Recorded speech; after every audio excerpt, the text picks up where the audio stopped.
The forest was blazing in the night, engulfed in the flames of a fire. Someone was surprised to note how the forest was burning. A blond man with an eye patch wondered if at least one kobold would survive, while a bald man nearby, turning to the leader, suggested they retreat because the magician turned out to be stronger than they thought. The leader insulted his henchmen, calling them suckers and cowards, after which he stated that the magician had not yet restored his magical power if the fire was so strong. Hearing a noise behind him, the leader turned around and was shocked by what he saw. The leader and his henchmen were hiding and looking towards the guy, who came out of the burning forest and was carrying something in his hands. The magician bared his teeth and was indignant at the weight and abomination of the severed head that he carried in his hands. A blue-eyed, dark-haired guy stained with blood carried the severed head of a monster in his hands, leaving a bloody trail behind him. The magician stopped when he saw that a group of bandits stood in his way. The one-eyed and bald man grabbed their blades and blocked the magician's path. Taking out a dagger and pointing it towards the guy, the leader of the group said that the magician should have just stopped quietly. The leader ordered the guy to throw his head on the ground, and then he would save his life, to which the magician only laughed. Shrugging his shoulders and smiling, the magician agreed to do as the leader of the group wanted. Throwing his head to the ground, the magician immediately began to cast a spell, accumulating energy in his hand. The gang leader turned towards the bushes and called out to the hidden silhouette. A crossbowman appeared from behind the bushes and fired a bolt straight at the magician. The crossbow bolt was aimed at the guy's back, but the magician managed to notice a flying projectile behind him. Using magic, the guy redirected the crossbow bolt, aiming it straight at the bald henchman's leg. Shocked by what he saw, the one-eyed man froze in place, after which the leader ordered him to attack the magician. The blond henchman and the leader screamed and attacked the magician, smeared in the blood of the monster. Jumping back, the guy pushed away his opponents with a spell. The leader and henchman only screamed powerlessly.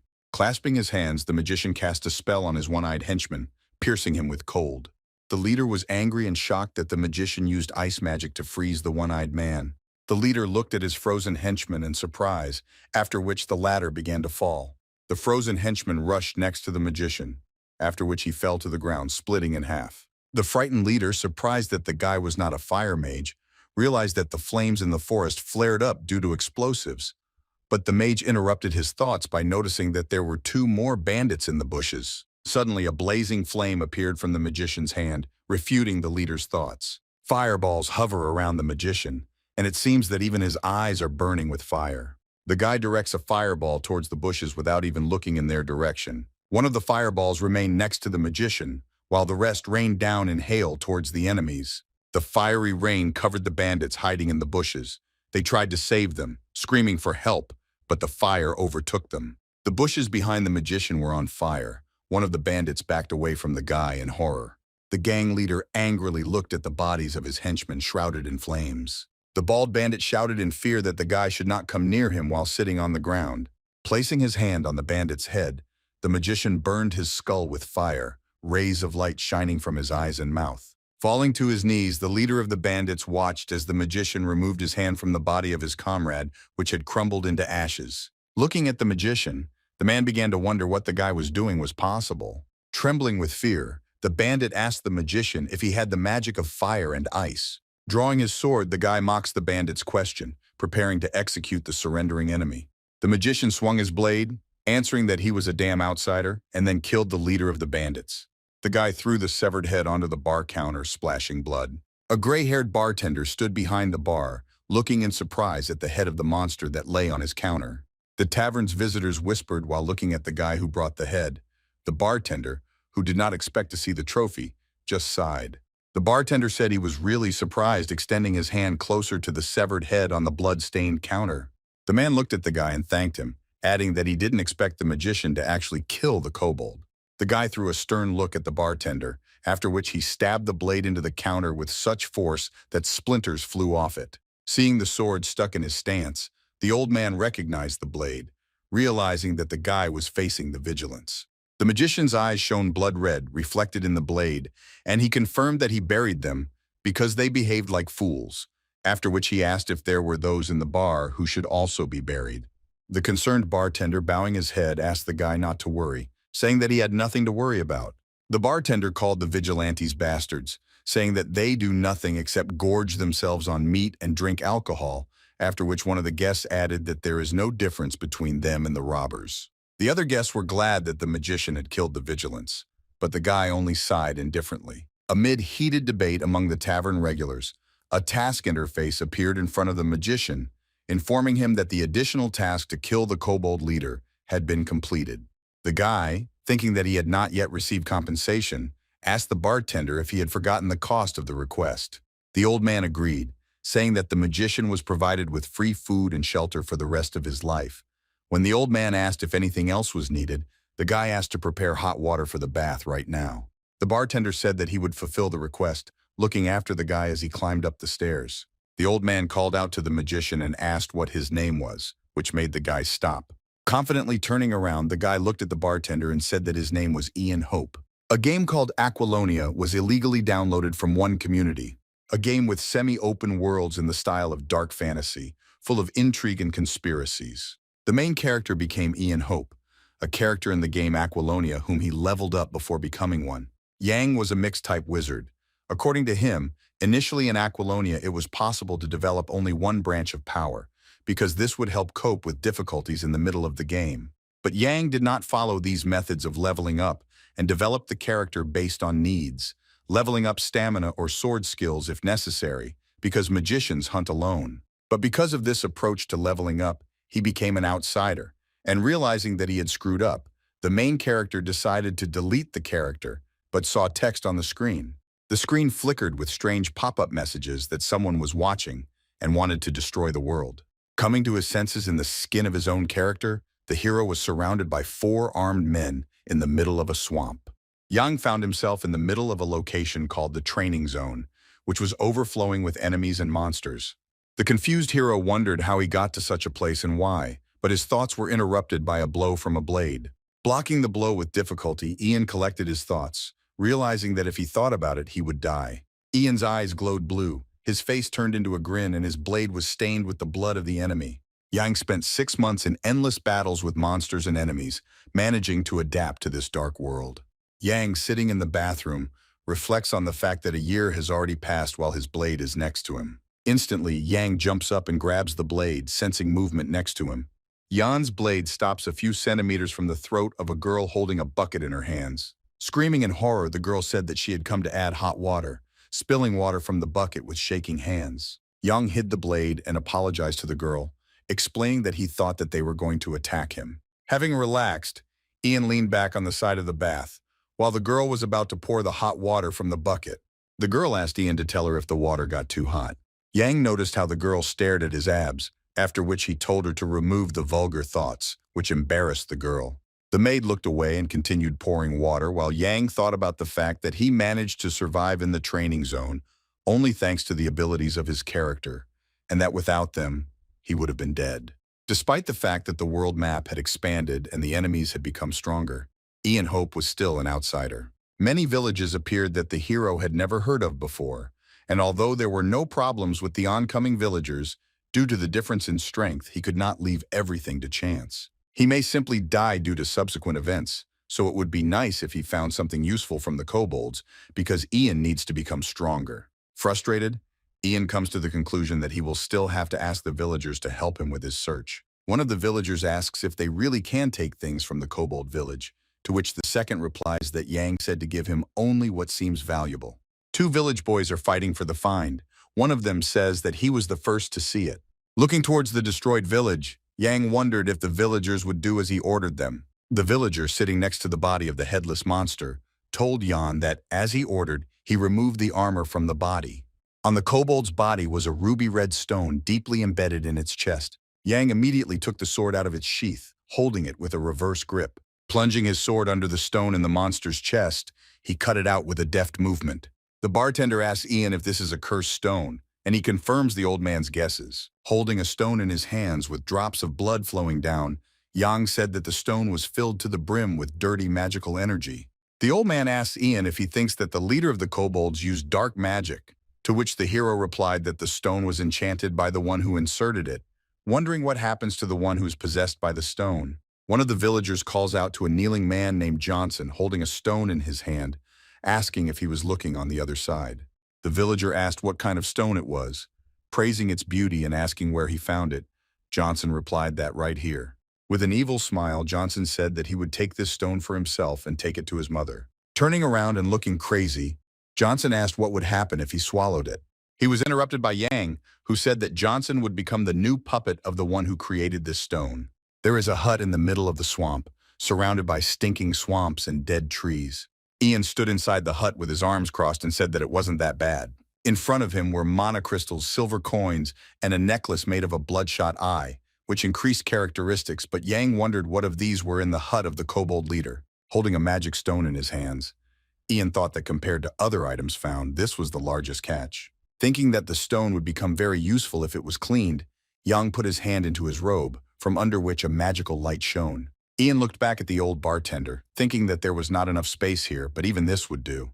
When the hero woke up in the game, Ian Hope's skills were at the same level, but everything else was reset to the starting point of the game, including quests, items, and time intervals. The hero wonders why his level and skills weren't reset then. Did someone who pulled him into this world really not want his character to disappear? In his thoughts, Ian complains, thinking that those who dragged him into this could have thanked him by adding points to him. The bartender, who had put on the armor and picked up an axe, asked Ian if he could really keep all this for himself. Yang told the old man not to worry because he did not get this equipment for free, and then goes to check on the fulfillment of his order. Approaching the villagers with not particularly pleased expressions, Ian said that they all did a good job. Thinking that although the villagers did not make much effort in the search, Young decided to check if there were any traces of magic nearby using magical vision. Having examined half of the village assistants, Ian finds no traces of magical energy near them. But then Ian noticed traces of magic in the bag of one of the villagers with blonde hair. Coming closer, Ian, putting his palm to his forehead, asked the guy if he was really so stupid, which surprised the villager. Putting the blade to the villager's throat, Yang ordered him to immediately empty his pockets. Before he could answer Ian that he didn't understand what he was talking about, the villager's eyes became bloodshot. Surprised, Ian watched as the villager was enveloped in a dark aura, causing him to only groan. The frightened villagers began to call out to Johnson, to which he only laughed madly. Johnson's eyes began to glow and his body began to distort as if something was possessing him. Throwing the blade over his shoulder, Ian assumed that Johnson was consumed by a curse. Realizing that this was no longer the same person with whom he had spoken earlier, Ian stabbed Johnson in the neck, but Johnson managed to stop the blade a few centimeters from his neck with his bare hand. Looking at Ian with his violet eyes, Johnson said that Ian was a hot-tempered guy because he decided to immediately cut off his head. With a dissatisfied look directed at Johnson, Yang only said that he was annoyed by him.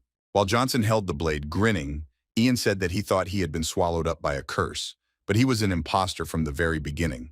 Johnson says that he simply has no words because Ian ruined the field where he planted his seeds. Moreover, Ian also hid them. Yang realizes that he is talking about contaminated magic and believes that he is confused by the loss of connection with the objects that he placed in subspace.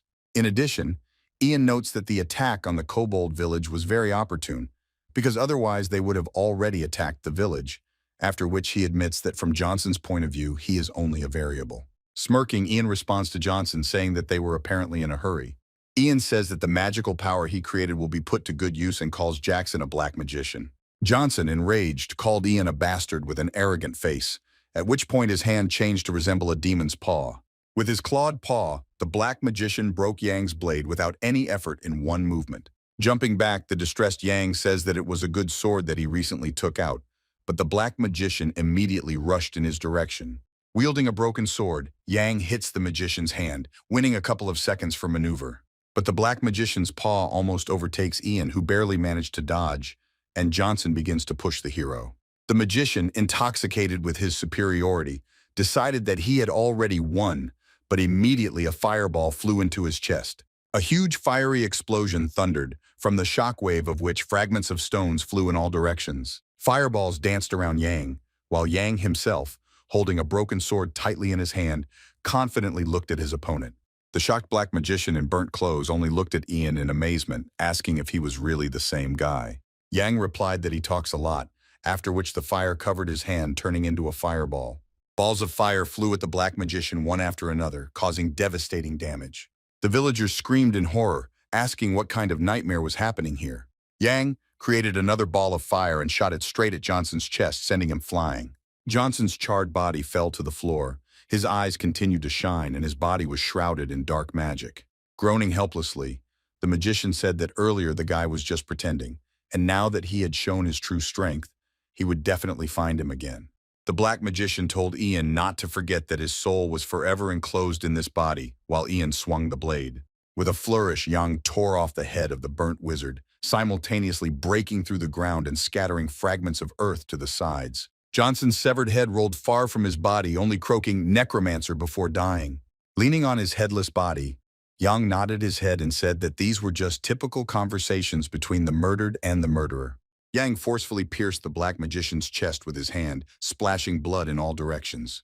Having taken out the magic stone from Johnson's chest, Yang noticed that he did not expect that the stone would be smaller than that of the kobold leader. Surrounded by villagers, Ian stood up from his knees asking who wanted to surrender voluntarily. In the tavern behind the counter, the barman was wiping a mug with a rag. When he heard the noise, he looked towards the entrance. Opening the door to the tavern, Ian entered, holding a small bag in his hand. Having sat down at the table, Ian put the bag on the table. The bartender asked if he fulfilled this request just as quickly. The old man muffledly said that no matter how you look at it, it doesn't look like a magician. After which Ian told the bartender to be careful with his tongue. The bartender tells Ian not to take it into his head because he is different from ordinary magicians, and that he understands why he hid it, because magicians are not liked.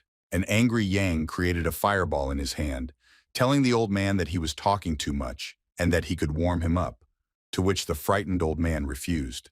The bartender said that what bothered him was that the black magician apparently harbored a grudge against Ian. Yang replies that it doesn't matter, thinking that he is still destined to die by his hand. The hero notices that he has completed all the additional tasks of this city that he received from the bartender, but he still lacks experience, and therefore, it's time to move on. A guy with a short haircut turns to a woman in armor, saying that their predictions have come true. The guy told the woman that the person who destroyed the kobolds was apparently in the village. A battle in a stone fortress, blood everywhere, severed heads of soldiers here and there. Someone or something kills a squad of soldiers one by one with incredible speed, leaving only red lines in the air. The soldiers surrounded the fighter from head to toe, stained with blood and surrounded by headless bodies. This armored fighter turned out to be Mave Laurel, an avenger who sheds blood. Mave, with a lightning-fast jerk, takes the heads off two soldiers in front of her, cutting the third in half. Mave Laurel was originally a knight of aelan, but blinded by revenge, she became the mid-boss of the first chapter of Aquilonia. Ian did not know the reason for Mave's vindictiveness, but it was rumored that he had entered the palace alone to kill King Aelan. In addition, she spared no effort in attacking, even despite how close the king was to death. Her difficulty level was absurdly high for the difficulty level of a mid-boss in the first chapter. Mave and her assistant enter the tavern, saying that they heard that there was a person here who single-handedly destroyed the kobolds. Assistant Mave, looking at Ian, asks if he is this person, which makes Ian noticeably tense. Without uttering a word, Yang pointed with his thumb at the head of the kobold leader adorned on the wall. The impressed assistant said that this was incredible because even elite border guard soldiers did not want to take on such work. The assistant apologized for the question, saying that they needed to make sure he was the one they were looking for, and then introduced his companion. She turned out to be Mave Laurel, a follower of Lu Solar, an apostle of the Tauren, a guardian of the southern borders and the sword of Aelan. Ian tensed, thinking that such a coincidence of circumstances was very inopportune due to its unexpectedness. Ian notices that Mave is different in appearance, suggesting that at the moment she has not yet descended to the Avenger. The assistant introduced himself, calling himself Mave's squire named Philip, and saying that he was glad to meet Ian. Ian introduced himself to Mave and Philip, calling himself a mercenary and asking what they needed from him. Philip immediately asked Ian if he had found anything unusual in the lair of the destroyed kobolds. Ian asked what he meant by unusual, to which Philip replied that he could find things marked with black magic or something that could disturb him. Looking at Mave, Ian was surprised because not only did she not stoop to the level of an Avenger, but she was also looking for a dark magician. Deciding to find out the details first, Yang replied that even if he found something, he is a mercenary and therefore does not perform services without payment, and then offers a deal. Ian decided to turn directly to Mave, arguing that as a knight she can make important decisions herself. Philip shouted about Ian's rudeness, but Mave interrupted him, answering that Ian was wrong. The voice seemed familiar to Ian, after which Mave apologized for the rudeness of her squire and took off her helmet. Mave replied that she was usually not inclined to talk to strangers, and that was the only reason why Philip spoke instead of her. Ian cannot believe that Mave was really a woman, because he had never heard her voice before. Mave offered to continue the conversation, after which she said that she would pay Ian for the information, and asked Philip to get the money. Ian was surprised that Mave gave him the most valuable gold coin of the empire, to which she replied that this would help him understand the seriousness of the problem. Ian told Mave and Philip that the kobolds he destroyed were being raised by someone. He continued by saying that their leader grew up receiving magic from this man, because an object was inserted into his chest in which the infected magical power was embedded. Ian threw a magic stone on the table under the surprised looks of Philip and Mave, saying that it was a ball of a dark magician. Then Ian said that the dark magician promised to find and kill him for ruining his plans by taking the ball. Mave confirmed that the object looked ominous, saying that a certain Vernon was right, and the seeds of darkness were indeed growing in the kingdom. Mave continued by saying that now all they have to do is find the dark magician, throwing the wallet in front of Ian's face. The woman offered to buy the stone for 10 gold coins, to which Yang agreed. Mave then said that she wanted Ian to go with her to the royal castle as a witness. Immediately before Ian's eyes, a panel appeared, with an additional quest in which you need to accompany Mave and kill the dark magician, offering a reward in the form of skill points. Smiling, Yang pulled his hand into subspace under his jacket, saying that since he was a mercenary, they should conclude a contract. The indignant Philip screamed that Ian was demanding money from them, having already received a considerable sum. Ian continued by saying that if Mave and Philip hire him, he will help them track down the dark magician. Mave asks if Ian knows where the magician is, to which Ian said that searching for people is his job, even though it was a lie because Ian already knows where the dark magician is hiding. Then Ian added that he harbored a grudge against the dark magician, and therefore, Mave and Philip would have to add compensation because they had a common goal. After some thought, Mave agreed to hire Ian, saying that the contract was signed in her name. Sitting astride his black horse, Yang adjusted his bracer, looking to the side. Mave asks Ian if he is sure that the dark magician will be where they are going. Yang replied that he was sure, saying that the burial forest was the most likely place where a dark magician could be hiding. The grave forest, also known as a forest where you can enter but from which you cannot leave. Having learned that Ian is going to the grave forest, the innkeeper asks Ian what he intends to find there, but Ian interrupts him by telling him to continue explaining. The old man said that this forest was cultivated by ancient fairies over an underground tomb and was used for the burial of soldiers. But soon the common people also began to make burials there. The old man continued by saying that it was so long ago that gradually the fog began to thicken, and those who entered the forest never returned. Having made sure that the information coincided with the game won, Ian decided that he needed to go there right now, while Mave had doubts because the forest was in the very center of the kingdom. Ian replies that the magician sowed the seeds and waited for the harvest, and it would be convenient for him to do this in a place where problems would not break out, and the place in the center of the kingdom is ideal for the implementation of his plans. Ian said he would tell them more later, offering to settle down for the night, to which Mave agreed. Philip suggested going deeper into the forest, because soon there would be a stream where we could accommodate. Ian notices with displeasure that there is a pack of wolves in the forest, and he doesn't want to lose sleep over them, which surprises Philip. Embarrassed, Philip shouted that he would collect wood for the fire.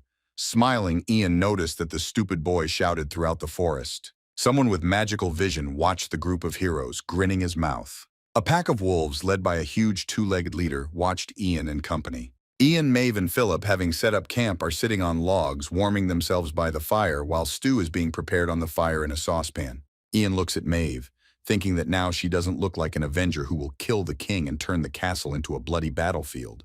He came to the conclusion that she had a definite reason for this, like everyone who turned away from their path. Philip, holding a large spoon, enthusiastically says that they will finally open the package that Ian is holding in his hands. The woman from the tavern calls out to Ian, handing him a package containing some ham and cheese. Holding the bundle in her hands, the woman smiles and asks Ian to take care of himself and be more careful. Philip clasped his hands together, saying that at that moment the girl's face expressed love, but Ian tells him to stop talking if Philip does not want to eat only rice for dinner. Surprised, Philip asked if Ian was going to share, to which Ian replied that he would share if Philip closed his mouth. The wind blew. Ian put the package on his knee, which made Philip decide that Ian was just making fun of him. Sticking his hand into subspace, Ian tells Philip to shut up while looking over his shoulder. At first not understanding, the group rose, and soon Mave sensed an alien presence calling the enemies uninvited guests. Philip turned around, asking why the wolf's roar was heard so close, after which he screamed in fear. The thicket behind the heroes was dotted with the burning eyes of wolves looking at their prey. The shocked Philip asked if these were all wolves. Philip asked Ian what they should do, while Ian, expressing obvious dissatisfaction, grabbed his sword and prepared for battle, saying that he would have to postpone dinner. Huge wolves shrouded in dark magic, sniffing and threateningly approached the heroes. Mave says that the wolves are too big for ordinary ones and asks if they are connected with the Black Magician, to which Ian replies that they will find out about this after they kill the wolves. Taking out the blade, Mave agrees, ordering the frightened Philip to step back and guard the horses. Taking the sword in both hands, Mave tells Ian to go guard the horses with Philip. Ian refused, saying that Mave and Philip should guard the horses and he would take care of the wolves. Mave was indignant at this answer, but Ian explained that her armor could not defeat clever wolves. Philip called out to Mave, saying that the wolves were about to attack from the other side, interrupting the skirmish with Ian. Ian told Mave not to worry because he was going to do what only he could do and that there would be no losses. Silently agreeing, Mave rushed off in the other direction, telling Ian not to die. Gritting his teeth and expressing a certain dissatisfaction, Ian answered Mave, telling her not to die either. Looking at a pack of wolves a few meters away from him, Yang was surprised at their number, saying that there were too many wolves. One of the wolves with eyes burning with fire immediately jumped out at Ian, but Ian managed to dodge and the wolf's jaws only slammed loudly a few centimeters from Ian's head. A noticeably angry Yang, enveloping the hilt of the sword with magical energy, said that using fire magic he would destroy them in an instant. But looking back at Mave and Philip, Ian thought that he shouldn't show all his trump cards at once, because he doesn't know at what point his allies will become enemies. Streams of wind enveloped Ian, and he said that he would have to be as inconspicuous as possible. Saying that this is the best he can do in this situation, Yang used the Windblade spell from lower gray magic. An inferior gray magic called Windblade amplifies the wind's blows, allowing Yang to add momentum to his movement. Two wolves attack Ian, but having managed to prepare the spell, Ian delivers a devastating blow to the face of one of the wolves. The wind directed by the blade turns into a sharp blade, so Jan's blow blows off the heads of both wolves with one blow. The giant wolf pounces on Ian, who's distracted by the wolves with his mouth gaping. Having practically slammed its mouth on Ian's torso, the monster is shocked that it failed to kill the enemy. Yang used a low gray magic spell, Wind Curtain, which prevented the wolf from attacking. Having tightened his grip on the sword, Yang asked the enemy if he was surprised because the beast felt Yang in its mouth.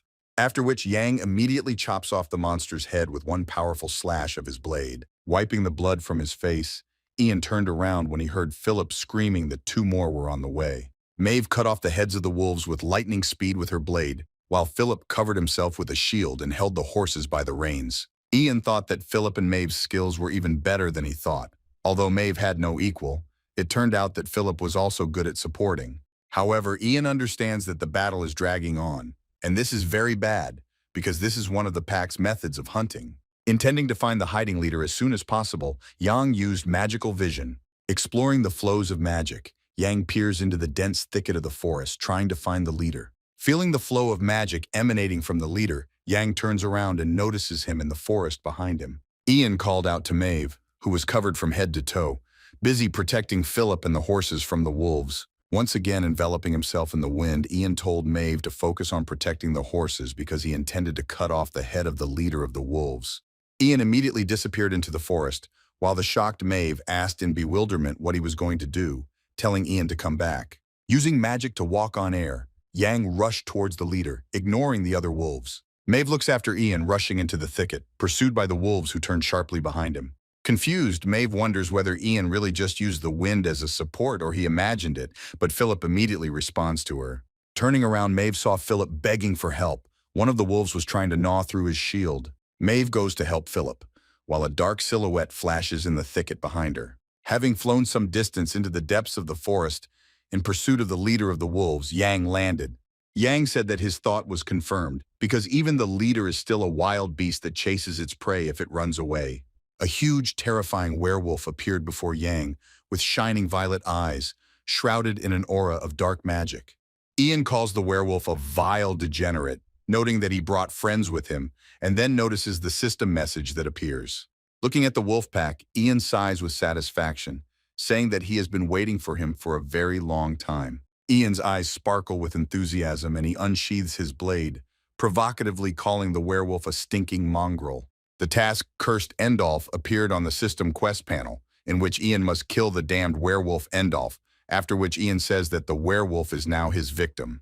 With a loud roar, the leader incites his pack and the wolves pounce on Ian with open mouths. But using a wind blade, Yang immediately cuts down all the wolves rushing towards him, leaving behind a bloody storm. Shaking off the blood from the blade, Ian said that he expected Endolf to be vile, but he turned out to be even more vile than in the game. Ian taunts Endolf, saying that he cannot attack him personally without any assistance. Endolf, succumbing to provocation, jumps off the ground with enormous force, pouncing on Ian with a roar. As the werewolf leaps, he concentrates dark magic into his clawed hand, intending to cast a spell. Endolf creates 3 dark waves of magical energy aimed at Ian, who stands motionless. Yang used the low-grade magic skill rotating barricade, blocking the waves of the werewolf's dark magic. Yang's barricade cracks and breaks under the pressure of the dark force, and Yang notices that this spell is not enough. After which Yang begins to prepare the next spell, enveloping his hand in cold. Yang uses a lower blue magic spell called Ice Shield, materializing a shield of ice in front of him. The werewolf's magic breaks through the wind barricade, but hits the ice shield without harming Ian. Landing on the ground, the leader looks in surprise at Ian, who managed to block his magic. Ian peeks out from behind an ice sheet covered in cracks and marks from dark waves, grinning. Yang's shield shines with a bright light. The werewolf Endolf clenched his teeth, preparing for the worst. The ice shield explodes, turning into dozens of ice shards flying towards Endolf. Ice hail flies at the werewolf at incredible speed, and although Endolf covers himself with his hands, the ice cuts through the werewolf's flesh. Using magic, Endolf jumps back, breaking with his paws on the ground and leaving his copy behind. Raising dust from breaking on the ground, the werewolf inhales heavily, while the wounds inflicted by the ice bleed. Holding the sword in his hands, Yang, smiling, asks the werewolf if he has refreshed himself, and mockingly asks if he should scratch him again. Once again leading to provocation, the werewolf furiously attacks Yang with a speed capable of breaking the sound barrier. Concentrating dark mana in his paw, the werewolf struck Yang with destructive force, leaving a shockwave. The rampaging werewolf throws blow after blow, trying to hit Ian and cause as much damage as possible. Having stopped his rampage, the werewolf notices only felled trees, smoke, and crushed earth around him, without finding Ian. Looking over his shoulder, Endolf sees Yang appearing at lightning speed behind him, with a sword raised to strike. Ian deals a crushing blow to Endolf, cutting his paw, causing the werewolf to scream in pain. Having cut through the werewolf's paw to the middle, Ian realized that the wind blade would not be enough to win. Looking angrily at Ian, the werewolf prepared to counterattack, raising his second paw to strike, strengthening it with magic. Yang strengthens the blade stuck in the werewolf's paw, after which, illuminating the area with light, the sword immediately cuts off the werewolf's paw. Waving the bleeding stump, Endolf screams in pain as blood spurts from his paw. Spinning like a whirlwind, Ian tells the werewolf that he will simply blow him up using the vacuum explosion spell, aiming at the second paw. Gnawing into the flesh with a blade, Yang activates a spell, undermining the werewolf's paw, leaving only a huge wound. In agony, the werewolf retreats back. Liters of blood pour from his wounds until Endolf himself can only growl. Holding his now broken sword in his hands, Yang asks the werewolf how long ago he left the village. Falling to his knees in front of Ian, Endolf wheezes exhaustedly and bleeds. Suddenly, the werewolf begins to exude a huge amount of dark energy, unwilling to give up and answer questions. Ian is surprised, asking if he is leaving, and manages to cover himself with an ice shield before being thrown back by a wave of dark magic. Yang, with great difficulty, blocks the dark magic of the werewolf with an ice shield right in the air, being thrown back. Surprised, Ian saw the armless Endolf flying above him, intending to escape. While flying, Endolf turns around, trying to see Ian, hoping that he managed to escape. To Endolf's surprise, an icy hail appears on his way, preventing his escape. Huge pieces of ice fell from above onto the downed werewolf, surrounding him on all sides. The surprised werewolf looked up and saw that he was locked in an ice prison. Dropping the broken sword to the ground, Yang asked the werewolf if he was about to run away. While maintaining the ice prison spell, Ian says that he was surprised and decided that the werewolf would escape. Gathering magical power in his palms and preparing to deal a crushing blow to the werewolf, Ian prepared a spell. With a furious cry, the werewolf rammed the wall of the ice prison, breaking off fragments from the walls. The werewolf's strength was enough to break through the wall of the prison and escape, even despite his injuries. Ian called out to the werewolf, asking where he was going. The idiot and the werewolf turned his gaze to Ian. Concentrating the spell in his hand, Yang jumped on the werewolf, asking if he was going to run away to call his assistants and come back. With a look full of anger, Yang created a ball of magical energy and saying that he could not allow the werewolf to leave, attacked. An incredible explosion hit the werewolf as the residual magical power of the spell spilled throughout the area. Having taken the full blow of Ian's spell, the werewolf fell to his knees and was so exhausted that he could not move. Seeing that the werewolf was still alive, Yang used a windblade spell to finish what he started, hitting the monster right in the stomach. Hitting the werewolf's stomach, Yang created a vacuum explosion in his hand, leaving the enemy no chance. The defeated leader of the werewolf fell to the ground at Ian's feet, choking on his own blood. Satisfied with his victory, Yang, covered in blood, sighed with relief, looking at the body of the werewolf. For a moment, the werewolf's eyes glowed dark purple again, but soon the werewolf breathed his last. As soon as Ian decided that he had won, the werewolf began to move again. Taken by surprise, Ian tensed, because his amount of mana was greatly depleted. The dying werewolf took on his human form and thanked Ian with tears in his eyes. Surprised, Ian admitted that he did not expect such an outcome, and asks the werewolf to give him some kind of hint or trophy, because you can't put a thank you in your pocket. With the last of his strength, the werewolf answered Ian, croaking only 2 words, "Old dear."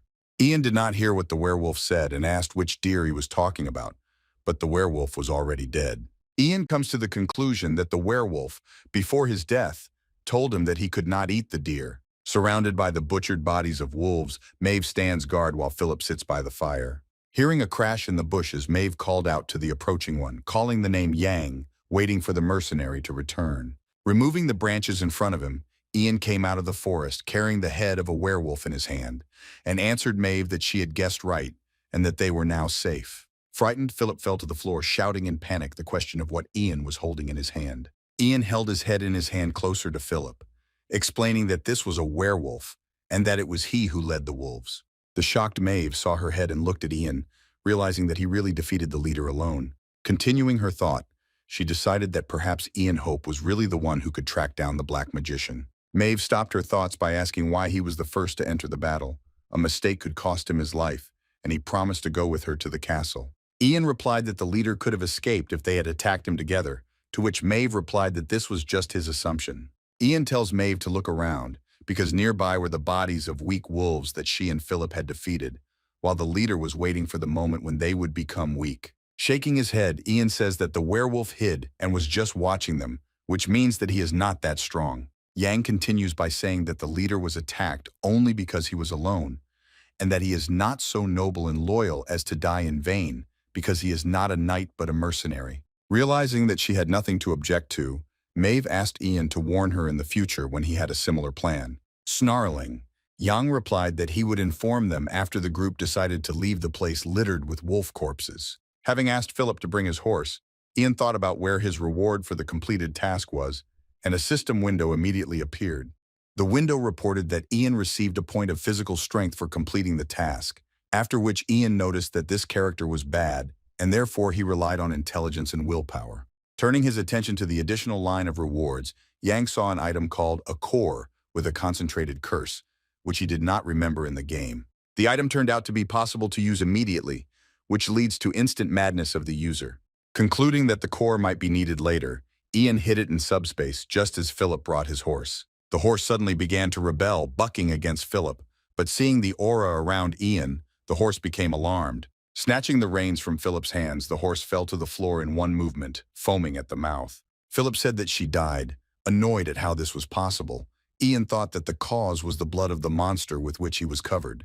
A kneeling Philip asks Ian for forgiveness, while Mave lectures him that he should have been more careful because there are a lot of corpses nearby. Mave says she's sorry, offering to pay for the horse, but Ian refuses, saying that Philip didn't do it on purpose. But Ian continued, smiling mysteriously, saying that he was a little tired, which made Philip noticeably scared. Moonlight illuminates the river right in the middle of the forest. Fireflies fly around the river. A breathless Philip announced the group's arrival at a stream in the middle of the forest, hobbling with difficulty. With a dissatisfied look, Jan on horseback noticed that Philip's horse was very good. Having called out to the tired Philip, Jan threw him the same package with ham and cheese, which Philip was immensely happy about. Ian ordered Philip to cook half of it, first washing his hands and cleaning his armor after cooking, until Philip flawlessly agreed with everything. Realizing that Philip was easy to command, Ian began to take off his blood-stained armor. Mave called out and asked what he was doing. Yang replied that as she could see, he was taking off his armor to wash it, thinking that his whole body was sticky with blood. Hearing Ian's answer, Mave also began to take off her armor, to which Ian asked the lady in surprise what she was doing. Mave said that her armor also needed to be washed and offered to do it together. In a stupor, Ian stood in the middle of the stream, wondering if what was happening was normal for this world, while Mave was upstream. Looking tensely at Mave, Ian caught himself thinking that she was even closer than he thought. Mave called out to Ian, asking if he was injured, to which Ian was indignant because she decided to ask only now. Standing behind the stone, Mave said that she was impressed because Ian fought with a werewolf and was not even wounded. Mave notices Ian's fighting style, calling him unique. And noticing how he manipulates Philip, she says that Ian is a better knight than her. Mave continues, saying that an ordinary person from a noble family is not uncommon, which Ian counters by asking what if he is a commoner, realizing that Mave is making some kind of guesses. Taking water into her palm, Mave said that she understood Jan, saying that she too cannot talk about her origins just like him, since she decided to live as a Tauren apostle and not a girl from a noble family. An apostle is one who has been blessed by God and has become a member of his family, being able to use some of his abilities. Straightening his hair, Ian asked Mave what kind of goddess Tauren was, to which Mave was surprised and asked if he was really asking about this. Smiling, Young replied that he was not too friendly with the gods, keeping in mind that there were too many gods in Aquilonia to know about them all in detail. Mave replied that Tauren's service is not easy, because she is the goddess of order, the second daughter of Lu Solar, and the sword that punishes all sins. Mave says that as her apostle, she cannot lie and ignore sins, otherwise she will lose her favor along with the blessing.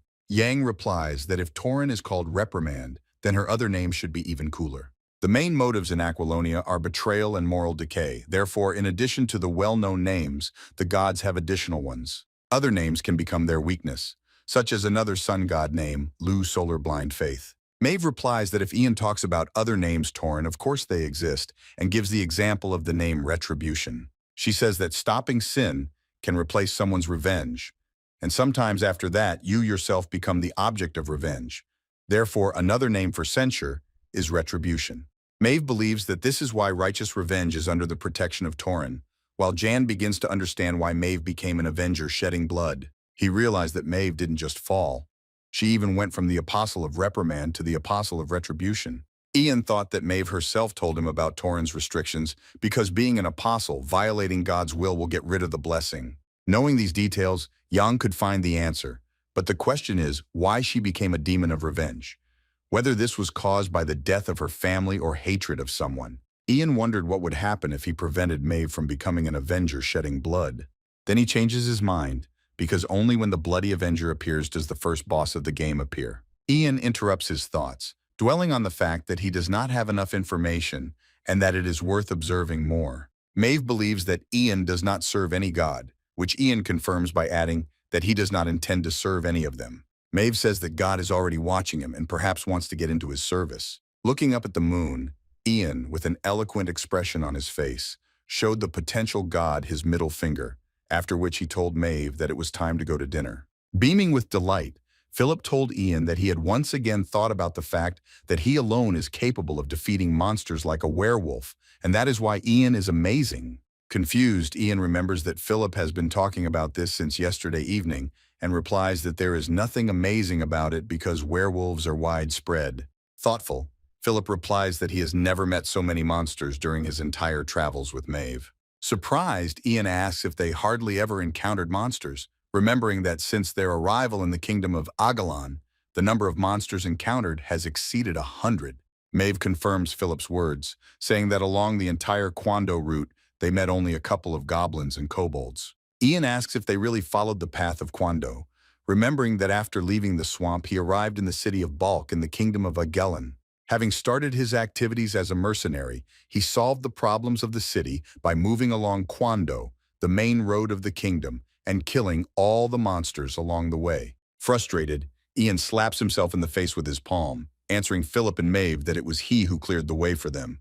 Turning around, he told Philip that his good days were over, because there was a lot more crap in the kingdom than he thought.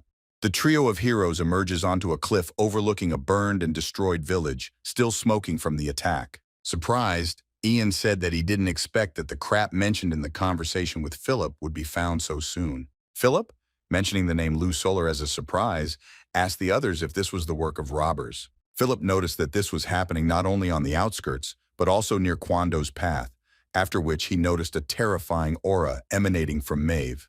With eyes full of rage, Mave said that she would not forgive the robbers for allowing themselves to just destroy other people's houses. Ian sighed indifferently, thinking that Mave was being dramatic, suggesting that it was precisely because they were distracted by such trifles that they still had not been able to find the black magician. Thinking that the village would have become much more useful if there had been a quest for him in it, Ian noticed silhouettes of people nearby. Mave answered that soon they will find out whose hands this is, because they can find out information about what happened here with those people. Seeing a group of people, Mave's eyes filled with anger and even the air around her was distorted with hatred. A group of people are half-heartedly digging a hole.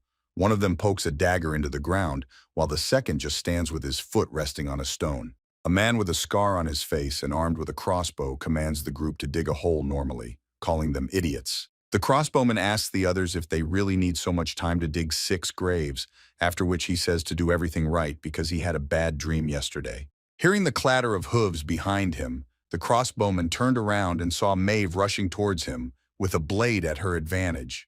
The shocked gang, not understanding, shouts over each other, asking what the knight suddenly forgot near this village. The leader of the gang orders everyone to grab crossbows and aim at the horse, because the knights have no mercy for anyone except the peasants. Mave, who in the eyes of the bandits resembled a monster, furiously shouted to throw down her weapon and fall to her knees. The confused leader of the group asks why they should throw down their weapons, and they won't do it unless Mave has a good reason, as long as one of the men is hysterically firing a crossbow. The leader calls out to the shooter, condemning him for not having been asked to shoot at the knight. Mave cut the crossbow bolt flying at her with one swing of her blade.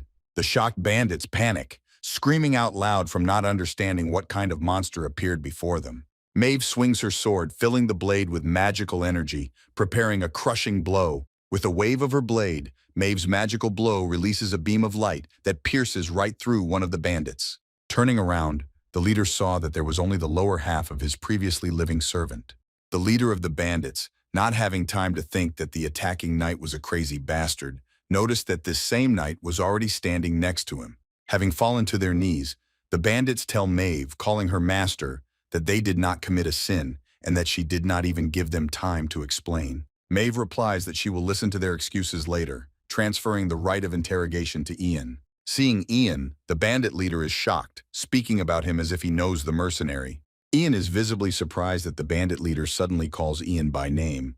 The leader of the gang is kneeling in front of Mave on horseback, pointing her sword in his direction. Drops of sweat are running down the leader's face from tension. He was not surprised that he had a bad dream yesterday given the current situation. Mave replied that she would listen to their excuses after her companion interrogated them. After hearing the word interrogation, the leader did not understand what was happening. The knight's companion who rode up to him turned out to be none other than Ian Hope, whom the leader immediately recognized. Ian looked questioningly at the man, and he replied that he was the hunter Miguel, a fellow mercenary, and that they often saw each other in the city of Balk. Ian, who did not recognize the hunter, remembers that he came to the city of Balk immediately after the swamps, and assumed that he saw the mercenary in a bar. Mave asked Ian if he knew the group, to which Ian replied that he only remembered their faces. Miguel, delighted that Ian recognized him, said that he would be happy to answer all questions, since he would be able to determine whether he was lying or not. Looking at Miguel, Ian thought that if the hunter had continued to pretend to be familiar, he would have torn out his limbs, but the mercenary apparently was not lacking in ingenuity. Ian then told Miguel to answer how long ago the village was reduced to smoking ruins. Miguel replied that the village was destroyed before the mercenaries even arrived. A group of armored soldiers with torches at the ready marches through the village, setting houses on fire along the way. An old man who looked like the headman of the village grabbed the soldier by the sleeve, asking how the great king allowed this, to which the soldier replied that this was his order.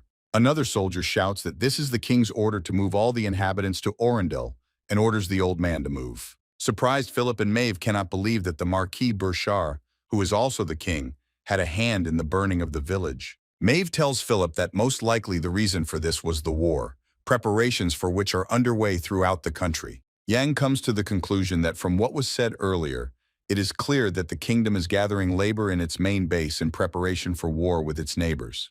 Yang says that if a war breaks out, it will not be possible to protect all the territories, and that since this place would have been plundered and burned anyway, the king decided to do it himself. Jan thinks that the Marquis's real motives are completely different from what he said, and that Jan is surprised at how quickly they began preparations. Ian's next question was what kind of corpses the group intended to bury in the hole. Miguel replied that this was the family of the head of the village, and that the soldiers executed them for refusing to migrate to another city. He continued by saying that he met several villagers, and that they gave him some coins to bury, so the group dug a grave. Ian asked the question "and also," to which Miguel replied that that's all he could tell about the bodies, after which an awkward silence followed. Miguel explodes with a cry that he told Ian the truth, swearing to Lou Solar that everything he said was not a lie. Disappointed, Ian realizes that this is true, thinking that the conversation was useless because the quest window never appeared. Mave asks Ian if he believes Miguel's words, to which Ian sighs and says that she believes him. Mave replied that she understood, and said that she would go into the village to see if anyone was left there. An irritated Ian, looking piercingly at Mave, tells her that she is too meticulous. Ian, feeling Miguel's yearning gaze on him, turned around, drawing his blade, asking if he wanted to die, to which the hunter, laughing in panic, refused. Saying that he had cleared his name, Miguel asked permission to continue the burial of the family of the head of the village. Thanks for the permission. Miguel says that they need to finish the burial quickly in order to return to their main mission. Having finished babbling in front of Ian, Miguel immediately growled menacingly at his henchmen, ordering them to blow their asses and get down to business. Philip says that Miguel must have a big mission, since they needed so many people. Caught by surprise, Miguel, holding his hand to his neck, replies that he is embarrassed to talk about it. Philip asks Miguel why he looks at Ian like that, but Ian himself answers Philip that among the mercenaries, there are bastards who steal requests from others, and tells Miguel that he may not answer. An embittered Ian asks if Miguel thinks he is such a bastard. Miguel replies in horror that he doesn't think so. Miguel says that they have probably already heard about a pack of wolves that devours people, and they say that in the forest where the heroes are heading, a huge pack has gathered. He continues the story by saying that the wolves also devoured the customer's son, because who else but a former hunter can fulfill such a question? Miguel stared questioningly at Philip and Ian, who looked at each other, asking why they were looking at each other like that. Pulling his hand down, Ian told Miguel that they had no intention of stealing the group's request. Having removed the werewolf's head from the horse, Ian showed it to Miguel, saying that he had already decided this issue. Beaming with pride, Philip asks Ian if he took good care of his head, to which Ian agrees, promising to share the reward. Taken by surprise, Miguel says that he has never heard of werewolves and wolf packs, to which Ian replied that this werewolf used his subordinates to do all the dirty work, while he himself hid in the shadows, saying that in this he and Miguel are similar. Ian returned to the topic of the request, asking Miguel in which city he received this request. Evening came. Mave on horseback asked about the village on the way to the valley, asking if he would take the mercenaries with him. Ian agrees, saying that the journey will only take 2 days and that those who lost their families because of wolves deserve to know the truth. Yang continued by saying that they also need to prepare supplies before going to the grave forest. Mave said that she understood, continuing that she did not like these mercenaries because mercenaries do not have faith in God, singling out Ian as an exception. Smiling through the pain, Miguel replies that it is an honor for him to go with Mave. A group of heroes waited while Miguel's henchmen buried the family of the village chief. With the thought that night is the time for monsters and now one cannot let one's guard down, Yang concentrated and used magical vision. Looking at Mave, Ian saw an aura of dark magic enveloping her, which, in his opinion, could not be a mistake. Mave asked Ian what was the matter, to which he replied that apparently Mave was not yet possessed by the black magician's curse. Without having time to ask why he decided this, Mave immediately rushed to her belt bag. Holding in her hands the magic stone that had previously been in her bag, Mave said that she had not noticed any changes. Ian replied that the changes were so insignificant that they could hardly be unnoticed. Yang sees weak but regular waves of mana emanating from the stone and believes that this is some kind of signal that attracts monsters. Suddenly, hearing a noise nearby, Mave and Ian were alarmed, turning their gaze to the side. Ian said the phrase, "Remember the sun, here comes a ray," which Mave, lowering her visor, found an interesting statement. Mave and Jan saw a headless silhouette on a hill nearby on a horse. While Miguel's group was burying the grave, Philip turned around after hearing the words of Mave and Ian. He saw a silhouette in a cloak and riding a horse. Philip asked in surprise who this headless man was, to which Ian replied that it was a puppet of a black magician. Yang asked if they hadn't heard rumors about a headless horseman who was wreaking havoc throughout the kingdom named Dullahan. Philip noticed in horror that he had recently met a werewolf and now another monster. Looking at the monster, Philip said that Ian was right when he said that the kingdom was a mess. Looking at the discouraged Philip, Yang thought that when he said a mess, he didn't mean that high-level monsters would appear one after another. Ian remembered that the black magician valued the seeds he had sown, and therefore they would not need to waste time searching. Ian asked Philip to hand him his sword, which Philip obediently does by removing the blade from its sheath. Mave on horseback calls out to Ian, who is preparing for battle, saying that she will be on the front line. Ian agrees, but suggests they watch him first, as dullahan looks like he's expecting them to attack. Yang thinks that when provoked, the rider takes a defensive position with quite dangerous techniques, and if he is ignored, he attacks with rather simple attacks. Philip happily agrees with Ian's idea, but is interrupted by Miguel's loud cry that they are finished. Miguel, looking at Jan, Mave, and Philip staring at him, asks them what the problem is. Suddenly, dullahan raises his hand, uttering a phrase in an incomprehensible language, discouraging everyone present, causing Philip and Miguel to clutch their heads. Ian replied to Miguel that there had been no problem so far, but thanks to him they had just appeared. The horseman continues to use the ability, terrifying everyone except Ian and Mave. The rider concentrates a huge stream of red magical energy in his hand, uttering incomprehensible words. Mave asks if this is a spell, to which Ian replies that it is an ancient language. As Dullahan continues to speak, Ian believes that the rider is saying that he will not forgive the people who invaded the fairylands. Philip asks how the hell Ian understands what he is saying, to which Ian replies that he somehow understands, remembering that he has the skill of an ancient language. Yang reflects that he upgraded this skill to complete tasks in the ancient civilization event, and that he is not interested in hearing that the rider is protecting the lands of the swamp fairies. Suddenly, the rider utters a phrase that makes Ian wary, ordering everyone to immediately close their ears.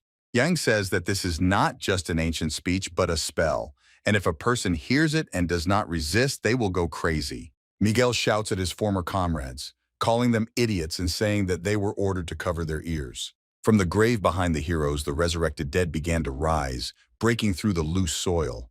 Those who were previously the headman's family, having emerged from the grave, changed beyond recognition, outwardly resembling ghouls.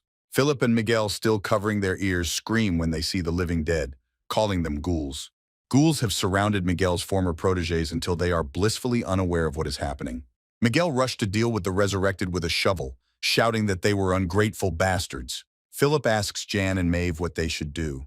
Mave replies that as planned, she will be on the front line and orders Philip to help the others. A terrified Philip tells Ian to kill him before the ghouls eat him. Ian asks Philip if he's really that worried about some ghouls, then says he wants to check something. Mave said that she would finally see Yana's real skills and rushed towards the headless horseman. The headless horseman struck the ground with magical energy, creating a huge plume. The trail of dark magic almost overtakes Mave, but having strengthened her blade with magic, she cuts the spell aimed at her. Heading straight towards the rider, Mave inflicts a crushing blow on him, piercing right through Dullahan. Watching Mave's blow penetrate Dullahan, Ian says that he thought that she was destined to become a knight. Ian said that even if he doesn't do anything, Mave can handle it on her own, while Philip fights off the ghouls with a wooden stick. Then he continues saying that he knows about Philip's abilities, and it wouldn't hurt for him to warm up a little. Meanwhile, Mave continues the battle against the headless knight, catching herself thinking that the battle is difficult. Just as Mave thought that the rider was hiding something, the headless galloped right in front of her. Surprised, Mave noticed that despite her blow, the rider regained his original appearance. Dullahan again began to cast the spell, uttering words in the ancient language and gathering energy above himself. Waves of dark magic instantly rushed towards Mave, driven by the will of the rider. With difficulty, Mave repels the rider's massive attack, cutting through the dark energy with her blade. Suddenly, Mave saw a sharp tip of a weapon flying towards her, emitting dark power. Having difficulty blocking the attack, Mave noticed that the rider's weapon was a whip made of bones. Continuing his attack, the rider pulled his arm back, swinging the whip again. Masterfully wielding the whip, the rider sent the tip straight into Mave's back. Mave did not have time to avoid the blow from the rear, causing the rider's whip to entangle Mave's hand. Having experienced sharp pain, Mave saw that through the whip, dirty magical power was breaking through the divine mana. However, as soon as Mave raised her hand, a blow was struck on the rider's whip, freeing the rider's hand. Looking back, Mave saw that Ian had struck the whip with his spell, sitting on a horse next to her. Surprised by such a sudden appearance, Mave calls Ian by name. Yang apologizes for being late at the rear, and saying that he has found out all the enemy's skills and can begin the real battle. Ian asks Mave to hit the rider again with all her strength so that he flies out of the saddle. Mave's gaze returned to the dullahan, who was now focused on the sudden intruder. Her sword shone again, the divine power on the armor sharpened, and the strength spread throughout the body, and the horse's breathing stabilized. The dullahan who was pursuing Ian struck, destroying the ground in front of his horse. Having overtaken Ian, the rider said in an ancient language that he had caught him, approaching closer and closer. Mave released her divine power and collided with the dullahan, and from her blow he again shattered into pieces. Even though she pierced him once more, Mave narrowed her eyes. Another failure. This time it was as easy as before. But then the sound of Jan's hooves reached her ears as he rushed at the crippled dullahan. His sword, imbued with magical power, flared up for a moment and cut the creature in a sharp arc. Mave watched as the dullahan's silhouette disappeared like a mirage, leaving only small pieces cut off by Ian in the air. The rider's whip overtook Ian's horse, knocking him out of the saddle and killing the artiodactyl. Immediately after this, Yang jumped from the saddle and, holding the sword with both hands above his head, swung it down. Mave looked at the defeated rider and was able to see something unexpected. It was the skull of a dullahan, not quite human, judging by the large eye sockets. Mave easily understood that this was his core, his true form. She didn't understand how Yang was able to detect him, but the important thing was that he was about to deal the final blow to him. The attempt to crush the skull was unsuccessful, because immediately after the impact, the skull flared with energy. Mave instinctively widened her eyes. Her whole body froze. The rider's curse was so strong that even she, endowed with divine power, was enveloped in numbness. Mave turned her gaze to Ian, and to her surprise, even the movement of Ian, who swung his sword, froze. The skull soared next to the frozen Ian. Mave realized that the rider was going to return his true appearance. Before Mave had time to think about the need to free herself from the stupor, Ian grabbed the skull with his hand. Feeling the hardness of the cheekbones of the skull in his hand, Yang smiled until the rider understood what was happening. Ian replied that monsters with names such as Endolf have at least one secret that helps to avoid a dangerous situation in battle. Continuing to grin, Ian told the rider that he knew his secret skills. Thanks to Ian's preparation and selection of appropriate resistance skills, torpor was only a slight slowdown for him. Despite the absence of eyes, Yang keenly felt the red light fluctuating in the eye sockets of the skull, saying that at such moments it was convenient to be an outsider. He lifted his lips slightly as if smiling and plopped the skull on the ground. Yang approached the skull with a blade at the ready and shrouded in magical power, noting that it was time for them to finish. The skull immediately rushed away from Ian, intent on avoiding his death and admitting defeat. But Yang immediately caught up with the flying skull and swung his blade, with significant displeasure on his face. Yang struck the skull with the blunt side of the blade, interrupting its flight and slamming it into the ground. Yang continued to pound the skull without any fancy moves or flashy techniques. Mave silently watched the one-sided duel between Ian and the rider, not understanding why the numbness had lifted from her. Mave didn't understand how a monster of such power could be defeated so easily. Yang continued to swing the sword with all his strength, regardless of which side it was, with the tip or the flat side, and repeated strikes. Under the pressure of Ian's blows, the rider's skull began to crack in the area of the frontal lobe. The panicking skull began to chatter rapidly in the ancient language as Yang pointed the tip of his blade directly at the cracked area. Raising the magic-enhanced blade over the skull, Yang uttered only the word "die." Finally, Yang's sword pierced the forehead of the skull, right between the eye sockets. Immediately, a blindingly bright red light flashed, as if the skull had exploded. The wind currents, together with the shock wave, swept everything in the area to the sides. Yang, who exhaled with relief, held the cracked blade in his hands, cracked from blows. Having crumbled from the blows of the blade, the skull lay lifeless on the ground, while Ian's sword was broken into fragments. Ian is unwell because another of his swords is broken, while Mave just silently watches what is happening. The dark magician is indignant that Yang destroyed all the servants he encountered, starting with the leader of the kobolds and ending with dullahan. In a rage, the magician throws his notebook at the wall, condemning Ian for appropriating the seeds he carefully nurtured. The magician calms down, saying that he will consider what happened as an opportunity to get rid of Ian, because soon the whole world will be in his power. The warlock continues his monologue by saying that the world will return to its true form and throw off its shackles, and he will be reborn as a higher being. And after rebirth, when the time comes, the first person the magician will absorb will be none other than Yang. Clear morning, the village surrounded by a wooden palisade is bathed in rays of sunlight. Two villagers discuss the death of the head of their village, mentioning that his only son was torn to pieces by wolves. One of the villagers asks the interlocutor if there is any news from the mercenaries that the gatherer is going to hunt wolves. Mave is driving along the main street of the village. Miguel and Ian are walking next to her, to which the villagers ask what the noise is. The split skull of a headless horseman is tied to the saddle of the box. The villagers chatter, asking if the man who is completely covered in armor is a knight and what kind of skull is tied to his saddle. One of the villagers recognizes Miguel, saying that he is one of those who went hunting wolves. The villagers shout at each other, saying how brave Miguel looks, holding the head of the culprit in his hands, believing that it was he who killed him. Suddenly, Miguel stops and tells the group behind him that they arrived even an hour earlier thanks to what a wonderful guide he is. The residents look in shock at Miguel, who was previously almost called a hero, while Miguel is nice to Ian, calling him master. Ian, looking at Miguel, thinks that despite his experiences, he has still become a good guide.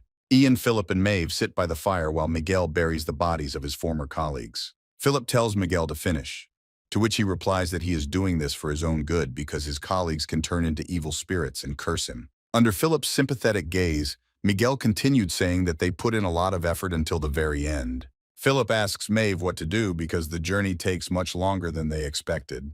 Philip also notices that they are very late because they have lost their horses, while Ian only eats in silence. Philip continues saying that it will take at least another week to get to the burial forest, and if this continues, they will not have time to search in other places. Hearing Philip's words, Miguel asked if the burial forest was their goal. Miguel then continued by saying that 5 days would be enough for them to get to the village. Miguel said that they could take a side road that only old mercenaries like him know about, to which Ian replied that then he would take responsibility. After Miguel agreed, Ian told him to lead them straight to the burial forest. Shocked, Miguel is indignant, not understanding whether he was really asked to lead them into the grave forest. Suddenly, Ian throws Miguel a gold imperial coin, and all his doubts are instantly dispelled.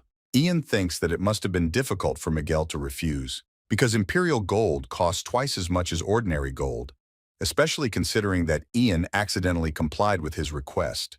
Ian decides that it would be nice if Miguel replaced him as a witness to the Black Magician, because he himself is going to go with Mave only to the grave forest. Miguel invites the group to gather in the tavern across the street when everyone has finished their business, while he himself goes to receive a reward for the task with the wolves. Jan gives Philip 3 coins, telling him to go to the stables and buy horses for him and himself. While Ian was lending money to Philip, Mave asked him that he was going to go to the Lu Solar Temple.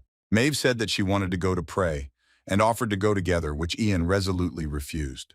Jan excuses himself by saying that after the temple, he planned to go to another place and says that it is unclear what their companions could do if they were left alone. Approaching a small brick temple, Ian argues that knights value faith and honor. That is why they are an ideal target for priests, and by coming here with Mave, he would have lost his money. Yang opened the doors of the temple, flooded with light from the window. Except for him, there were no people in the temple.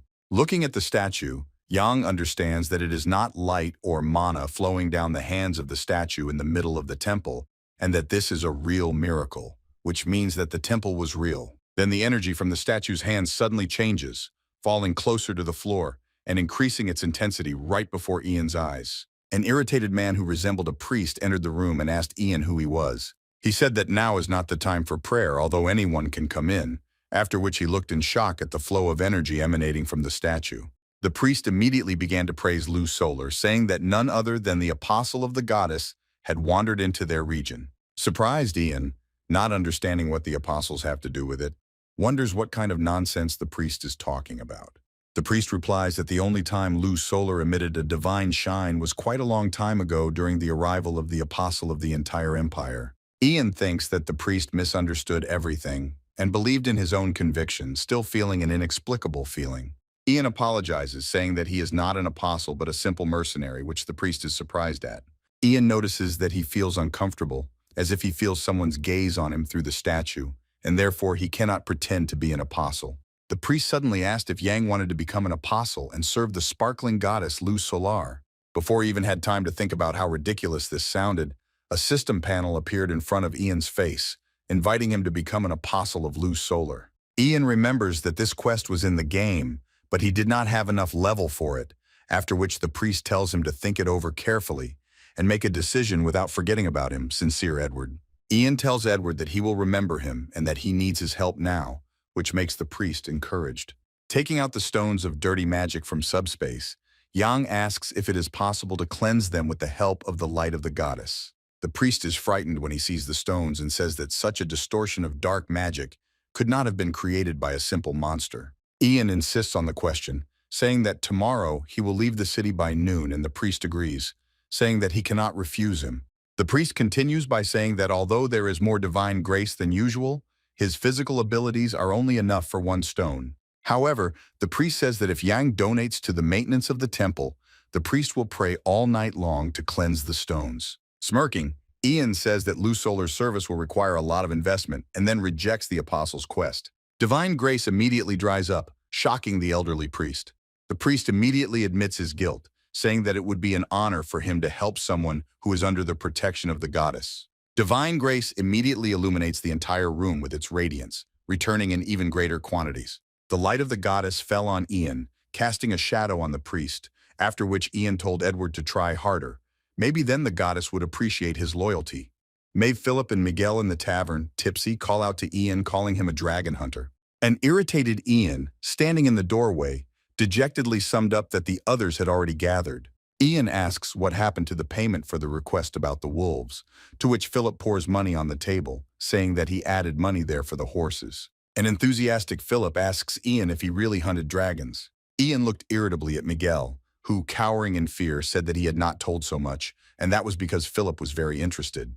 Ian answers Philip, saying that it was not a dragon but a drake, and he only recently became an adult. Young also noticed that this winged lizard cannot even be compared with a dragon, thinking that he was forced to remember disgusting times.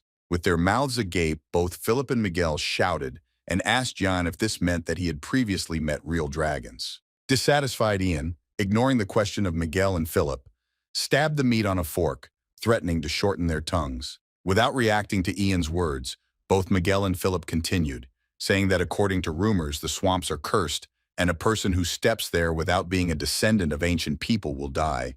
But Ian remembers that there is such an item in his characteristics window. Then he remembers the dark barrier, one of the biggest problems, the wall that divides the continent in half. Most of Aquilonia's problems are often attributed to madness caused by contact with the dark barrier. Suddenly hitting the mug on the table, Mave shouts and orders the two to stop asking questions about Ian. She says that they got too loose when they got drunk and sends them both to bed. As they were leaving, Philip and Miguel began to quarrel, accusing each other of pestering Ian. Ian, sipping a drink from a mug and looking in the direction of Miguel and Philip leaving, thinks that there is not a moment of peace with them. Mave turns to Ian, inviting him to go out and walk around the village for a while, saying that she needs to tell him something. Village at night. Torches are lit on the houses along the streets. Fireflies are flying in the air. Ian walks next to Mave holding a lamp.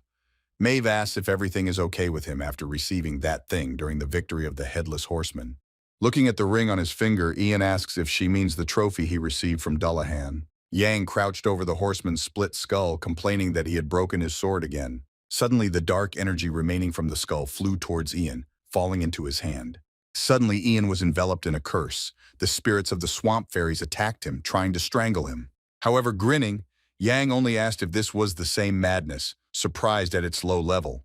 Yang said that this madness was nothing compared to what he felt when he found himself in this world as his outsider character, and instantly dispelled the curse. Smiling sadistically, Yang mentally asked if this was all the spirits were capable of, saying that he would crush them with his own mana. Suddenly, Yang felt a surge of energy in himself, something he had only experienced when he first felt mana within himself. In his hand, Yang saw a small dark snake formed from the curse Yang compressed. Yang looked at the snake, saying that it was she who conveyed her feelings to him and invited her to become his pet. The snake immediately entangled Ian's finger, forming a ring, turning out to be a trophy called Swamp Hatred, which allows one to curse the enemy for their life force, causing confusion. Ian remembers that the ring cannot be used at the beginning of the game if your will and intelligence are at a low level, after which he answered Mave that as far as she could see, everything was fine with it. Mave said that Ian had already surprised her several times, from how he simply dealt with the ghost to how he wore the cursed ring without any problems.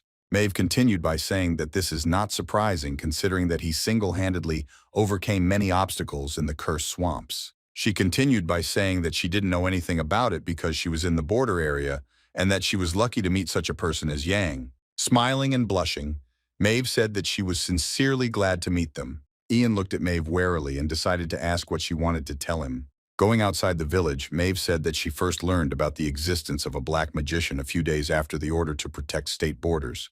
When Mave was about to set off, a messenger brought her a letter. It was a letter from Mave's younger brother, Vernon Laurel.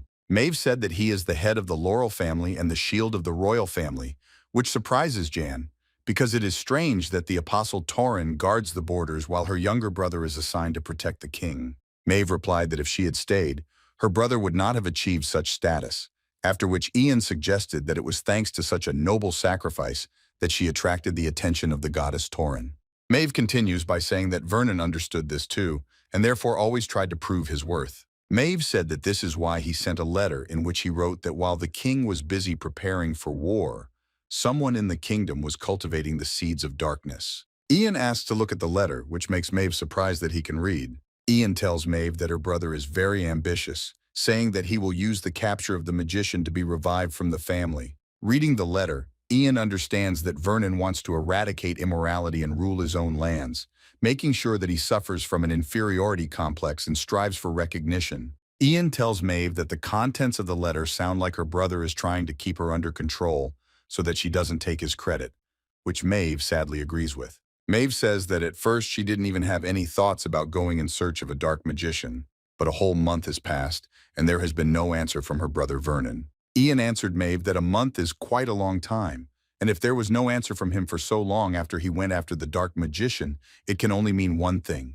Clenching her fists, Mave replied that she understood what he meant, but this does not mean that something happened to Vernon, because he trained hard, overcoming himself. Mave said that regardless of the situation, she must get to the bottom of the whole truth in the smallest detail. Ian realized that now he had learned a little more about how the divine apostle Mave became a bloody avenger.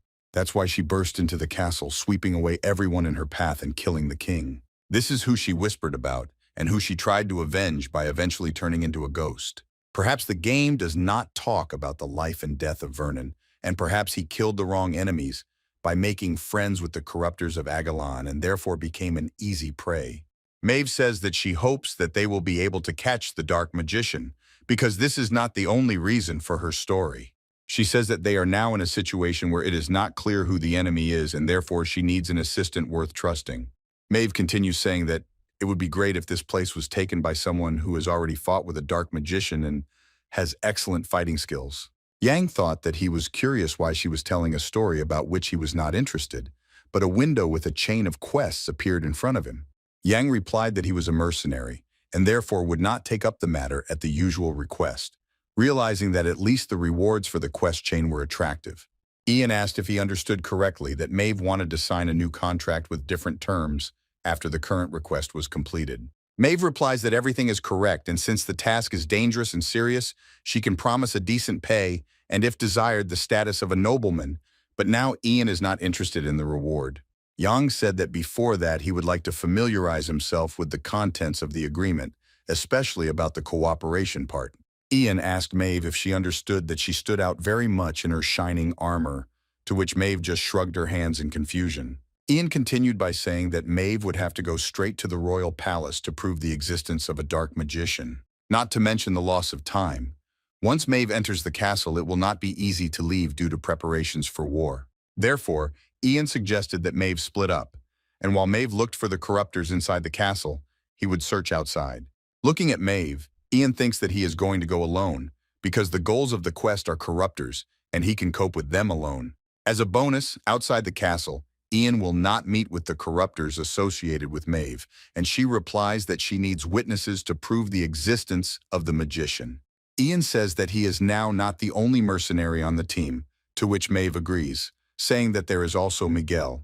Confused, Mave says that she doesn't understand Ian, thinking that he would first want to talk about payment, because that's why she mentioned the status of a nobleman. Mave says that in her opinion Ian could play a big role for the kingdom, but Ian refuses, saying that it would be better to get a lot of money. In fact, Ian thinks that he is indifferent to the fate of this world and he wants to see its end, as well as find the one who called him and get answers. And in order to achieve his goals, Ian needs to survive somehow. The heroes gathered at the gate. Mave said that they were leaving from here, from the fortress in the valley, and following Miguel's instructions, they went straight into the grave forest. The paper hand-drawn map shows the route of the heroes, which lies along the path to the grave forest. Mave orders Miguel to start leading them, while Ian suddenly remembers all the noise they made yesterday. With a satisfied expression on his face, Yang holds 2 stones in his hand, artifacts cleared of black magic, hoping that he will soon be able to try them out in practice. Jan, Mave, and Philip follow Miguel along the path, reaching the outskirts of the Red Valley. A dissatisfied Philip, jumping off his horse, shouts at Miguel, saying that the road here is so terrible that it is impossible to pass on a horse. Scratching the back of his head and looking at the overgrown path, Miguel replies he is sure that everything was different on the path before. Philip asks Miguel how long ago, to which he responds by wondering if it was 5 or 6 years ago, which makes Philip feel unwell. Indignantly, Miguel replies that it is not as dangerous here as before because crowds of goblins and gremlins lived here. Dismounting, Ian asked if Miguel was telling the truth, to which he replied that this used to be their lair. He continued saying that they even eat grass and leaves, and therefore only bare branches remained on the trees.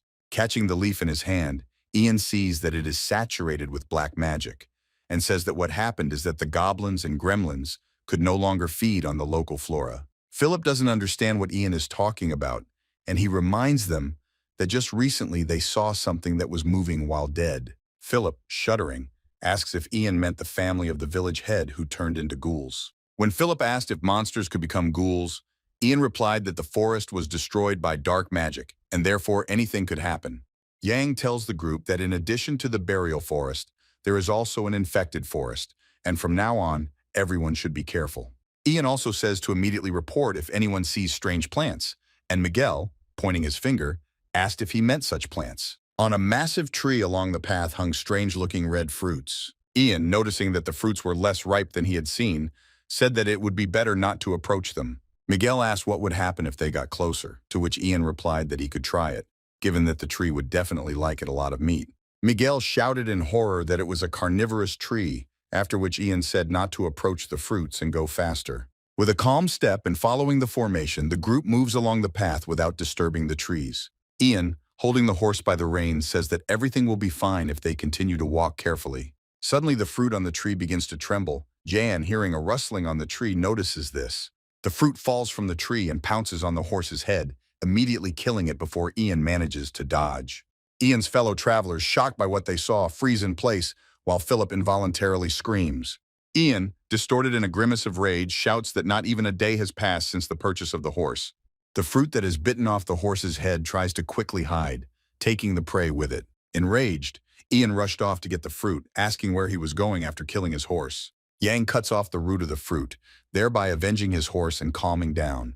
As the severed fruit falls to the ground, Ian lands, sheathing his sword. Everyone else looks at the open mouth of the fetus, inside which the horse's head still lies. Miguel asks, because Ian said that it is enough not to touch them, to which he replies that he thought so, but apparently they also react to sound.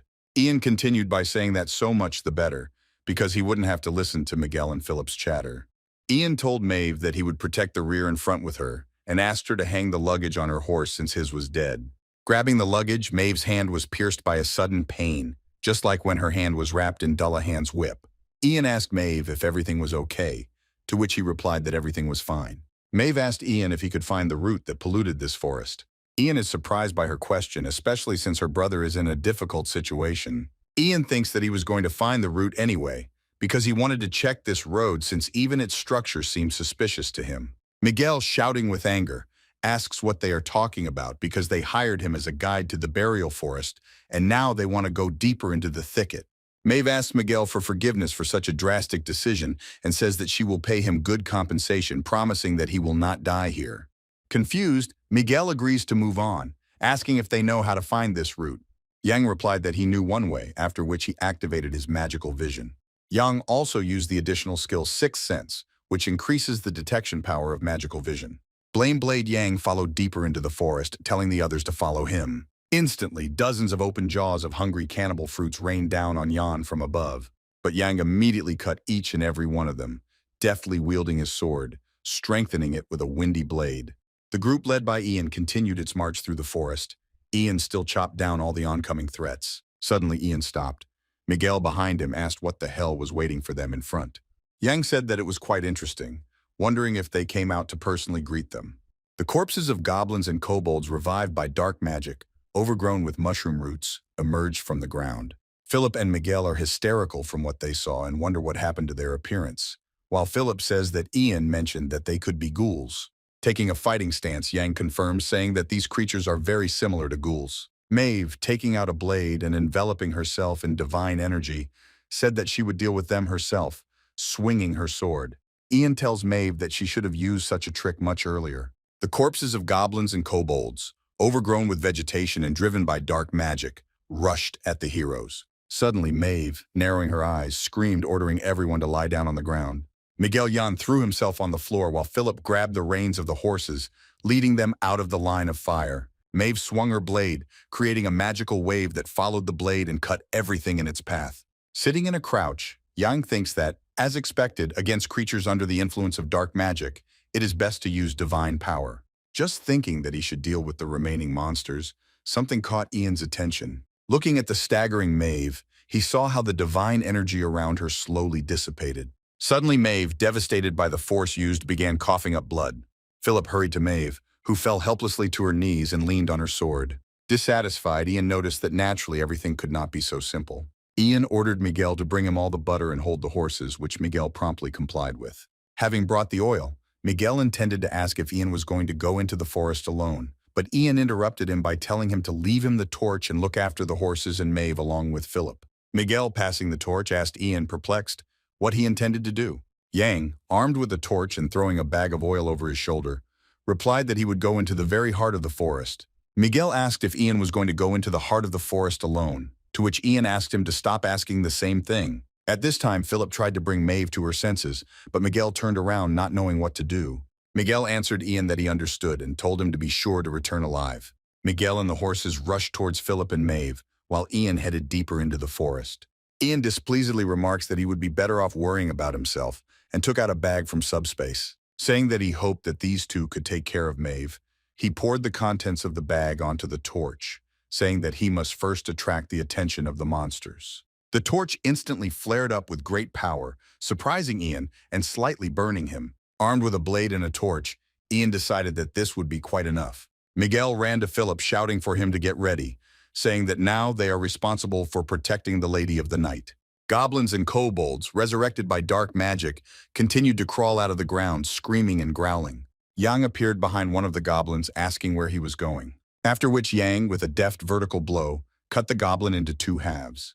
While Ian was beating one of the resurrected goblins with a torch, the others began to notice him, distracted from Mave and the others. Suddenly, Yang felt movement from the branches of the tree, at the moment when a carnivorous fruit was about to attack him. Yang activated his unique concentration skill, thanks to which he managed to dodge the fruit's attack without much difficulty. Yang, noticing that he was not even given experience points for killing goblins, freaked out, instantly cutting down all the goblins on the way. Pointing the torch towards the dark cloud, Ian said caustically that this must have upset him greatly. After this, Ian suggested that the observer turn his regret into anger, because he had only just begun.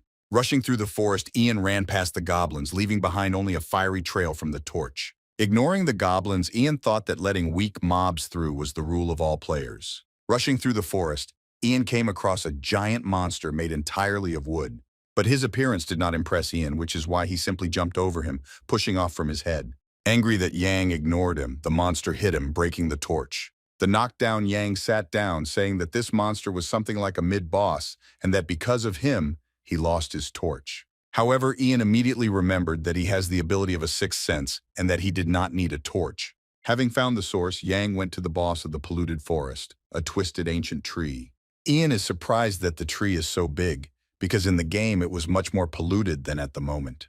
Without paying much attention to this, Yang decided to stick to the plan, finally deciding to use the purified artifact. One of the fruits on the tree tried to strike Ian, but he managed to dodge. Surrounded by a large number of huge, toothy fruits, he began to dodge, trying to get to the tree itself. Continuing to dodge, Yang stuck his hand into subspace, thinking that he could rush into battle, but that it was pointless. Taking out a bag of oil, Ian doused all the fruits in his path, waving the bag in all directions. Throwing out a couple of bags of oil, Yang shot after them with a fire spell, setting them on fire. Lost in thought, Ian stood in front of a tree, surrounded by burning patches of earth. As he originally intended, his actions led to the fire engulfing the entire tree. Looking melancholy at the burning tree, Ian thinks that if he had studied strategies while playing this game, he would not have wasted his skills on useless gray magic. Reflecting on the fact that Yang is still using useless magic, he suddenly notices another weak point. Jumping off the ground, Ian is indignant at why the hell this boss's weak point was placed so high. Suddenly, in the middle of a jump, a tree attacks Ian, throwing him back with streams of steam. Taking out the cleaned artifact, Ian grins, saying that he expected everything when the boss uses his steam technique. Ian describes the steam technique that Wood uses to extinguish a fire in a crisis, immediately after which he uses a powerful long-range attack during which he uses all his heads. The most important thing is that this period takes time, which means Yang can use magical skills. Yang uses the low red magic spell Flamethrower, although thinking that it is for close ranges, but deciding to strengthen it with an artifact. However, Ian notices that the artifact continues to intensify, which makes him decide that something is wrong. The artifact was draining Ian's magic more and more, something he didn't remember doing in the game. Having absorbed enough mana, the stone concentrated Yang's spell, turning it into a destructive, fiery explosion. Yang had difficulty holding back the fire spell, which the artifact intensified to incredible power. When the spell dissipated, only a charred trunk remained in the place of the boss tree. While the burnt armor was crumbling, covering his eyes, Ian realized that this was not the power of the artifact. It simply absorbed his magic and strengthened it. Ian is surprised that the mechanism of the artifact is so different from what was in the game. Ian recalls that in the game he was fully equipped with artifacts and magical weapons. I think that maybe they were all controlled by magical stones. Looking at the tarnished stone, Yang sadly says that the concentration of power has become lower, but he was going to use it more than 50 times. Nothing remained of the twisted ancient tree except a large supply of charcoal. Taking the blade out of subspace, Yang says that he feels sorry for the poor guy and says that he can rest. Holding a torch in his hands, Miguel looks at the clouds of smoke in the distance, wondering what Ian did with all this oil. Remembering the pillar of fire that recently broke out, he is sure that it was the work of Ian. Hearing the rustling, Miguel turned around in fear, deciding that there were still ghouls left. However, Miguel saw Ian coming out of the bushes and was incredibly happy about him. Miguel asks Ian if he's okay, saying that he does not look very good, to which Ian simply asks for a rag to wipe off the dirt. Wiping his face with a rag, Ian thought that he had never imagined that it would be such a tough thing. Immediately after Yang struck the weak point of the tree with his sword, pieces of falling coals created an explosive chain. Ian told Miguel to stay here and figure it out if something happened, while he himself went to Philip and Mave. Philip and Mave are sitting by the fire. Mave leans her back on her sword while Philip watches her closely. Philip calls out to Ian, happy to see him back. Ian asks Mave if she's okay. Breathing heavily, the confused Mave says that this happened to her for the first time because she does not have any illnesses. Philip believes that she was poisoned, but Ian says that since she is an apostle, this is not a simple dark spell or curse that weakened divine protection. Taking up the sword, Philip told Mave to provide his treatment to him, to which Ian objected by asking what he would do. Hearing that Philip was going to cut Mave's wound to remove the infected blood, Ian was slightly taken aback. Ian, feeling Spanish shame, tells Philip to stop unless he wants to kill her. Ian sees something causing discomfort in Mave's left hand, believing it to be contaminated magic. Ian ordered Philip to remove the armor from Mave's left arm, which Philip successfully completed. Under the armor, Mave's hand was wrapped in a rag and oozed dark magic. Philip was shocked by what he saw, calling out to Lou Solar, but Ian confirmed the guest that the cause was the injury received from Dullahan. Ian finds what is happening strange because no matter how strong Dullahan's curse was, it could not overcome the divine power. Remembering the divine power, Yang, without much enthusiasm but out of necessity, prays to Lou Solar. But then his attempt is interrupted by a voice in his head, saying that he can absorb the curse. Feeling that this was swamp hatred, Yang began to think because in the description of the ring, there is no information about absorption. On the other hand, the ring is Dullahan, so there is nothing surprising in absorption. Apparently, the ring doesn't want Ian to turn to God, and Ian is very glad that he is not the only one who hates gods. Ian tells Philip to hold his hand tightly, saying that he is going to heal Mave. Taking off his glove, the snake on his finger begins to move, Shocking Philip, Ian tells him that it is his pet. An indignant Philip says that Mave needs to stay away from corrupt people and monsters, otherwise the goddess will get angry. An angry Ian asks Philip if he thinks he's a spoiled person, to which he awkwardly replies that he doesn't. Ian then tells Philip to shut up and hold Mave's hand, otherwise he will do everything bad that comes to his mind to him. The snake slid from Ian's hand and grabbed Mave's hand, beginning to absorb the curse. Philip, delighted that the curse has disappeared, calls out to Mave saying that they succeeded. Philip, with tears in his eyes, says that this monster really managed to heal her, after which John says that she is in no danger. Suddenly, the snake snarls and hisses at Philip, who was stretching his hand towards it. Frightened, Philip pulls his hand back, asking Ian what's wrong with him, to which Ian responds with ignorance. With a terrifying look, Ian tells the snake to crawl back, causing the latter to submit to the order. Philip asks if it's normal to wear a monster on your finger like this, to which Ian replies that even though he tamed it, the nature of the snake has not gone away. Jan again asks Philip to shut up and bring him a dagger, bandages, and alcohol, while Jan himself uses the first aid skill. Next to the fire was a barrel of alcohol, a dagger, and bloody bandages. To the joyful exclamations of Philip, Mave came to her senses after treatment from Ian. Mave, looking at her bandaged hand, says that she is again receiving help from Ian, although it was her idea to find the root of the pollution. Sitting down on one knee, Ian replied that he had already solved the problem at the root, to the shock of Mave and Philip. Mave, annoyed that Ian again did everything alone, replied that the artifact had taken possession of her. When asked if the magician was trying to desecrate her, Mave refused, saying that he only said that it was brazen to use red magic, and that this man would soon pay. Mave says that he had a specific magician in mind, and that it might help if you understand who he is talking about. When Mave asked if Ian had any guesses, he answered who knows, thinking that the magician had spotted him after all. Waving a shovel, Miguel says that they are wasting time, and that the black magician is much more important. Ian tells him that digging is his unique ability, and if he wants to dig a hole faster, he can use the power of the whiner. Philip says that the large tree was completely burned, and is glad that the fire did not spread further. Mave replies that this used to be a forest of fairies, and they practically do not burn, and that is why many fortresses were built where fairies lived. Mave also says that Ian probably knew about this when he started the fire, which Philip picks up. At the tree, Yang is happy to notice that the seed of the ancient tree, which gives an additional skill point, has not burned. Jan thinks that he can take the advice of the information window and eat it, but this is a bait because there is a hidden quest, and therefore he simply hides it in subspace. Suddenly, Ian heard screams of an incomprehensible nature from below that this was madness. Having gone downstairs, Ian, along with Mave and Philip, came to Miguel asking what was the matter.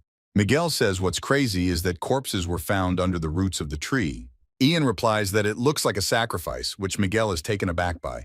Mave asks if this means that the dark magician sacrificed people to raise this monster. Hearing the words about sacrificing people, Mave's eyes widened and her gaze went blank. She immediately remembered her conversation with Ian in the village about how her brother had not written for a month. Having come to the realization of the possible outcome of her own brother's campaign, Mave fell into a stupor, beginning to deny even such a thought.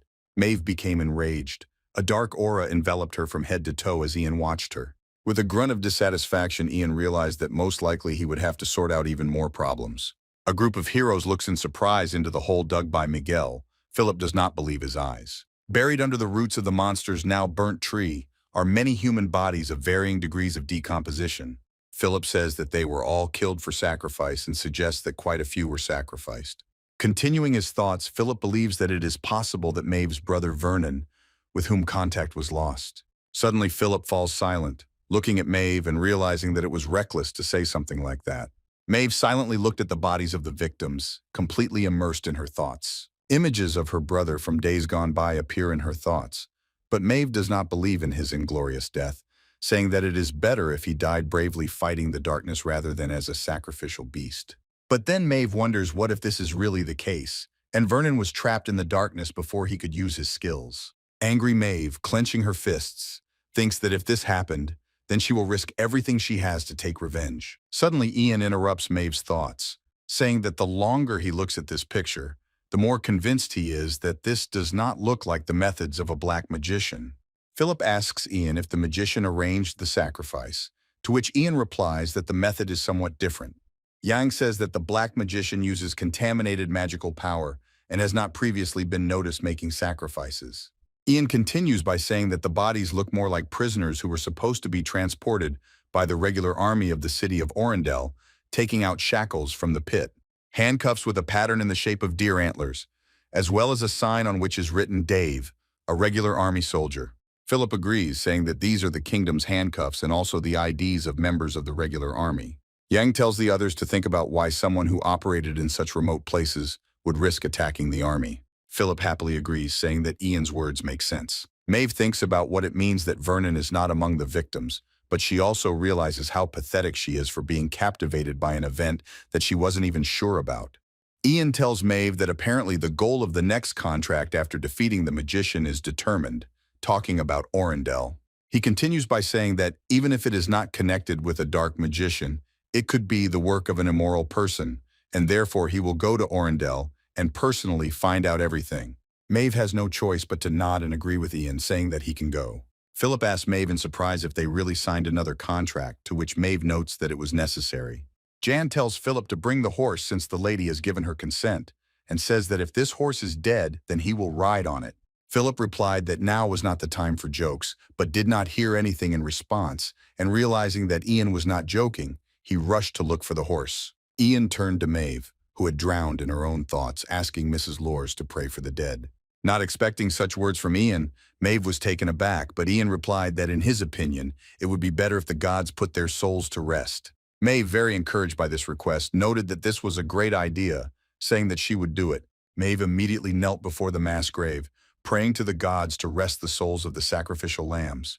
Yang wonders whether he should be happy that she took on this, because until recently she, by all indications, was deprived of divine power. Ian thinks that if this happened once, it will most likely happen again, but he notes that divine power, although temporarily, will be able to restrain the madness. Mave prays to the sparkling goddess, asking her to take care of those who suffered on this earth and bless their souls so that they can find peace. Mave thought that although there is no evidence that Vernon is dead, she is still very worried, wondering what Vernon is doing now. Suddenly her brother appears in front of Mave, saying that he will surpass her and prove that he is worthy to lead the whole family. Confused Mave, who did not expect to see her brother, tells him that he has already done enough to prove himself. Vernon asked Mave if this was so, to which Mave confidently replied that he did not need to be so zealous. Vernon told Mave that she knew nothing at all, which surprised and confused Mave. Vernon turned around, blood flowing from his eyes and mouth and flowing onto his neck, and he continued by saying that Mave did not know that he was already dead. Instantly, Mave returned back, disheartened by what she had just witnessed. Mave grabbed the visor of her helmet, not understanding what happened, and believing that what happened was a crazy dream. With an unfocused look, Mave looked around, seeing that she was lying on a cart behind the reins of which Ian was sitting while both Miguel and Philip walked nearby. Ian calls out to the confused Mave, asking whether she can be considered as having already woken up. Mave asks Ian how long she slept and wondering where the cart came from which Ian realizes that Mave does not remember anything. Ian replies that they found an abandoned cart along the way, and Ian decided to use it. Mave only agrees, thinking that she cannot remember anything due to the fact that she is absorbed in personal experiences. But Ian says that she woke up just in time. Ian replied that they would soon arrive at the burial forest, which left Mave in a little shock. Looking back at Miguel, Mave asks why they didn't warn her in advance, to which Miguel only looked away in confusion. Ian says that it was he who asked them not to talk, because if Mave had known about this earlier, she would not have been able to rest so well. Ian replied that if Mave had nothing to object to, then she should continue her rest, to which Mave agreed, answering that she would give in to him this time. Miguel continued to exchange glances between Ian and Mave, which is why Ian caught himself thinking that he was going to tear out his eyes. Suddenly the cart stopped. Miguel asked why Ian stopped the cart, to which he replied that it was the horses that refused to go further. Mave tells Ian that the sinister magical power is similar to the one contained in the contaminated artifact right in front of them. Yang agrees, saying that these lands, shrouded in ominous fog, are the border with the lands of evil. Philip asks if Ian means that these lands are cursed by calling them lands of evil. Yang confirms his words, saying that these lands are cursed and corrupted under the influence of the dark wall, and even the laws of nature are different here, so anything could mutate. Ian remembered that they say that you no longer come out of this forest, wondering if you really will be able to get out of it. Mave gets off the wagon, saying that she will not go further, and tells Miguel and Philip to take everything they need. Miguel panics slightly after saying that they are not returning from the forest, but Ian convinces him that the curse will be lifted after killing the magician, probably. Miguel replies that essentially his job was to lead them to the burial forest, to which Ian asks if Miguel is asking to kill him. Miguel replies that he wanted to say that this is a great opportunity for him to prove his loyalty in such a dangerous situation. Philip says that even though he was ready for this, he is still very nervous, to which Miguel replies that he too will eventually have to go there. Ian asks his partners if they are all ready. Mave answers her about her unconditional readiness. Mave continues, saying that she will not back down no matter what happens in the grave forest. Suddenly, Ian feels an evil gaze on himself, realizing that the black magician has discovered him. However, Ian believes that this does not really matter because the magician was not ready to meet the guests, which makes Ian happy to see his stupid face. He continues his thought, saying that it's time for him to pay for tormenting him by sending his monsters, and besides, he needs a reward in skill points. The group moves through the burial forest, surrounded by dead trees and shrouded in fog. Philip asks Ian if they are definitely on the right path, to which Ian says that they are, and that Philip is tired of asking about it. Philip, gritting his teeth, thinks that he shouldn't have asked Ian, remembering how the three of them sat by the fire. Jan told Philip that if he was afraid to go into the forest, then let him say so, to which Philip shouted that he would lead them through the grave forest. Philip didn't think that Ian would actually allow him to lead the group through the forest, but for the sake of the lady, he would give it his all. Seeing that Philip has pulled himself together and is really trying, Ian understands that he is not completely hopeless after all. Yang looks around the area feeling some strange feeling, not understanding what is happening here because polluted mana cannot flow endlessly. Suddenly, the group passed through a dense curtain of fog as if approaching the heart of the forest. Philip joyfully exclaims that he didn't think that they would really succeed. Miguel tells him that he didn't believe in him either, saying that he can directly hear the fear coming out of him. Ian tells Philip and Miguel that they are rejoicing early because all the fun is just beginning, looking at the mausoleum in the middle of the forest. Approaching the entrance to the crypt, the heroes talk about how their journey is not over yet. Ian takes a step forward and says what will happen next, causing Philip to feel relieved. Miguel, on the other hand, does not feel any relief from the fact that they intend to go down to the crypt right now. Ian replies that the decision had to be made even before they set foot on the lands of the grave forest. Now there is only one way left. The heroes, lighting their path with torches, descend deep into the crypt along a huge spiral staircase. Before entering the room, Philip, holding a torch in his hand, asks Ian if they have arrived. The group of heroes entered a large, dark room covered in mustiness and dotted with ruined statues. Philip is surprised that such a huge space can be underground, indignant at how dark it is here. Mave stops Ian, saying that she should say a prayer before they move on. She says that from the moment they entered, her stigmata has been weakening, to which Ian asks what stigmata is. Mave replies that stigmata is a mark that is placed on your soul the moment you become an apostle. She replies that thanks to him, Mave can communicate with God and receive his power, which for Ian sounds like a slave contract. Ian recalls the moments when he almost pledged his soul to the gods, thinking that in this world one could get a knife in the back even from the gods. Ian agrees, telling Mave that if necessary she can pray right now. Mave takes out her blade, stabbing it into the ground and permeating the floor with divine energy. Divine energy enveloped Mave as she knelt in prayer while the others watched in silence. Miguel tells the others that the place is surprisingly empty, looking around into the darkness. The uncomprehending Philip asked what he meant. Miguel replied that this place is called the burial forest and hundreds of bodies are buried here. But he continues to say that on their way they have not yet encountered any remains. Yang interrupts his reasoning. Peering into the darkness with magical vision, Ian says that they need to see it with their own eyes, saying that the magician was preparing for their meeting.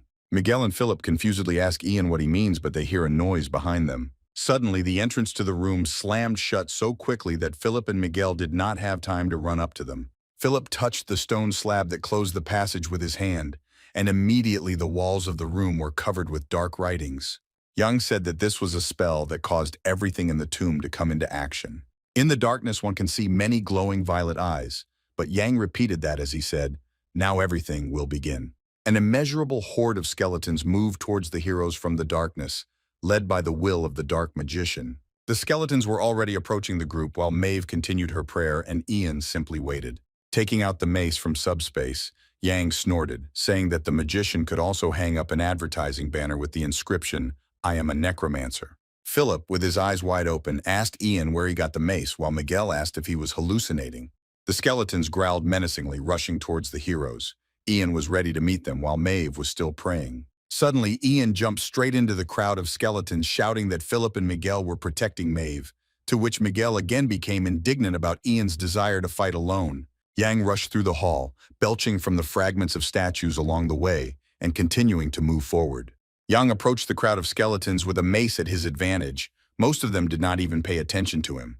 With a blow from above, Yang smashed the skeleton with his mace, crushing his skull into small fragments. As the skeletons began to surround Ian, he used the low-gray magic of a rotating barricade, pushing the skeletons away from him. Throwing back his opponents, Yang strengthened the head of his mace with a rotating barricade spell. Wielding a mace enhanced by a spell, Yang broke through the ranks of skeletons, demolishing everyone in his path. Yang, satisfied with the result of the experiment with the mace and the wind spell, compared the mace's effectiveness with the hammer. Yang felt the magician's gaze on him, directed at him through the skeleton. Yang realized that the magician was watching them, hiding like a rat. Looking at Mave over his shoulder, Ian decided that it was not time yet, and that the battle was still entirely up to him.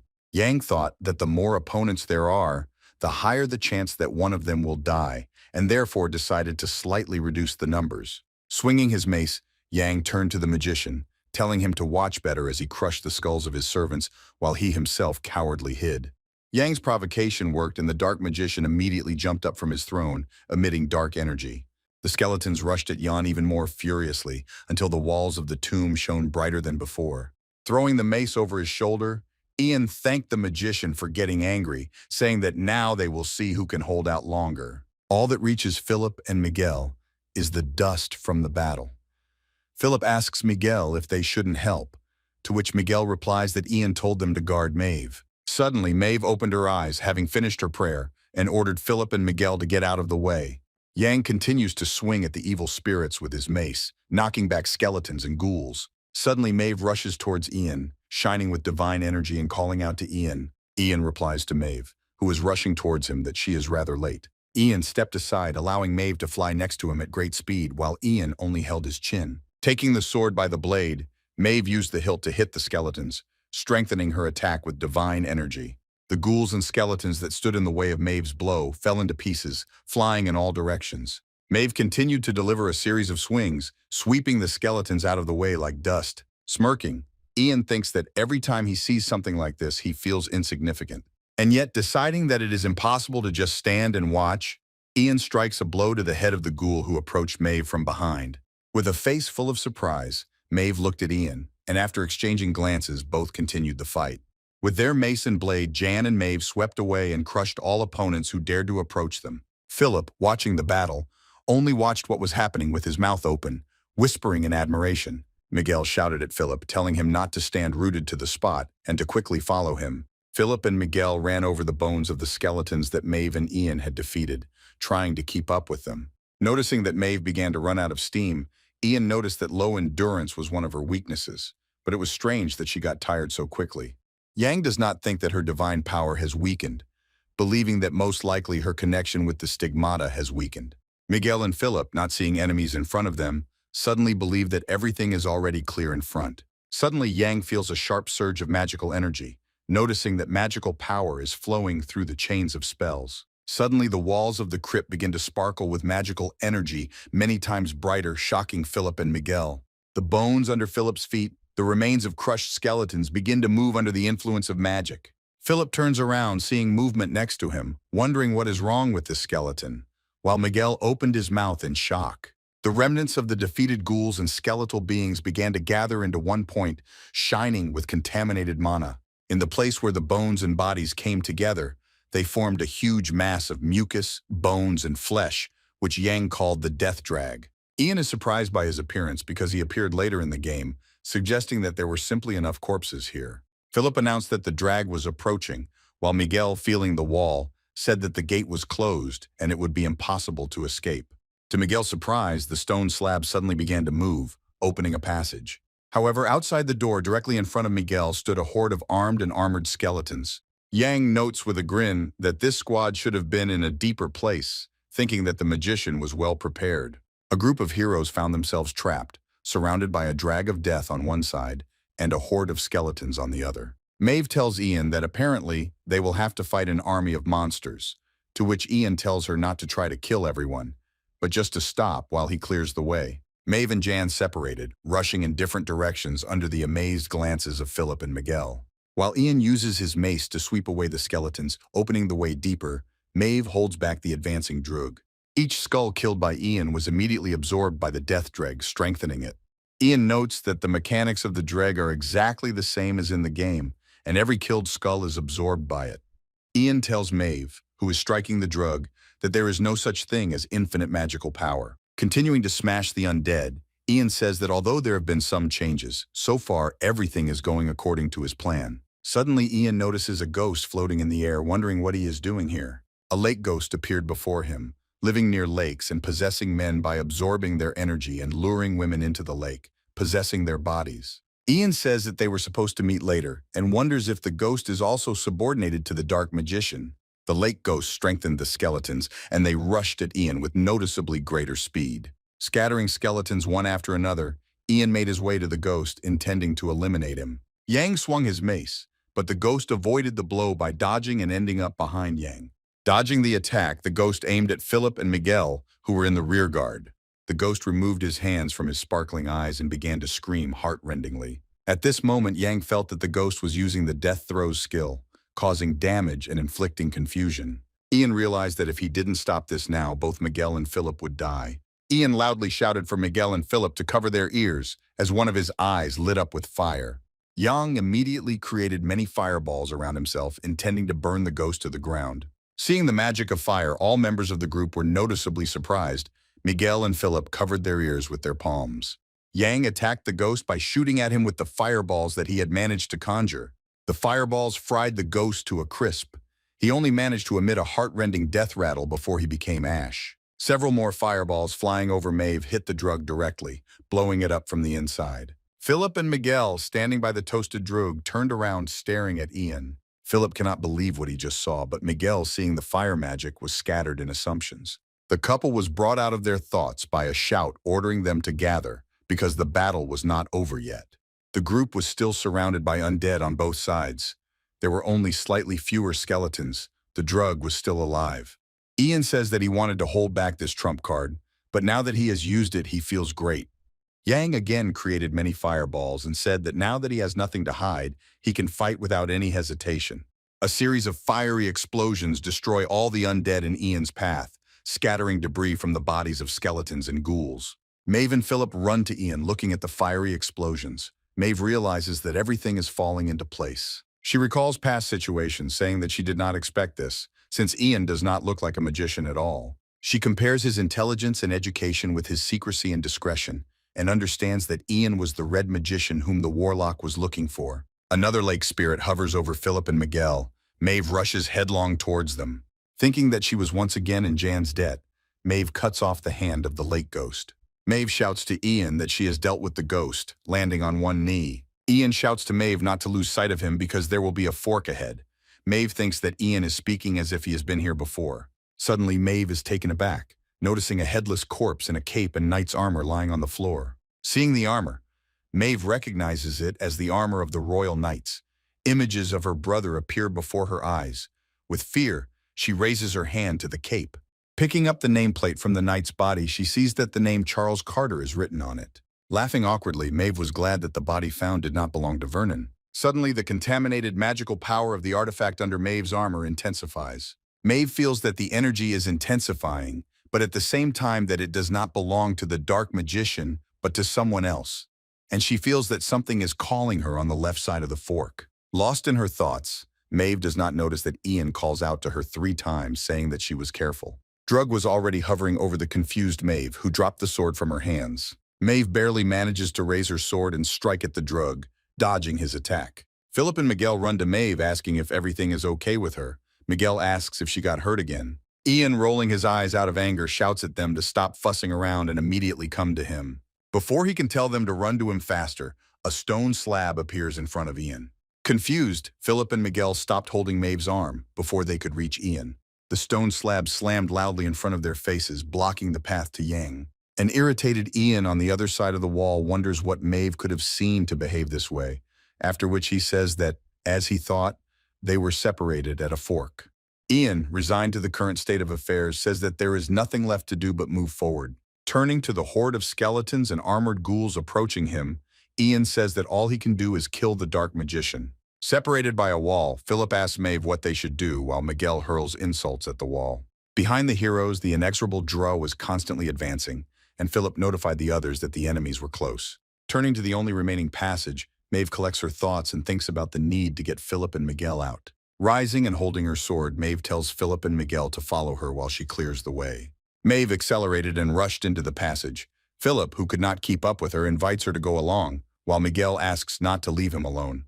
Mave destroys the skeletons on her way, clearing the way for retreat from the drug. Philip asks the hurrying Mave why she sped up so much, offering her his help. Entering the room, the trio freezes. Mave takes a breath while Philip and Miguel look around the room in surprise. In the room, the heroes were waiting for many skeletal warriors, who did not attack them, but allowed them to pass. Philip asks in surprise why the skeletons don't attack them, but just stand there. Suddenly, a voice rushes through the entire room, ordering the skeletons to make way, to which they instantly obey.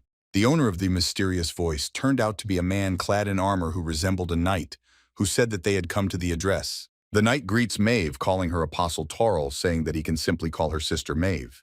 Confused, Miguel incomprehensibly asks who it is, while Philip recognizes the knight's voice. Shocked Mave, not believing what is happening, asks the knight if he is Vernon Laurel. Before Mave had time to ask why Vernon was here, he immediately lowered his visor and rushed at Mave, who had difficulty blocking his blow. Mave, shocked by her brother's actions, asks him why he pointed his sword at her. Laughing madly, Vernon replies that now his time has finally come to surpass Mave.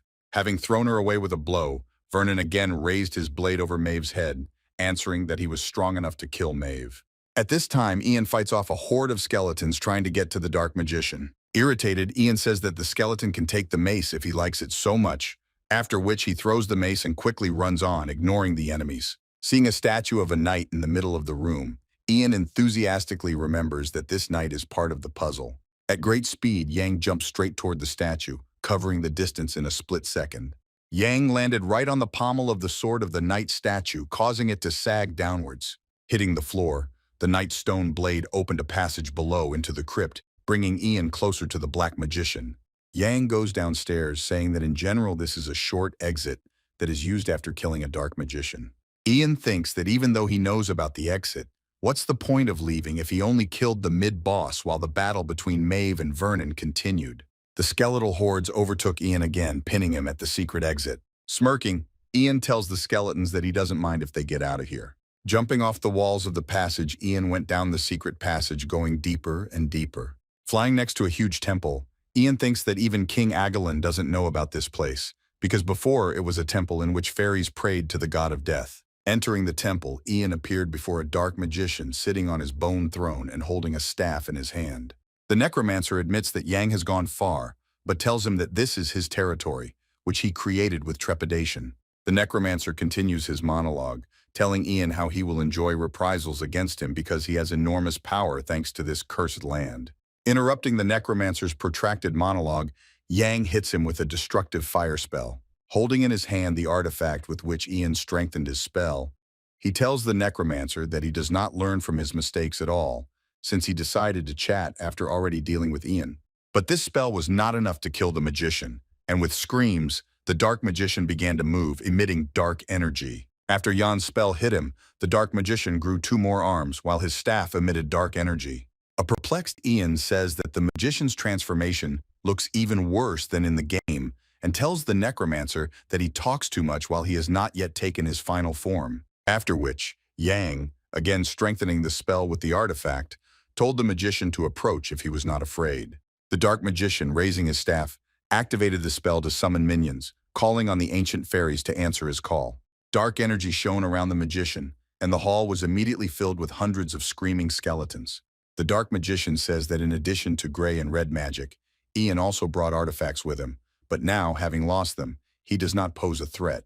With shouts that the magician will show Ian how insignificant he is, the warlock sets fairy spirits against Ian. Skeletons surrounding Ian rush towards him, while Ian stands still without moving. The laughing necromancer says that Ian froze with fear when suddenly he soared into the air, The confused magician does not understand how Yang could instantly rise into the air, aiming his staff at him.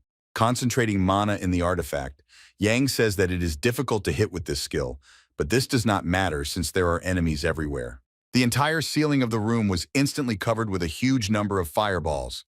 Yang used a skill called dancing flames. The skeletons, opening their jaws, only stood and looked up, sanctified by the flames of the fire. A rain of fireballs immediately covered the entire space of the room, destroying all the summoned minions of the magician. The dark magician shouted in rage that Ian's spell was just childish tricks and began to cast a spell himself while Ian was already approaching him. Swinging his staff, the magician created a ghostly wall, shouting that Yang would not be able to avoid it while in the air. Ignoring the mage's words about the inevitability of his wall, Yang created a fireball in his hand. Throwing a fireball under him, Yang was able to dodge the warlock's ghostly wall with the help of a shockwave. Taking out the previously discarded mace from subspace, Yang enveloped himself in gray magic, hanging right in the air. Yang rushed towards the warlock and caught him by surprise. Trying to protect himself from the blow of Yan's mace, shrouded in a wind spell, the black magician covered his face with his hands. With one swing of his mace, Yang tore off a pair of the warlock's arms, flying past at residual speed. The black magician screamed in pain, having lost 2 arms from Ian's blow, his face contorted in agony. Yang landed on the ground, his mace smoking after the strike, and Yang noted with dissatisfaction that he had missed. Yang stands on the pedestal of the temple. The floor is strewn with fragments of skeletons, and in front of him, on his knees, lies a dark magician who has lost 2 arms. Twisting the mace in his hand, Ian says that as he thought, using this thing is not easy, and that he should continue to study various combinations in battle. Yang continued, saying that he wouldn't have had to study them if he weren't an outsider. The panicking dark magician said that Yang deceived him in order to weaken his vigilance because he had more than one artifact of gray magic. Ian says that the magician is right, which is actually a lie, and says that he has prepared something special for him, which is also a lie. The magician's staff shone again, emitting dark energy, and the magician said that he recognized Yang's power and therefore would fight at full strength. The magician pointed his staff and energy flowed throughout the room, and even beyond. The remains of skeletons from all over the room were drawn straight to the warlock's staff. Yang, without much enthusiasm, notices that the dark magician is moving into the second phase and will become a little faster. The black magician in his second phase appeared before Yan in the form of a huge undead warlock. Yang answered the magician that now his weakness in physical defense is absolutely unimportant because his new form is very predictable. The dark magician exclaimed that he received this power from the void and that he would make Ian realize that death is a blessing, attacking him with a powerful beam of dark energy. Having difficulty dodging the beam pursuing him, Ian notices that it is damn fast. Intoxicated by Ian's running, the magician exclaims to him to run and hide like a rat. Ian understands that the magician is enjoying the process. Ian notices that the same tactics work here as in the game, and now he needs to get around him to reduce the interval. Yang continues to dodge with the thought that the magician will not be able to hold this technique forever and waits for a window to strike. Noticing that the magician's technique was weakening, Yang immediately rushed on the offensive using the dancing flame skill. Yang attacked with dancing flames, down to the feet of the dark magician, which the latter certainly did not expect. Mocking that Yang directed his attack downward, the mage used his dark beam technique again.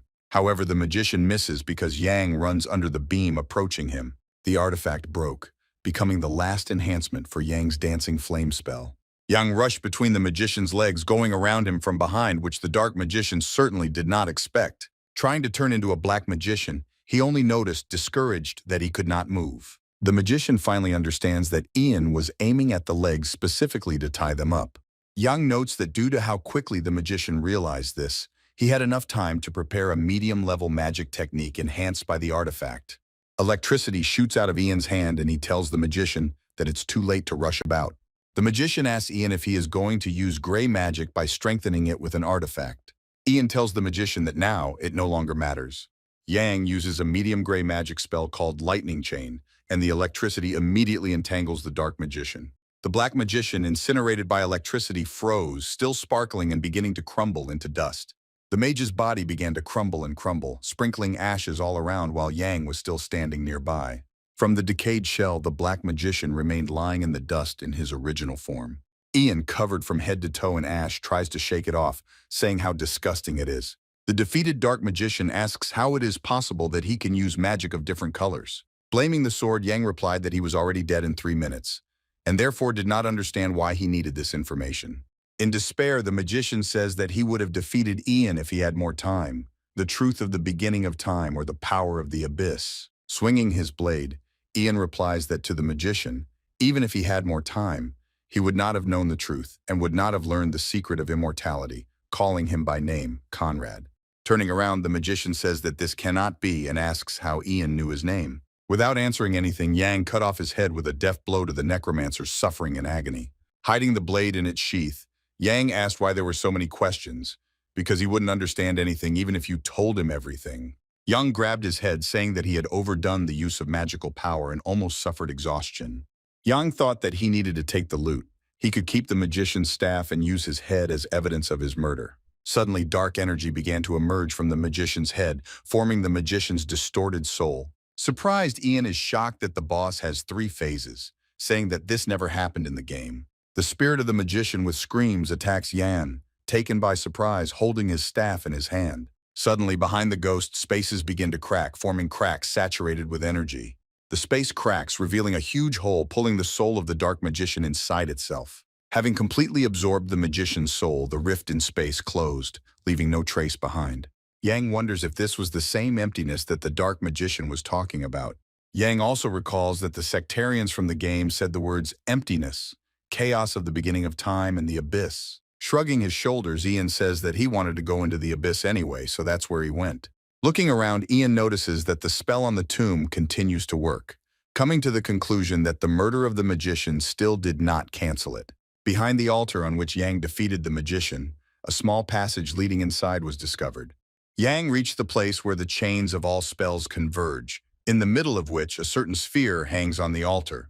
Noticing the magician's diary lying nearby, Ian notices that he really kept the diary like a madman, but decides to familiarize himself with the contents in search of important information. From the entries in his diary, Yang learned that the floating sphere on the pedestal is a source of energy. It is also a dark entity of impressive size. Yang notices that its power is different from contaminated artifacts and is more comparable to divine power, after which he says that it would be a pity to destroy the sphere, deciding to trust his internal resistance. Deciding to try to absorb some magical power, Yang touched the sphere with his hand. However, the sphere began to forcefully pull Ian's hand inside itself, making a strange noise. The sphere suddenly burst into a bright, blinding light, illuminating the entire room and blinding Ian. Once inside the sphere, Yang's consciousness floated through space, flying past many planets. Not understanding what was happening, Yang agreed that the view was quite beautiful, and then approached the black hole. The black hole began to pull Ian inside itself, but the attraction suddenly stopped abruptly. Looking around, Ian saw a cosmic glow that illuminated everything around him while he was at the very epicenter. Having difficulty getting out of the sphere, Yang fell with force, hitting the brick floor of the tomb. Shrouded in the energy of the sphere, Ian vomited after such an incredible space journey. Yang began to panickedly shout out the command to open the status window, wiping his mouth after vomiting. Yang began to frantically click on the character panel, increasing the mental strength stat. Covered in sweat and wiping his saliva, Yang said that it was dangerous, and he almost went crazy. Not understanding what the hell was going on, Ian noticed that he had spent 9 skill points, saying that in any case he had already developed other necessary skills. Yang saw a quest panel suddenly appear, which indicated that the task had been completed, which Yang was surprised at because he had not even received the quest, let alone completed it. The quest says that Yan managed to return the fragments torn from the chaos of the beginning of time to the abyss, and the reward was a fragment of chaos. Yang believes that then, this means that the black hole was this very abyss. Continuing his reasoning, Ian believes that the look that he felt on himself belonged to the creature, and this creature was nothing other than an ancient deity, and given what he saw, Yang could only think in this direction. Thinking about the reward he had received, Yang felt a familiar sensation in his chest, the same as from the sphere of the energy source. Suddenly, Yang wondered if this was the same force of chaos that the magician had mentioned. While Ian was thinking about the power of chaos, the battle between Mave and Vernon continued on the tiers above. Feeling the familiar wave of confrontation between divine power and polluted magic, Yang became wary. Ian wondered if the collision of divine energy with polluted energy meant that Mave was injured. The court servants discussed that this time, Mave was chosen as the apostle, not at all surprised by this and saying that she is amazing. Vernon is standing by the mannequins. The maids are discussing that Mave can become the head of the family, because compared to her, Vernon is not so interesting. Mave comes out from around the corner saying she's glad to see that he's training hard and offers him sparring. Vernon, smiling, only answered Mave that she was not ready yet. Mave and Vernon cross blades, parrying each other's blows expertly. Vernon throws a punch at Mave's head, knocking her helmet off her head. Philip and Miguel shout that Mave barely manages to take the blow and ask if she has used up all her divine power. Laughing, Vernon continues the attack, asking Mave what happened and why she can only defend. Suddenly, Vernon freezes at the moment when Ian pierced the dark magician with a lightning spell. Mave silently looked at her brother, calling out his name in a questioning tone. Vernon, with a surprised look, says that he feels that his master's energy has disappeared. Philip asks if she has a black magician under her master, to which Miguel replies that it was probably Jan who killed the necromancer. Mave lowers her sword, saying that if the dark magician is dead, then they no longer need to fight any further. Mave asks Vernon to return home, saying that even though his body has changed, there is probably a way to fix everything. Vernon replied that now that the one who was holding him back was dead, he was completely free, and the first thing he plans to do when he gets out is to burn the hated kingdom to the ground. Immediately after this, Vernon will take the lives of all living things and become stronger. Then he will become the sole and all-powerful ruler of his own territory, just like the demons behind the Black Barrier. He continued by saying that all this will begin after he kills his sister. Vernon rushed at Mave, who was only looking at her brother with a blank look. Suddenly, the dungeon's spell chain sparkled, emitting a bright light and becoming unstable. Vernon immediately jumped away from Mave, slightly shaking in surprise. Philip and Miguel watched in shock at what was happening with the spell chains. Suddenly, Philip called out to Mave, saying that her divine power flared up with renewed vigor. Drops of sweat flowed down Mave's face. She said that divine power was overwhelming her. Vernon laughed, saying that the goddess was probably angry that her beloved apostle first broke off contact with her and then resumed. He continued, taking the sword in both hands, and said that then they would fight with full force. Mave, who did not raise her sword, tried to stop her brother, saying that all this was pointless. But Vernon did not listen to his sister and continued his blind attack. Shouting out her brother's name, Mave raised her blade with tears, realizing that Vernon could no longer be convinced. Vernon jumped on Mave, striking from above, and Mave raised her blade to pierce her opponent. Mave, with a blank look, was doused with blood immediately after the collision between brother and sister. The blade pierced right through the armor, coming out from behind, crumbling the breastplate and spraying blood. Philip and Miguel shout out to Mave in horror, saying that this cannot happen. The blade stopped, slightly scratching Mave's shoulder. Her sword pierced Vernon right through. Philip joyfully proclaimed Mave's victory. Dropping the blade, Vernon coughed up blood, groaning from the pain in the wound. Mave realizes that at the very end, Vernon could not point his blade at her. Vernon tells Mave that his feelings prevented him from delivering the final blow. Standing with his sister's blade in his chest, Vernon said that as he thought, he remained a weakling until the very end. He continued by saying that he hated her for the way she smiled at him without even realizing that she had everything and he had nothing. But in fact, he did not hate his own sister, continuing to train tirelessly. In fact, Vernon just wanted Mave to recognize him as her equal. Vernon continued, saying that in the end, he still couldn't surpass his sister. Mave calls out to her brother in panic, saying his name as his consciousness begins to fade. With tears in his eyes, Vernon tells his sister that he is still happy about this outcome. After all, he always wanted to fight on equal terms with his sister. Holding her dead brother in her arms, Mave continued to call him by name, not believing what had happened. Philip silently looks at his mistress. Miguel asks Mave to calm down. Tears flow down Mave's face, and with a mournful cry, divine energy bursts out of Mave. A whirlwind of divine energy enveloped Mave and Vernon, lifting them into the air, which Miguel and Philip could only watch. Ian rushes through the dungeon, saying that he was so distracted by the power of chaos that he did not notice that the spell had been lifted. He says that the only reason for everything that happened could only be the mid-boss Death Knight. Having turned into the street, Ian recognizes the boss knight in this room as the boss of the night, slowing down with difficulty on the stone floor. Ian froze when he saw a column of divine energy lifting Mave into the air, holding the body of a Death Knight in her hands. Philip and Miguel stand near the pillar of light. Philip says how sorry he is for his mistress. Ian runs up to the guys and asks what happened here, to which Miguel only manages to mumble something incomprehensible. Mave sank to the ground, still holding the body of the defeated Death Knight in her arms. Mave tells Ian that he returned, thanking him for all his help, because without him, she would not have been able to get so far. But she continued, saying that they would not be able to continue their journey together, which Ian did not understand at first. Mave replies that Vernon is dead and that he was here all along, saying that he was already killed and resurrected in order to manipulate him as a puppet. Ian, shocked by this news, thought that he could not even imagine that the Death Knight was Mave's brother. Mave says that she prayed to the goddess to save her brother's soul, but of course she did not answer, because she blames the soul for its sins and does not save. However, Mave then says that if she wants to take revenge for her brother, the goddess will answer her. Ian asks Mave, speaking of revenge, she means that she will kill everyone who is involved in this. Mave, turning around and looking at Ian with eyes burning with fire, replied that this is the revenge that she wants to bear. Hearing Mave's phrase, Ian fell silent for a second, understanding where the bloody avenger had come from. Ian grabbed the blade, apologizing to Mave and saying that he would not allow her revenge to take place. Mave, taken aback by Ian's words, asked with dissatisfaction in her eyes what he meant. Ian responds by reminding Mave that there is a contract between them and that she apparently forgot about it. Jan asks if Mave forgot that she asked him to find out the full picture of what happened with that huge tree, to which Mave asks to cancel this contract. Ian replied to Mave that until now he had never canceled a contract at the request of the customer. Moreover, he never left the customer alive who unilaterally tore up or did not pay for the contract. Ian says that Mave will have to fight him. It's not that difficult, and if she intends to kill a lot of people, she'll just add him to this list.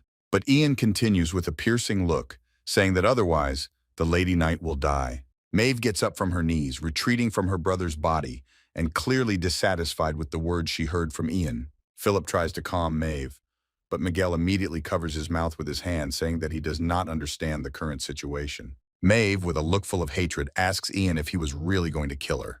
Mave and Ian exchange piercing glances as the tension between them continues to rise. Mave exhales powerlessly, saying that today she has already lost one person dear to her. Calming down with tears in her eyes, Mave says that she doesn't want to lose another one. Ian asks if this means that Mave will not cancel the contract, to which she agrees, saying that their agreement continues. But Mave also says that she will still take her revenge, to which Ian replies that he does not intend to interfere with her, but does not know whether she will be able to succeed. Mave asks what he means, that her path is unrighteous or that she cannot cope alone. Ian agrees with both theses. Mave asks Ian, who is sheathing his sword, what will happen if he helps her take revenge? Ian replies that then, the story of her revenge will be completely different, but they will talk about it when they get out of here. Philip and Mave carry out Vernon's body, placing it in a cart that is driven directly to the crypt. Miguel tells Ian that he is amazing, which confuses Ian, and he asks what Miguel means. Miguel tells him not to pretend that he didn't know that Mave wouldn't kill him even though she wasn't herself. Ian tells Miguel that he didn't know, which shocks Miguel, and then adds that once you start making exceptions, there will be no end to them. Ian thinks that he did not want to kill her. His plans were to force her to obey, even if he had to tear off her hand, although in this state she would go crazy and die, which Ian did not want. Ian finds it surprising that Mave even grabbed the sword. It is obvious that madness was raging inside her, and it was not easy to suppress it. As a result, Ian was never able to prevent Mave from becoming an apostle bringing vengeance. Approaching John and Miguel, Philip asked if they really had no boundaries at all. Miguel told Philip that he didn't understand anything and shoved a skewer of meat into his mouth. Ian asked Mave if she mourned her brother. She said yes, adding that it was only thanks to him. All four are sitting by the fire, pondering what happened to them inside these cursed lands. Ian asks Mave if she is okay, saying that now she has become an apostle bringing vengeance, and a lot has changed in her. Yang noticed that the red divine energy was different from the previous one, which confirmed that she had become an apostle bringing vengeance. Mave replied that now the goddess will grant her strength only to carry out revenge. Now Mave's powers are extremely limited, but when it comes to carrying out revenge, he will gain even greater power. The main restriction that you will lose your power after suffering injustice disappeared as soon as Mave became an apostle of revenge, which allows you to do anything for the sake of revenge. Mave replied that she did not regret her choice, but all her life she would regret that she could not kill the black magician with her own hands, saying that, driven by personal feelings, she missed revenge. Suddenly, Ian threw a bag the size of a soccer ball at Mave's feet. Yang said that this was the head of the magician and that she could take it with her. Having opened the bag, Mave saw the magician's head. Ian continued saying that the battle with him was the most ordinary. Philip coughed theatrically and asked if he had killed the magician with magic. Ian caught himself wondering why he didn't ask. answering that it looked like that. Miguel, rubbing the bridge of his nose with his fingers, tells Philip that he is giving him advice because he is worried about him, saying that he has no ingenuity, asking if he even thinks before asking. Miguel continues his monologue by saying that he hid his magic so that they would not know about it. But since there was no other choice, he used it to save them, and therefore they should just pretend that they didn't see anything. Philip apologized to Ian for the questions, then thanked him for saving him. He continued by saying that he would take Ian's secrets to the grave, but Ian, with a wink, replied that this was great. Mave tells Ian that she owes him additional compensation for killing the dark magician and asks what he wants. Ian thinks that at first he wanted to keep all the loot for himself, but in the end he made concessions, saying that he wanted something worthy. Hearing Ian's demand, Mave thought for a moment, selecting the required board. With a sudden movement, she removes her sword from her belt, handing it to Ian as compensation. Philip is indignant when he tells Mave that this is her sword made of imperial steel, to which Mave says that that is why it is a worthy reward. Noticeably surprised, Yang, thinking that he certainly did not expect to receive her sword, says that he will handle it well. Taking the sword in his hands, an information panel appeared in front of Yang, in which a description of the blade was written. Ian recalls that in the game the blade was a simple trophy, but now it has not been desecrated and therefore has no restrictions other than recovery time. Mave tells Ian that although this sword is not so famous, it has been with her for quite a long time and therefore will be useful to Ian. Taking out a blade shining with blue light from its sheath, Ian answered Mave that the blade was amazing. Ian thought that the balance of the blade was good, it was heavier than it looked, and therefore he could swing it as easily as Mave. But if he couldn't handle it, he could always invest a couple of skill points in strength. Mave tells Ian that from now on he will temporarily replace her, and hopes that he can get to the bottom of the truth about what happened to the village in Endol. Mave also asks Ian to make sure he comes back alive. Smiling, Yang replies that the only thing she has to worry about is herself.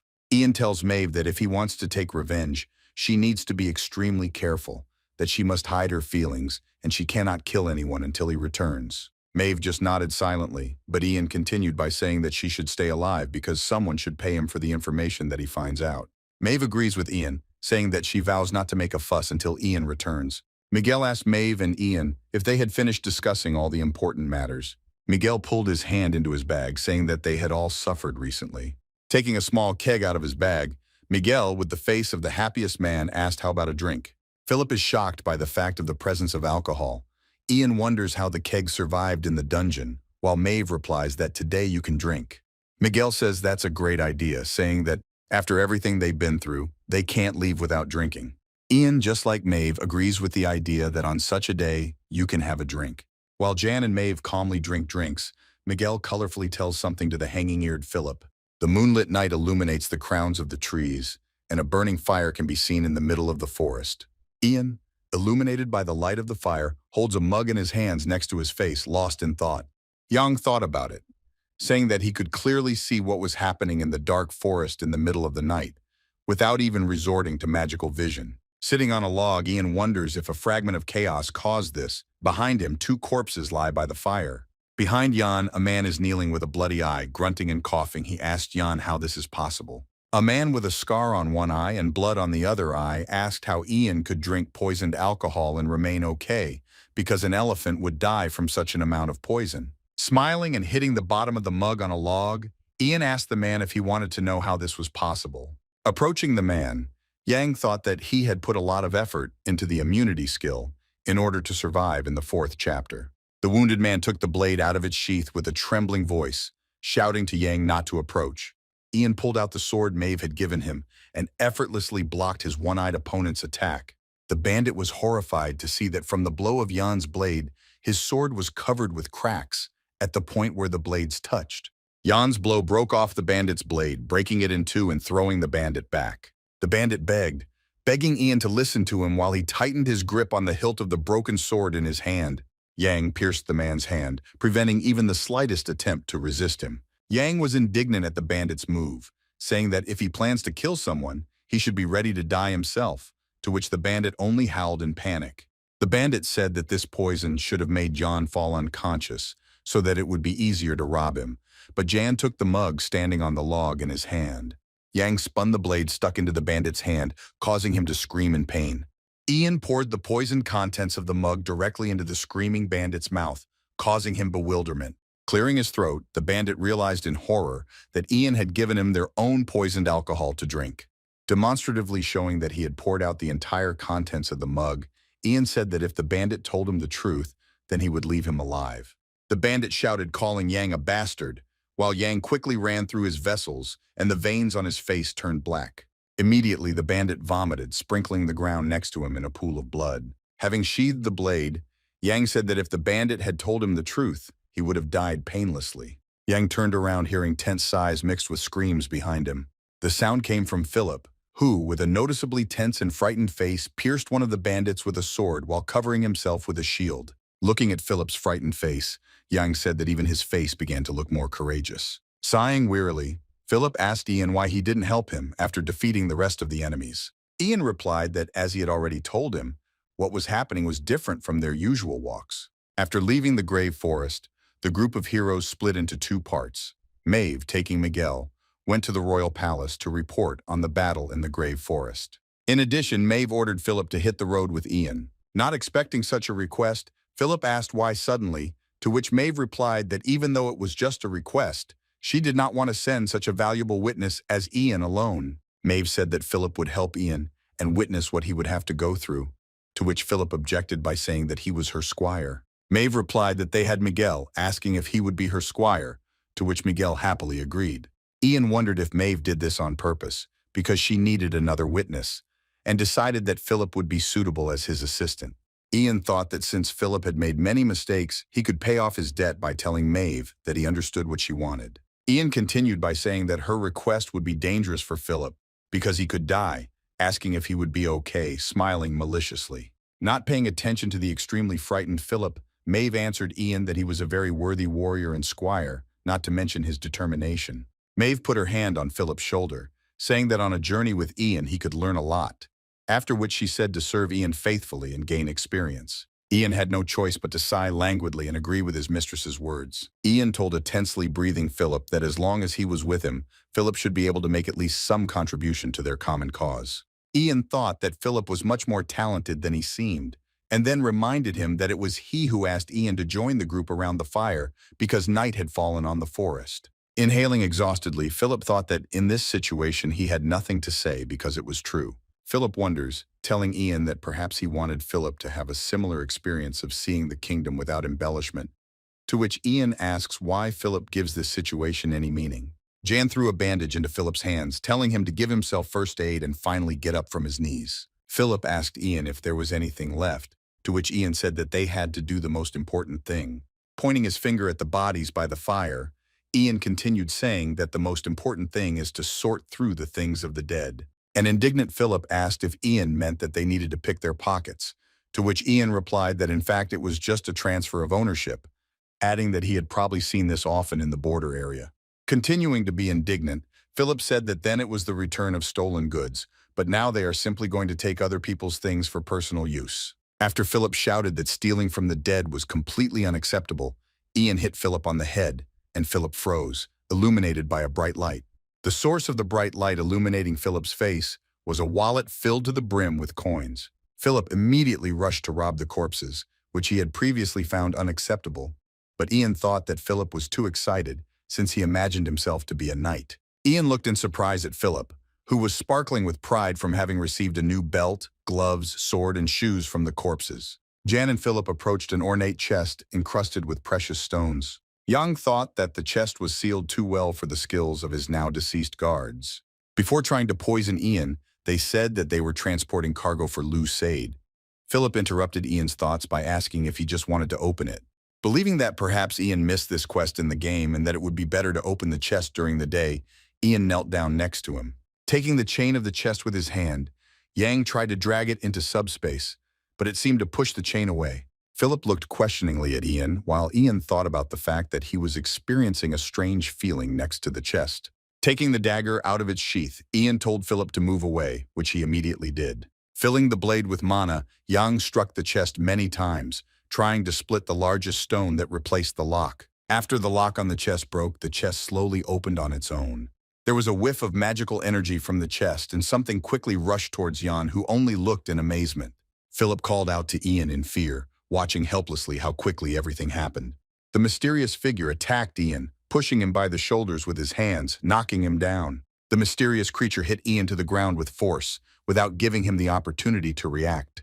Having come to his senses immediately after the blow, Ian concentrated to take a closer look at what attacked him. To his surprise, Ian discovered that the creature that attacked him had long pointed ears, white hair, and bright red eyes. Ian looked in shock at the person frozen above him, realizing that what appeared before him was none other than an elf. Having looked closely, Ian realized that the girl in front of him was a difficult elf, believing that she was something else. Suddenly, the elf who had previously seemed pretty opened her mouth, revealing huge fangs. Philip, shocked by what was happening, immediately rushed to the aid of Ian, who was fighting with the elf. Yang pulled out a dagger and intended to hit the elf with it, but the girl easily bit the blade, breaking it into fragments. Retreating, the elf, as if nothing had happened, spat out the remnants of the steel from the crushed dagger. Smiling mysteriously, the elf told Ian that he smelled delicious. The puzzled Yang realized that she was locked in the chest because she could not be placed in subspace, because living beings cannot be in it. Yang remembers that she is the only vampire elf in the game world who drinks real blood, Tessaya. In the future, she should be reborn as Empress Jin Yul after she absorbs the vampire lord of the Lusard Kingdom, so she is an important boss character. However, Yang wondered why the vampires entrusted the order for her transportation to such weak mercenaries, which makes the whole picture seem even stranger. Tessaya tells Ian that she could have escaped alone, but thanks him for his help and offers a quick death.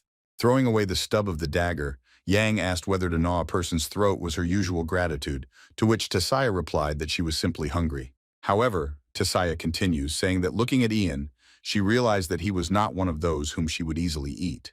Yang tells Tessaya that she understood everything correctly, preparing to draw her sword. Tessaya smiles, holding her chin with her hand, telling Ian that he is overly hot-tempered. Then he says that he promises that he will not forget his smell, because it is so sweet.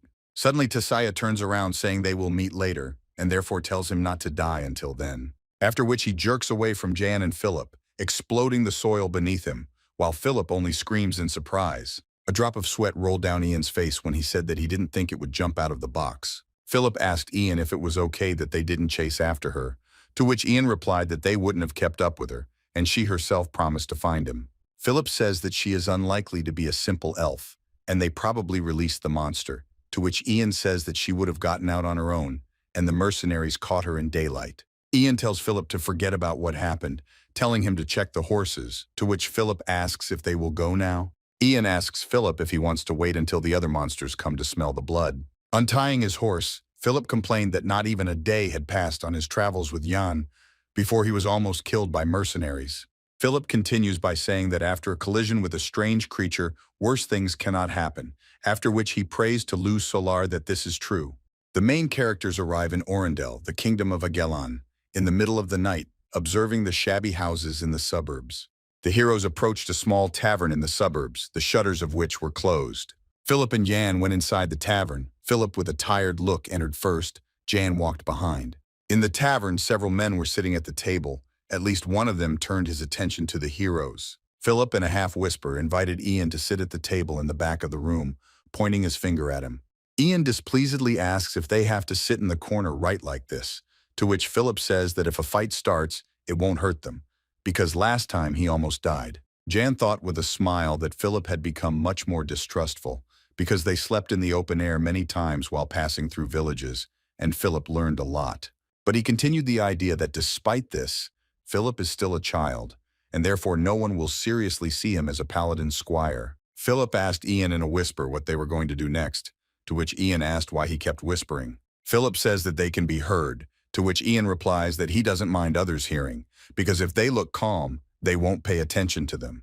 Ian says that they will stay here for a few days and see the situation, because it will be strange if they suddenly start asking about the missing soldiers. A waitress approaches Ian and Philip's table, asking what to bring them. Ian asked what passable food they had, to which the woman replied that it was nothing special, adding that she could bring sausages or they could order stew and bread for dinner. Reaching under his coat, Yang says to bring everything listed, adding that there are many mercenaries in the tavern. After which he extended his hand to the waitress with a silver coin in it and asked what needs to be done to receive good requests. The waitress, embarrassed, immediately grabbed the coin from the smiling Ian, saying that there was no need to immediately take on a large contract because a conflict would arise. She continued by saying that although the place looks ordinary, it has its own rules, and first you need to take something insignificant, or the same request that others do not want to take because of the danger. Ian smiled, saying that they just needed something dangerous. A man who was previously sitting at a table in a tavern returns to the tavern in the morning, complaining that he drank too much yesterday. Entering inside, he saw that many people had gathered at the table, which made him wonder what was the matter. One of the men greets the hungover mercenary, calling him Patton and inviting him to join their bet. When Patton asks what the point is, he replies that the guys who came last night went into underground tunnels that were dug by fairies. Patton asked again, saying that the tunnel was full of waste, after which he realized that they were following a four-eyed cannibal crocodile. The man answered Patton that most likely it was, to which Patton said that they were crazy, because there were only two of them, after which he asked what the bet was. The man replies that it depends on whether the two return by midnight. If they return, then someone takes the money. If not, then buys everyone a drink. Patton thinks about it, remembering how he saw the couple yesterday, and that he noticed the aura emanating from Ian. The man asks Patton why he doubts, saying that he will just get drunk in the evening for free. Patton replies that he would rather bet on the two that they will be back by midnight. The regulars are surprised, asking if Patton is serious, to which he replies that he will make good money if the couple returns. While the man with the scar who is collecting bets says that Patton is a good guy, another guy says that he looks like one of them, and that's why he liked him. Patton grinningly tells them to stop, jokingly calling them assholes and suggesting that they find another guy to mock. Suddenly everyone heard an incomprehensible noise, which is why they fell silent and began to listen attentively, asking what it was. Hearing the noise again, one of the mercenaries put his ear to the ground, saying that it sounded like a vibration coming from underground. One of the mercenaries, in disbelief, asks if it could be those guys, when suddenly a powerful explosion occurs in the tunnel. The roar that followed the explosion shook the entire tavern, and the patrons grabbed their heads. Suddenly the noise stopped and everything was quiet. The tavern visitors looked around in surprise, and the waitress looked out from behind the counter. Patton asked in surprise if these sounds really meant that the guys managed to cope while the door to the tavern opened behind them. The door to the tavern swings open, and Ian and Philip stand at the entrance, at which the visitors look in surprise. Philip and Jan throw the mangled body of a four-eyed man-eating crocodile onto the floor. Ian tells the others to call the main ones because he and Philip caught a monster from the underground tunnels. The hostess, who threw down her mugs in surprise, only asked in bewilderment what they were saying. Philip, to his surprise, angrily and displeasedly shouted to call the guard or the chief, and immediately, two men dressed in armor carry on a stretcher the head of a four-eyed crocodile killed by Jan and Philip. The locals are clamoring in surprise that they really killed the monster from the tunnels, saying how huge it is. Locals continue to argue, saying that they used oil because even the water was burning, while others say that they used a sledgehammer because even the walls were shaking. A discouraged man in armor, apparently a guard, asks if Jan and Philip were really able to catch the crocodile. Philip and Jan are sitting at a set table. Jan says that during the battle the aqueduct was damaged, and therefore it would be worth sending masons there. The confused guard says that he understands them, adding that the reward will be paid within 3 days. After which, having loaded the crocodile's remains into a cart, the guard and other soldiers leave. Ian complains that he has already swam 3 times, but the stench from the sewer has not gone away. Ian continues to complain, saying that he also cleaned the equipment, but the smell does not go away, saying that it's a pity that there isn't at least cucumber soap. Philip says that such an experience in life is worth getting only once, because he won't be able to stand it the second time, to which Ian agrees. Looking around, Philip tells Ian that apparently since yesterday, the attitude towards them has changed. Young replies that in the world of mercenaries, everything is determined by skills and ability to live, and now no one will look askance at them. Suddenly the heroes hear behind them a joyful exclamation of "Gentlemen," addressed to them, from which they turn around. Turning around, they see Patton beaming with joy, pleased that he found them, with another person walking behind him. Patton tells Ian and Philip that thanks to them his bet worked, thanks to which he can walk and eat for a whole month. Patton turns to the hostess and tells her to bring food to this table for the gentleman, which he will pay for. Patton asks if Ian minds him sitting down, to which Ian replies that only if he doesn't talk too much. Patton says that Ian's personality is as tough as his skills, and then introduces himself, sitting down next to Philip. Ian and Philip answer Patton half-heartedly and introduce themselves in return. Philip notices that the man who was walking behind Patton is now standing next to them and watching. Patton tells Ian that he can't let anyone in their area not talk about such a talented person, asking if he came from afar. Ian tells Patton that they came from the swamps, which throws him into a stupor. Patton laughingly says that Ian probably doesn't want to talk about it because he doesn't insist, then asks where he worked, saying that he's probably famous somewhere. Philip intended to object, saying that this was very similar to an interrogation, but Ian gave Philip a glance to understand that it was not worth it. Ian tells Patton that what he said is enough to prove that he is not a criminal, after which he gets down to business, but not to Patton, but to a man who actually has something to say. Yang asks why the noble is acting like a commoner, then adding that he is acting like an influencer from the shadows. The guy, scratching the back of his head, says that he didn't think that he would be figured out so quickly, asking if his game was so bad. Patton apologizes to the guy, turning to him as a master and saying that he let him down, but the guy says that the fact is that Ian cannot be deceived. Sitting down at the table, the guy apologizes, saying that many mercenaries have criminal pasts, so he needed a little verification. Nodding, Ian says that he understands and that he accepts his apology, for which the guy thanks him. The guy introduces himself to Philip and Ian formally, calling himself Declan Beauchard. Philip is shocked, saying what if he is Beauchard, which Ian continues by saying that then he is Lord Orendel's son, then asking why he would check the identity of a simple mercenary. Declan replies that his duties are managing mercenaries, and he was eager to meet such talents as Ian and Philip.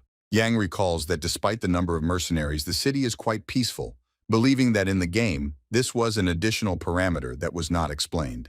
Philip tells Declan that as a young lord he has taken on a difficult job and apologizes for being rude, to which Declan replies that he is not a young lord. Declan continued by saying that he was born out of wedlock and his mother was a free citizen. Ian asked if Declan was sure of his identity or if additional evidence was needed, to which Declan replied that this was enough, after which he suggested getting down to business. Declan invited Jan and Philip to work together under his leadership. Ian and Philip look at Declan in shock. He continued by saying that he wants to appoint them as a centurion and adjutant. Philip asked in shock if Declan was gathering regular troops from mercenaries, to which Declan replied that there was a war ahead, and he, unlike other lords, did not intend to neglect the mercenaries. Ian asks if they got permission from the king, to which Declan answered naturally, because it would also be good for his father. Ian says that Declan enjoys being the leader, to which he replies that he does not deny it, adding that if they survive, they will become big shots in the world.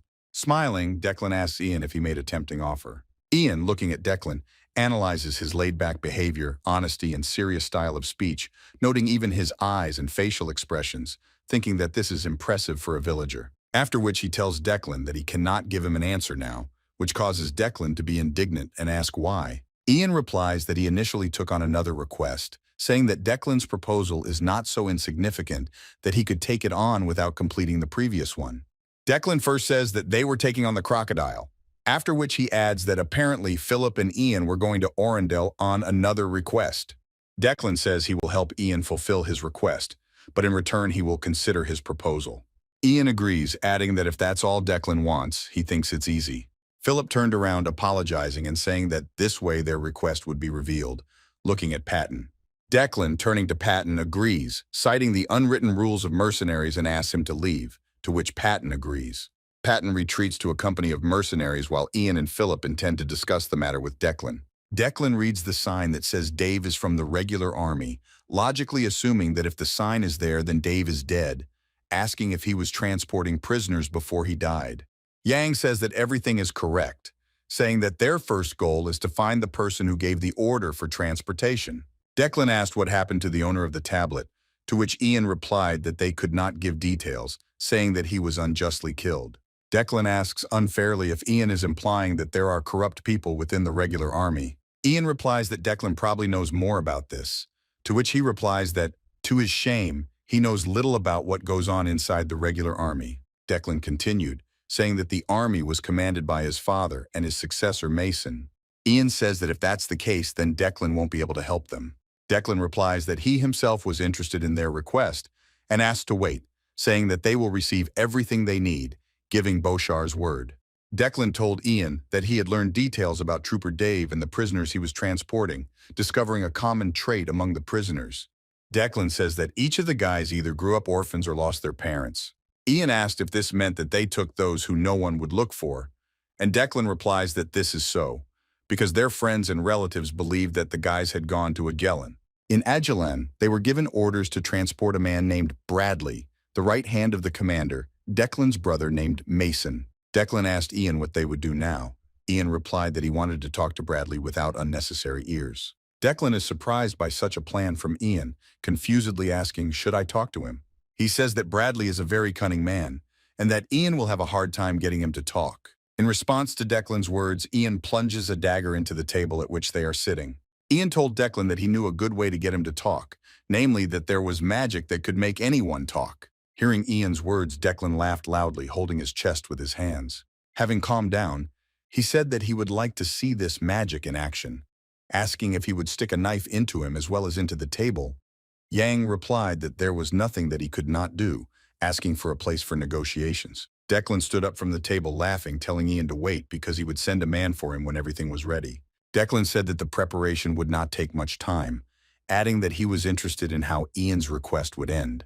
Rising from the table, Declan shouted to the regulars that they weren't drinking very actively, ordering everyone a glass at his expense, to which the crowd exclaimed with delight. Ian told Philip, who was sitting opposite, that this is how Declan would do all the dirty work for them, to which Philip replied that Ian had a clear talent for manipulating. Ian told Philip to continue talking as if nothing had happened, asking if he knew what Ian asked him to do. Philip replied that he did everything as Ian asked him to, after which he said that he also has talents, but did not hear a reaction from Ian. He continued. He told how he followed Declan, saying that his route differed little from usual, without significant deviations. At the same time, Philip learned about Declan's reputation. I'm surprised that Philip did even what he didn't ask him to do, to which Philip replied that he didn't have a choice because all the residents of Endel like Declan. Philip also said that he learned that Declan's mother was killed several years ago. Although the Marquis considers Declan his son, the eldest son, Archduke Mason, considers Declan only a nuisance. Residents of the city began to worry that when the war began, Declan would be sent to the most fierce battles, and that he would return only after being dead. Philip summed it up by saying that Declan does not look like a spoiled person, or he hides the fact that he is a corrupt person very well. Looking at Declan, Ian says that he hides it too well, and then says that it is unlikely that he worships chaos or darkness. But Ian added that he felt as if he could smell the blood on his hands in advance. Ian was sitting on the bed in his room thinking, with a book next to him and several leaflets on the floor. He thought that after spending a few days in Endel, he had gotten a better room, and that the women were being too polite to him. Concluding that this was for the best, he opened Conrad's book next to him in an attempt to find something useful in it, thinking that in the end, the priest's words were true, and everything he had read was true turned out to be a lie.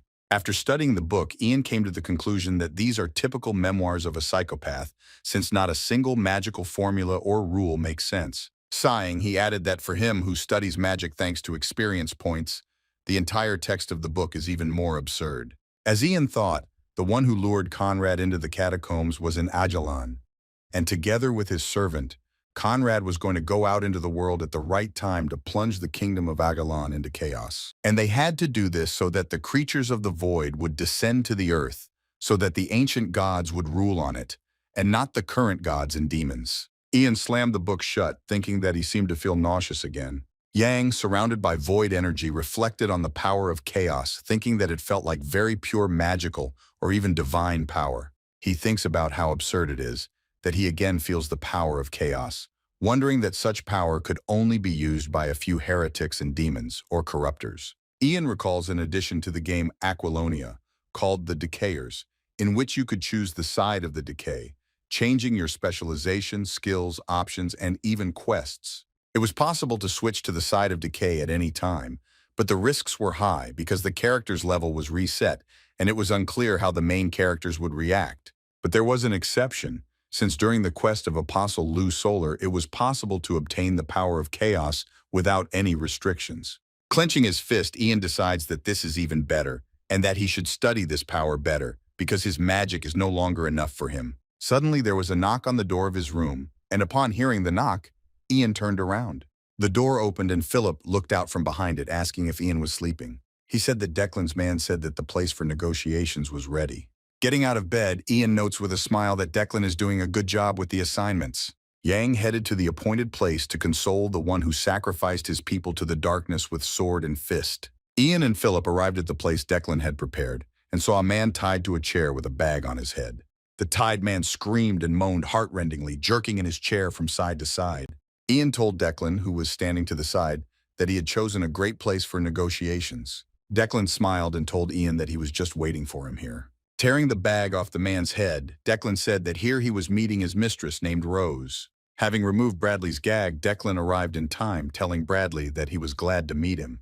Bradley screamed, asking what the hell was going on, and asking where Rose was. Declan told him that he did not know where Rose was, suggesting that she was sleeping at home. Bradley says that it was Declan who set the trap, and asks if he knows what will happen if the Archduke finds out about this. Declan replied that Bradley had better think about himself, because it's not he who wants to fight with him, but those two at whom he points his hand.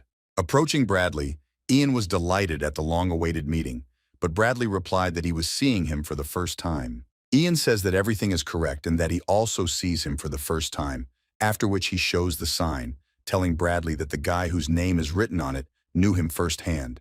Beginning to panic, Bradley asked Ian where he got the nameplate.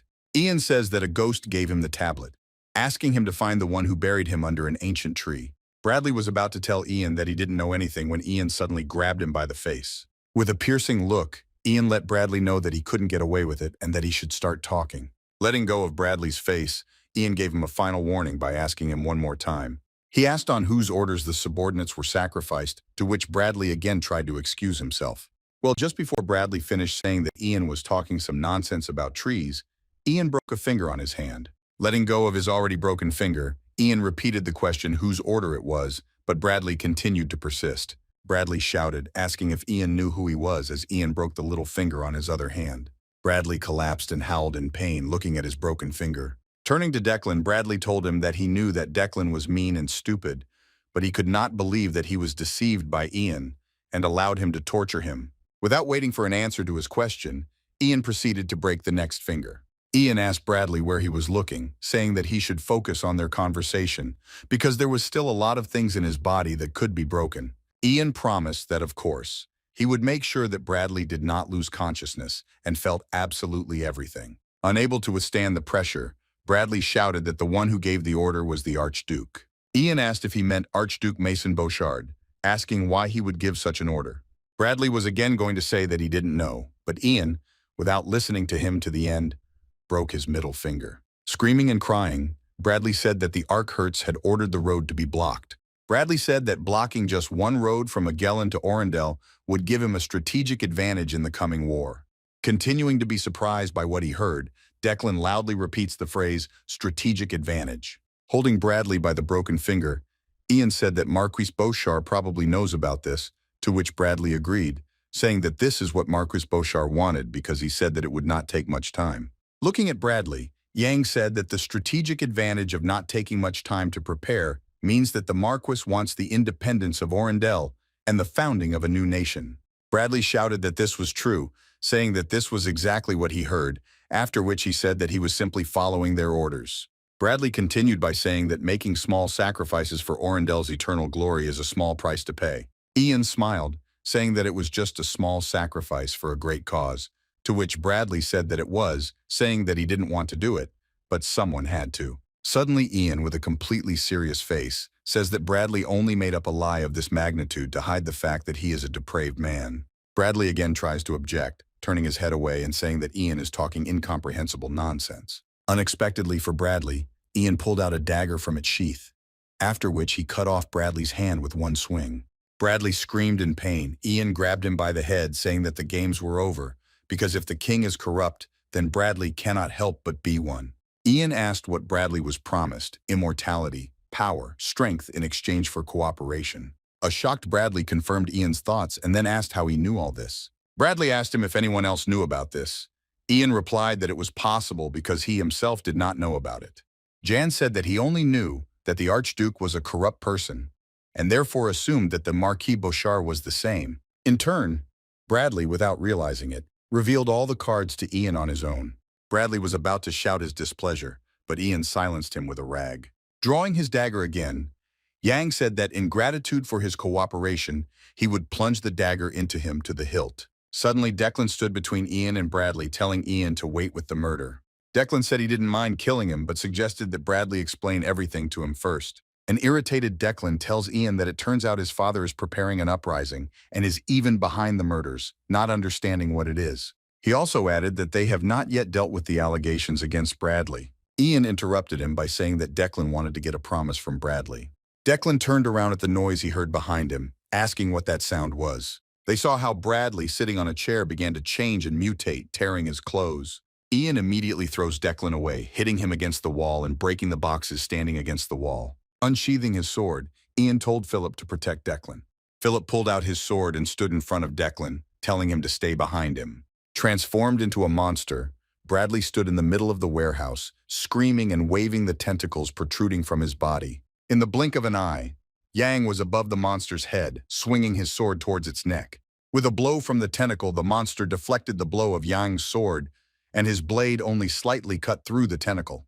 Bradley tells Ian with a grin about how weak his punches are. He continued by saying that he was afraid that he would never be able to get his body back after accepting this great power. Ian asks if the monster thinks he's weak, calling him a muscle bastard.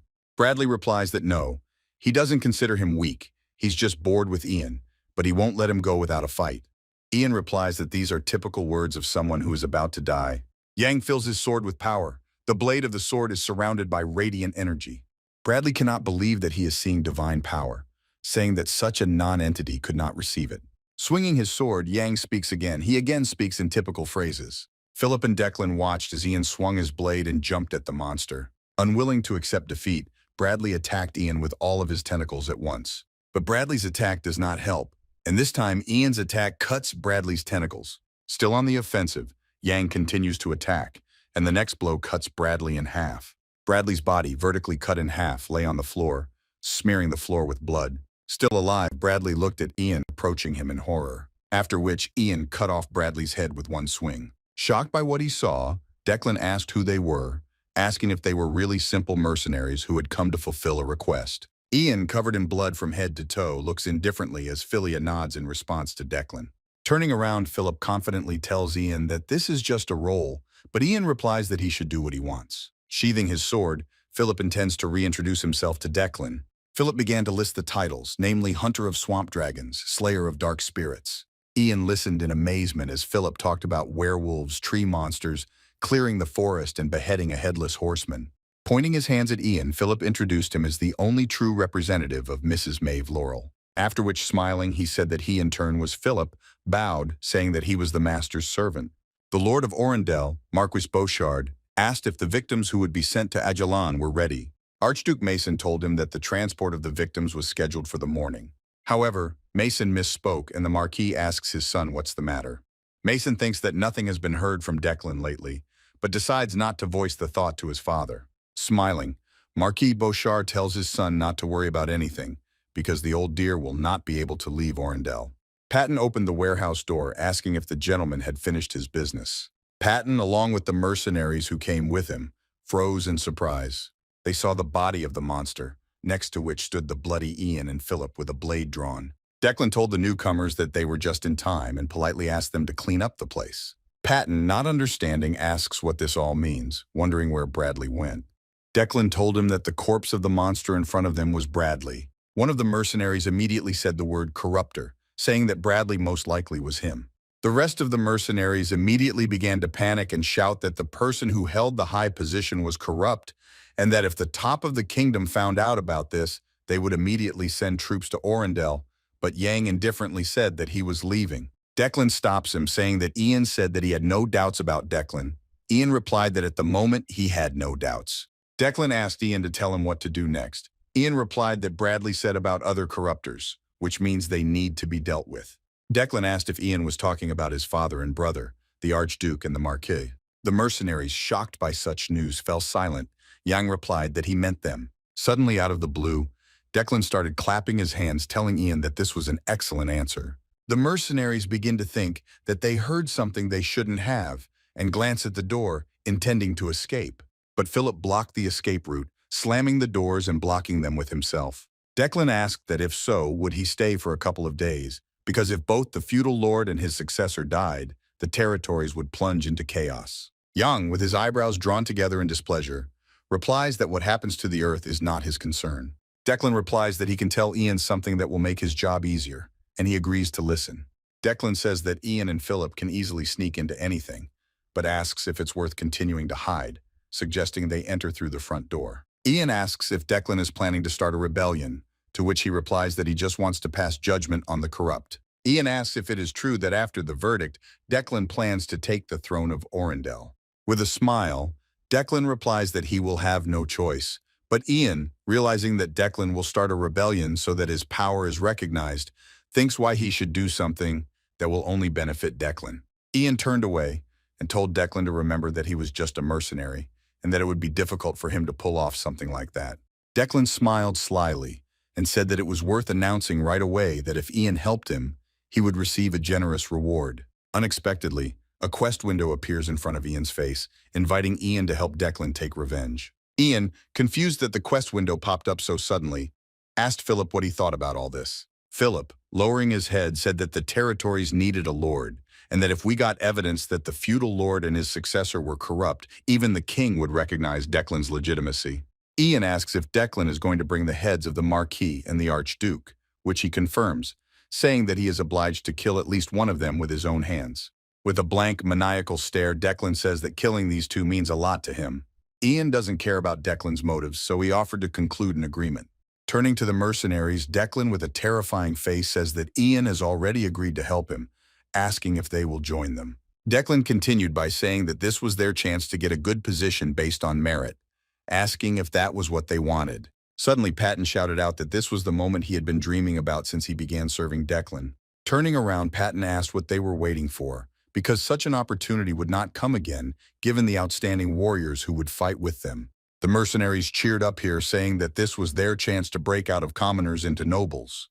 Ian tells Declan to make sure everything goes perfectly, because they won't get a second chance. Declan tells Ian not to worry, saying he's never had a second chance in his life. In the morning, bells rang in the city, the doors of houses opened, and people came out of them. Ian walked with Philip, glancing at the other mercenaries and wondering why everyone was so alarmed. Declan and Patton met Ian. A carriage drove up behind them. Declan said that they were leaving without delay. Ian replied that they could go if he was ready, noting in his mind that Declan was very excited. A squad of mercenaries led by Ian, Philip, and Declan set out. Philip asked Ian if they had enough strength, because there were about 30 people with them. Declan replied that this number of mercenaries was quite enough for them. Suddenly, people began to come out from everywhere, from old people to children, and follow Declan. These were residents of the slums, and even those who lived outside the walls of the fortress. Declan asked if that number was enough for them. Ian said that probably half of Orendel came out, saying that attracting such a number was probably not easy. Declan replied that it was not as difficult as Ian thought, because he gave them the opportunity to discover new facts. He told them whether their friends or family members were alive or dead. A huge crowd approached the massive gates of the stone fortress. The guard standing at the gate immediately demanded to stop, looking out from behind the fortress walls. Doran asked Declan what exactly was going on and what it meant. Declan asked Doran to bring his brother and, if possible, his father here. Doran shouted out, asking why they came, because no matter how you look at it, it looks like an uprising. Declan replies that Doran is wrong, and that it was the Marquis who betrayed Orendel. Like the entire kingdom, he shouted that they betrayed even the gods and became corrupt. Doran, in absolute shock, asked Declan to wait, prohibiting further progress. Suddenly, Doran heard a voice behind him saying, "Speaking of the corrupted," followed by the blows of a cane on the floor of the walls. Ian waited for the Marquis Beauchard to finally appear, remembering that in the game he played the role of a benevolent father. Doran shouted, "Hail Lord Beauchard on the wall." Declan bowed, telling his father that they had arrived.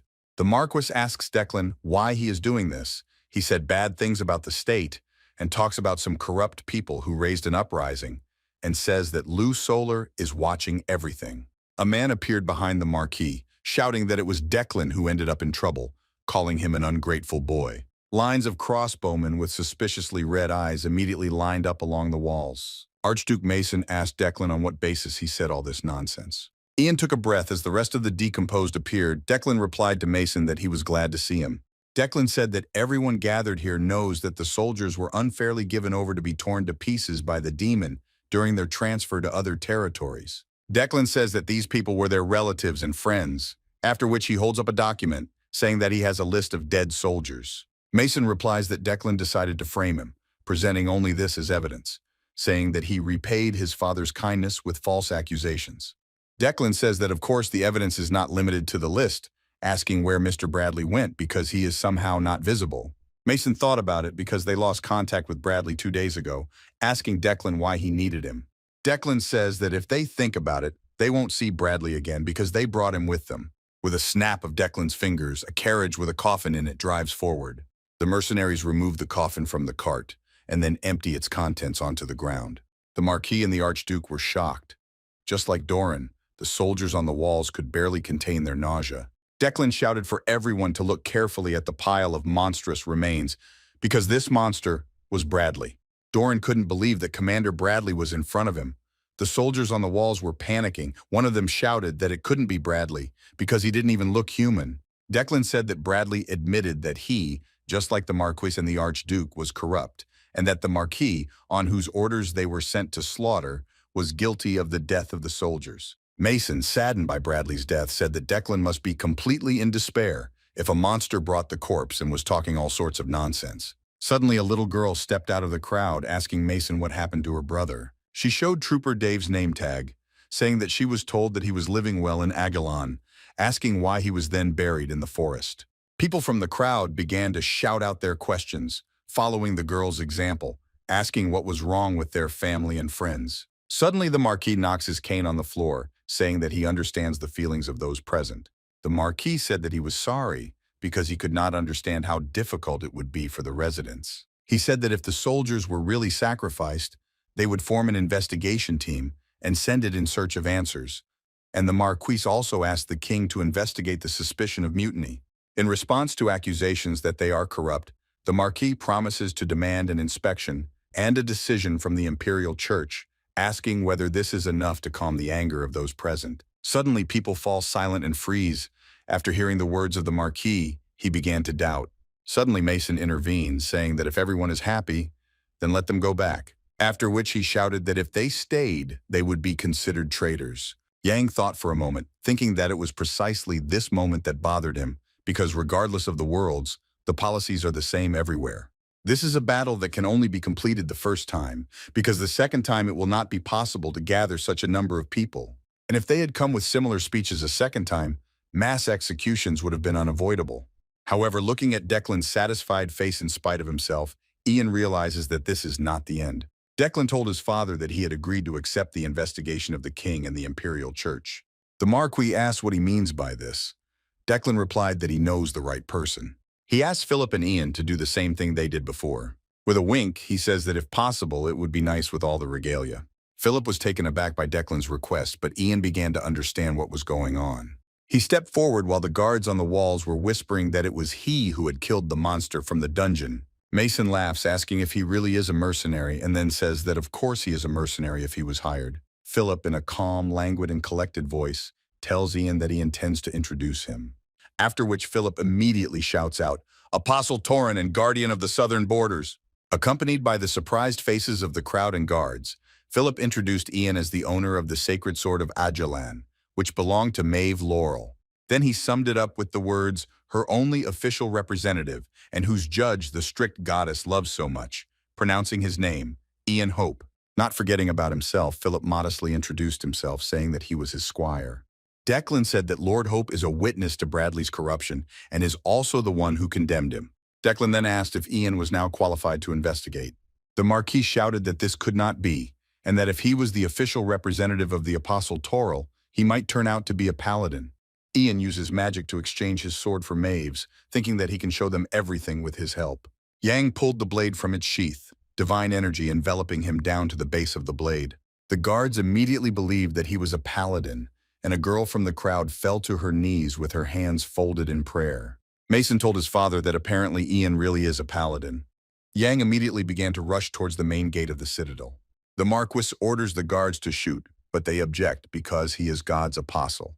Mason takes out his sword, saying that anyone who disobeys orders will lose his head. Under threat of reprisal, Mason ordered the guards to shoot Ian with crossbows. Yang easily deflected all the bolts flying at him using the rotating barricade spell. Pushing off from the wall, Ian flew up, his feet level with the faces of the guards. Approaching the Marquis and the Archduke, Jan told the latter that the sentence pronounced by the goddess was death, after which he struck, a wave of energy from which hit Mason's hand holding the sword. Mason's hand, continuing to hold the sword, separated from the body and went flying. Blood began to flow like a fountain into his hands. Mason screamed heart-rendingly while the Marquis watched in confusion. After landing the blow, Yang landed on one of the battlements of the wall, in front of two guards. The hysterical Mason shouted for the guards to immediately grab Ian, but they only looked at each other in fear. Ian tells the guards to stop, and that today he will limit himself only to the blood of the corrupted. Declan, standing at the gate, shouted to Doran to call off his soldiers. Doran turned around, calling out to the guards and regular soldiers, telling them to retreat, saying that this was not their battle. Throwing away their spears and crossbows, the guards immediately began to run from the wall. Mason, holding his bleeding hand, tells the Marquis that they should retreat inside the castle. Mason turned around, thinking that they needed to buy a little time so that Mason's supporters could get here. In addition, he remembered a man nicknamed Old Deer, thinking that he would have no choice but to send troops, because Orendel was a strategic point. Turning to the Marquis, Mason saw something dark rising up his neck. Mason asked his father in fear what was happening to him. The frightened Marquis asked Mason if he didn't see the sign of the sparkling goddess among the soldiers. He says that divine energy was collected on the weapons of each of the soldiers. Meanwhile, Ian, still standing on the wall, grins looking at his ring. At the moment when Ian jumped onto the wall, he took off the glove from his hand, thinking that it would be nice if the Marquis lost his temper. Ian doubted whether it would work, but the snake that took the form of a ring bit his finger. A small, dark entity in the form of a snake immediately bit the Marquis on the neck, leaving dark marks. The Marquis continues to go on a rampage, shouting that he realized that Ian is the same Apostle Torin they're talking about. Shouting out that he would not receive any sentence, the Marquis howled, and a dark force enveloped him. The locals standing at the gate saw the Marquis's actions, which made them convinced that he was truly a corrupt man. Doran is surprised that Declan's words turned out to be true, while Mason is indignant at why his father was reincarnated so suddenly. Dark energy developed from the Marquis in a dense stream, scattering throughout the surrounding area. The soldiers did not have time to wonder what kind of particles were flying in the air, when they immediately began to scream in agony and cough up blood, and their veins darkened. The converted soldiers immediately attacked their sane colleagues, biting them like animals. Suddenly, the infected soldiers rushed through the open gates straight towards the civilians. Philip prepared to meet them.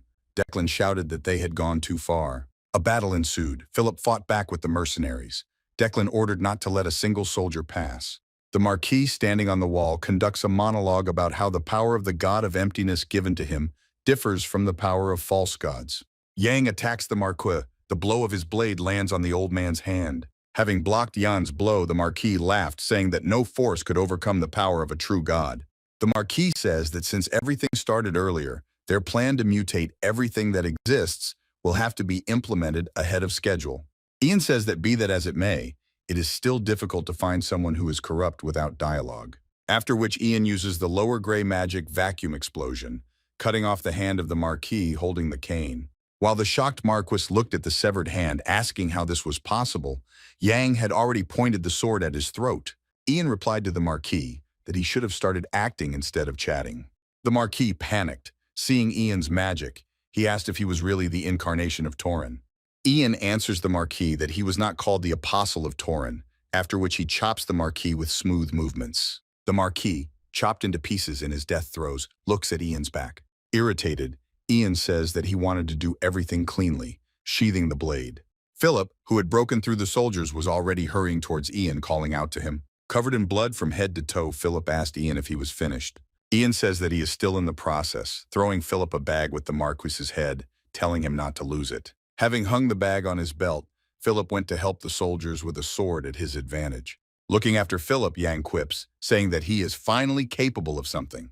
Declan shouted orders to Doran to focus on saving people. Approaching Ian, Declan asked if he was okay, to which Ian said that Declan himself could see everything, saying that the Marquis was dead.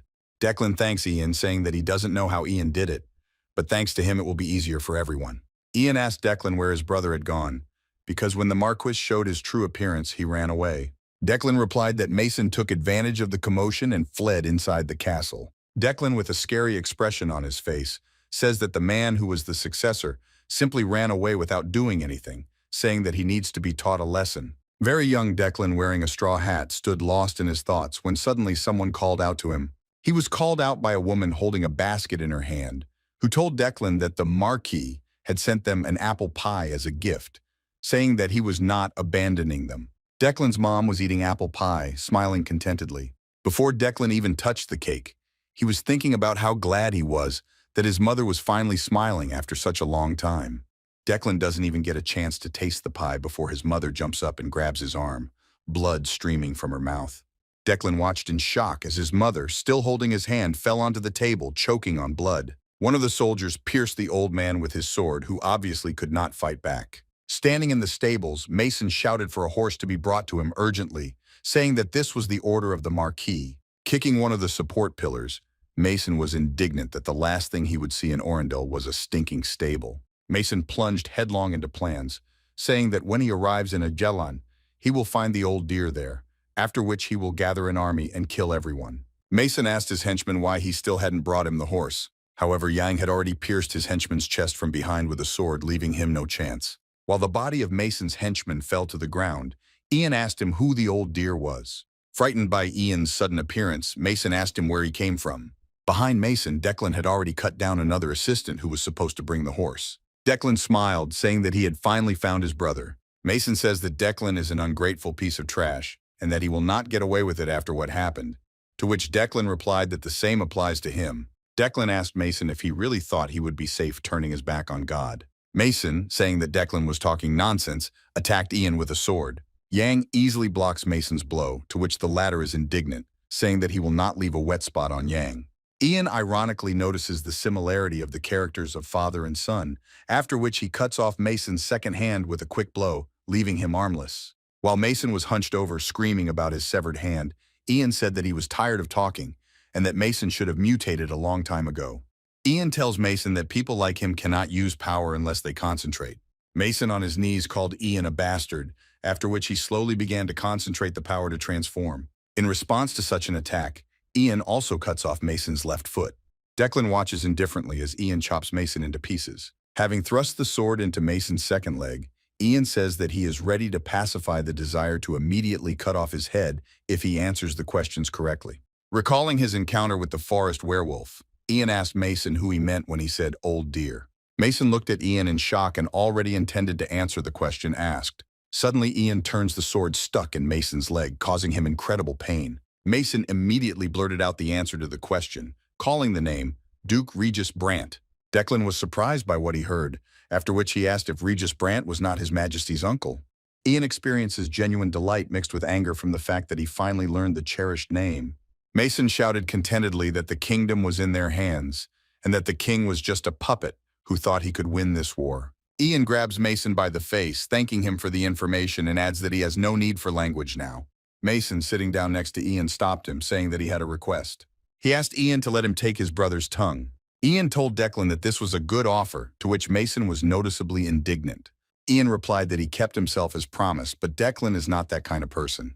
Declan grabbed Mason by the face, saying that he had no idea how long Declan had been waiting for this. Declan says it's been so many years since his brother gave him and his mom an unforgettable gift. He says his mother practically bit through her tongue to come to her senses. Declan said that this is why he wanted to one day cause his brother the same pain. Mason shouts at Declan to wait and listen to him first, but this does not stop Declan. Rain poured down on the blood-stained bastion of the citadel, along which Declan dragged his brother's body along the floor. Raising the half-dead Mason by the head, Declan says that he follows the will of the Apostle Tauren and executes the one who has turned away from God. After which, in front of a crowd of residents, Mason's head is blown off his shoulders. Patton joyfully shouts that their new lord managed to defeat the corruptors. The people began to rejoice, shouting, "His Excellence Marquis Declan Bouchard."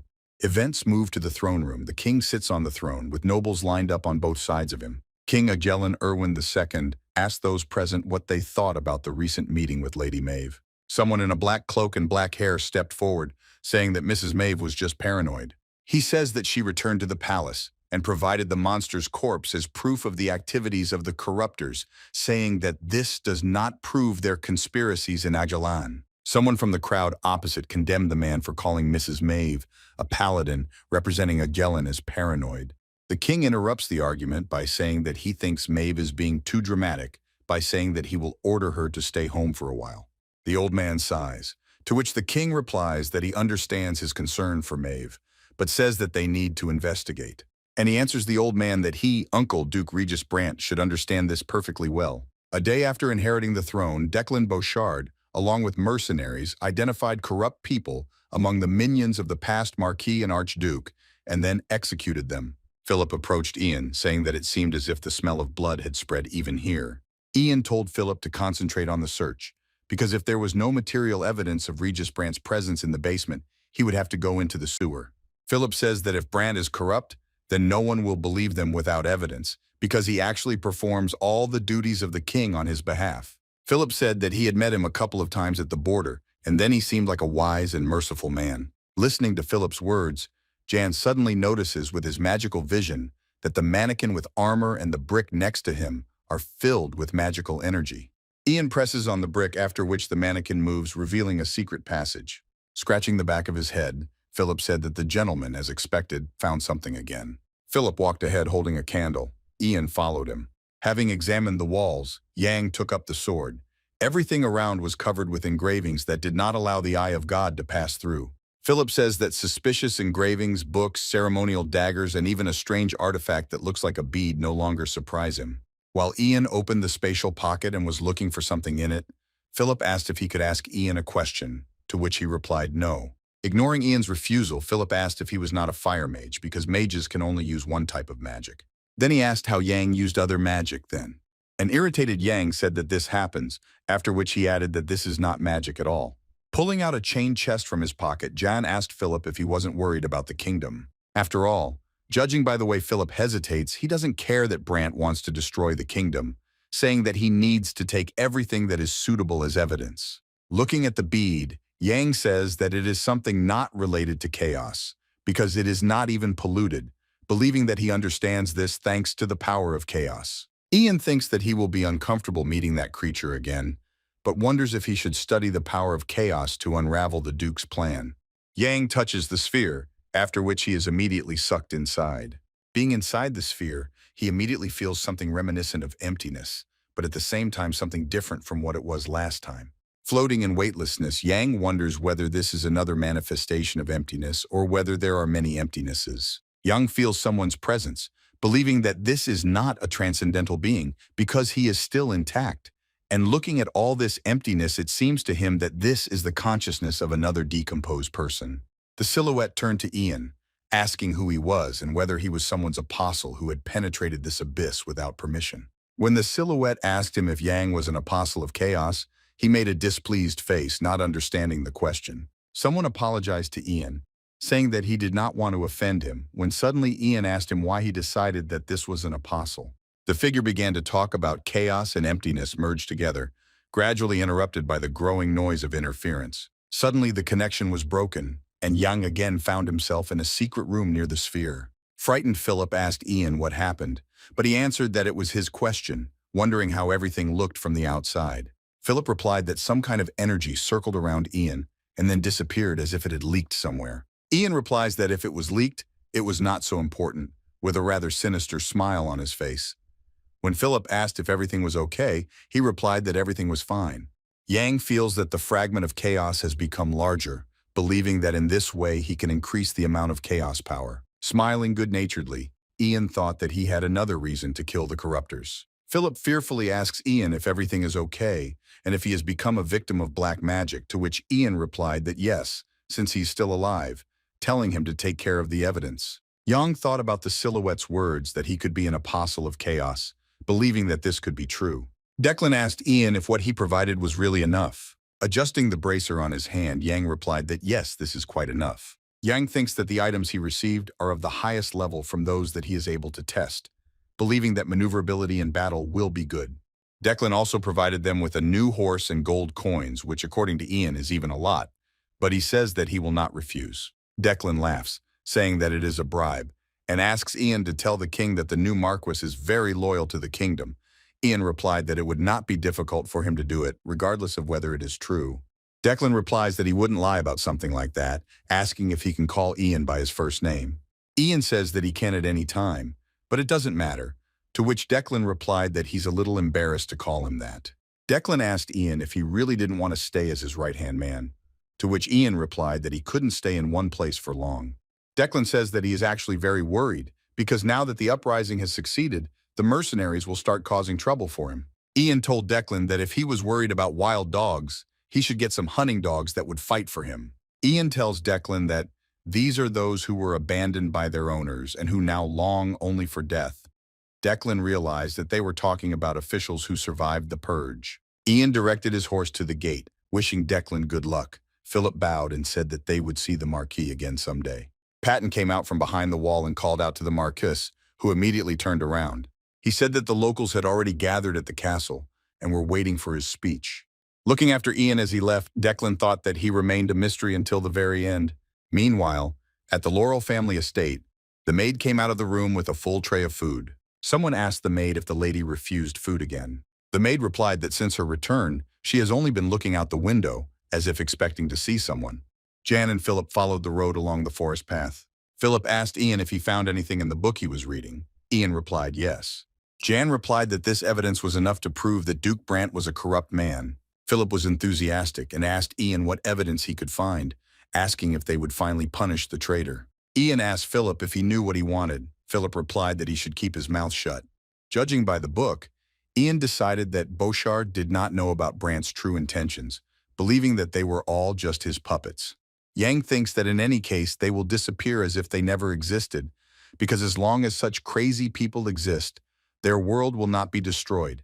And at this time, the countries are thinking about wars with each other. Philip suddenly called out to Ian, informing him that they were at a fork in the road. He says that the road to the left leads to the city of Balk, and to the right leads to aelan.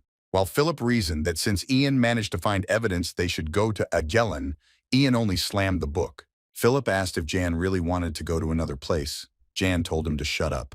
Ian wonders what to do, thinking that there must be a quest somewhere, because when the game is all over, he will not be able to set foot on aelan's territory for some time. After some deliberation, Ian still chooses which direction they will go. The path they chose turned out to be a path leading straight to aelan. A man in a raincoat was running down the street looking around chaotically as if looking for someone. Noticing Philip and Ian, the man takes off his hood, and it turns out to be Miguel, who says that he's very glad to see them. Philip immediately pounced on Miguel, hugging him, saying that he did not think that he would ever be so glad to meet him. Yang asked the guard if they could now go into the city, to which he timidly agreed. Miguel tells Ian and Philip that they don't look like themselves. Ian replied that his face has become twice as big. Ian asked if it was because the food was good here. Miguel replied that he would be lying if he said no, inviting them to follow him. Although they had come a long way, they still had to overcome the fortress wall because the name of Laurel is located in the central part of the city. Philip says that Miguel was like a local. He even said hello to the security, while Miguel answered Philip that he easily adapts.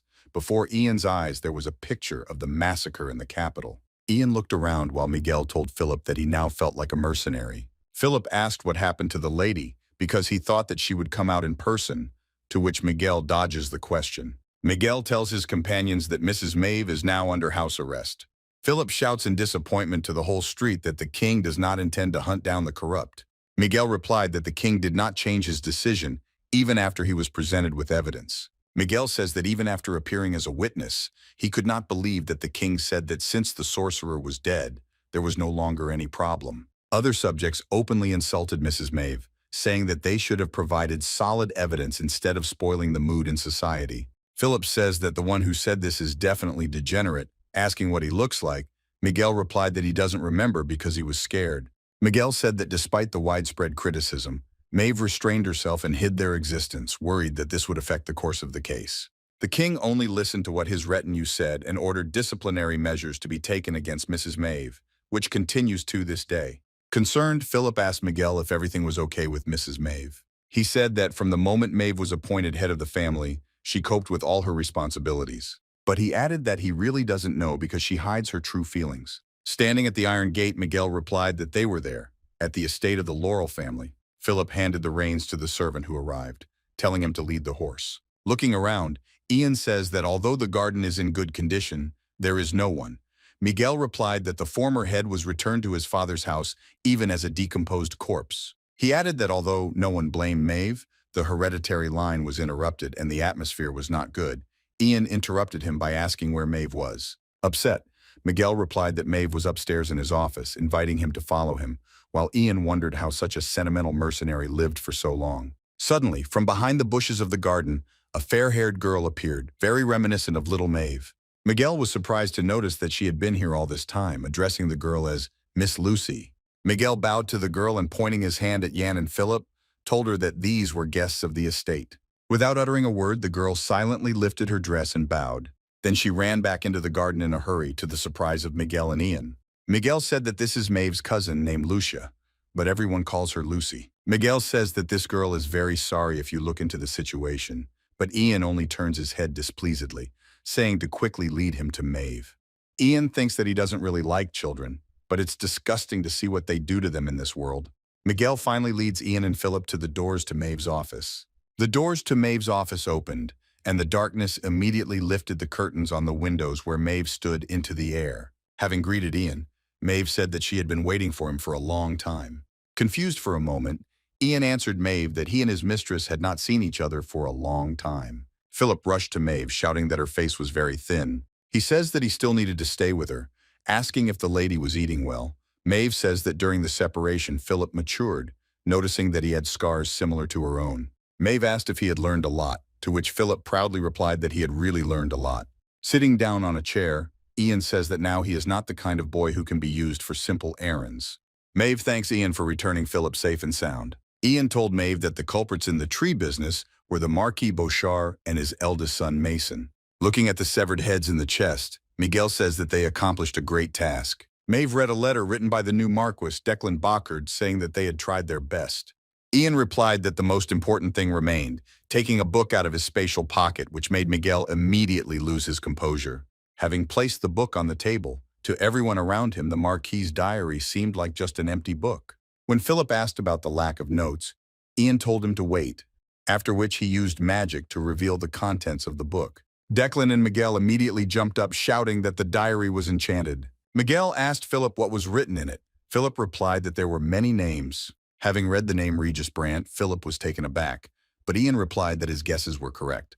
Yang said that this is a diary in which the names of all the decomposed are written down. Miguel and Philip are shocked and tell Mave that this is clear evidence that the corruptors are already in aelan. Continuing to read, they continued to be surprised at the number of names, saying that the corruptors were hiding throughout the kingdom, saying that with this they should go to His Majesty again. Ian interrupts Miguel and Philip, saying that, by the way, half of them are already dead. For a moment, everyone present falls silent, when suddenly Miguel and Philip burst into screams, asking if this is the work of Ian, to which he agrees. Ian said that the reason for this was that they tried to deceive him, or did not want to pay for the task, and he learned that they were corrupt only before their death. Philip and Miguel idolized Jana, calling him aelan's guardian, but Jana replies that he did not do it for aelan's sake, demanding that he stop giving him stupid fare. Mave rose from the table, saying that his story would be long, offering to have dinner. Ian lay on a luxurious bed in the room allocated to him, saying that he had such luxury for the first time in a long time. He catches himself thinking that he should enjoy it while he can, because it won't last long. Mave says she plans to ask for another meeting to find all the corruptors on the list. Mave says that Ian mentioned a way to force the corrupted to show their true colors. Mave's plan was simple, to show the true face of the corruptors right at the meeting, trying to kill Brandt. Philip and Miguel jump up, saying that doing this in front of His Majesty is too dangerous. Ian told them that if this is not done, the king will again not trust Mave. Ian understands the risk of such a method, but thinks that they still need to capture Regis. Remembering Mave's appearance standing in the office, Ian thinks that she will still have to become a demon of revenge. After all, only after death will she appear in the form of a ghost and be able to inflict significant damage on the boss of the chapter. Ian thinks whether this can't be prevented, catching himself thinking that this is making his soul uneasy. Someone knocked on Ian's office, and wondering who could come at such a late hour, Ian opened the door. Little Lucy stood behind her, silently glaring at Ian. Ian is surprised to see her, thinking that he was just going to rest, and then asked what she needed. Lucy suddenly bowed, but Yang told her to stop and just say what she needed. She asked if he was the mercenary Miguel was talking about. Ian asked what exactly he was talking about. Lucy says that Miguel told how he killed a swamp dragon, a headless horseman, an ancient tree, a dark magician, and called him a legendary mercenary, after which Ian interrupted her and asked her to stop. Planning to teach Miguel a lesson tomorrow, Ian replied that it really was him, but says that it was not a dragon but a drake, which causes genuine delight in the girl. He asked if she needed anything else from him, noticing the weight of the burden in her eyes. She says that she just wanted to say thank you, adding that he is perhaps stronger than the curse that lies on her, because of which everyone she loves dies. Lucia took her leave, wishing Ian a good rest, and then left. Ian is dissatisfied, indignant that there is not a single normal person in the Laurel family. After meeting Lucy, Young says that such an ominous feeling is rarely wrong, deciding that he should prepare. Many people are sitting at the table. Mave introduces Ian to them, saying that she has already talked about him before. She tells Jan that the Knights of the Royal Guard have gathered in front of them. Mave says that these are the most reliable people whom she personally selected, and their plan was also told to them. Looking into the faces of the knights, Ian immediately sees enormous disbelief written on the faces of those present. Ian says that the task of the knights is only to protect the king if something goes wrong.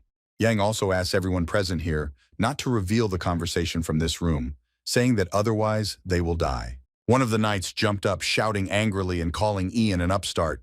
A man with a beard puts his hand on the screaming man's shoulder, asking Ian if it's true that there are many corrupt people hiding in Aelan.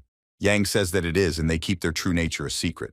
Yang says that anyone can be a corruptor, adding that one of them is even in this hall, after which he put his hand on the head of one of the knights, after which with all his strength he slams the face of the potential decompressor into the table. Everyone present was immediately taken aback by what had happened.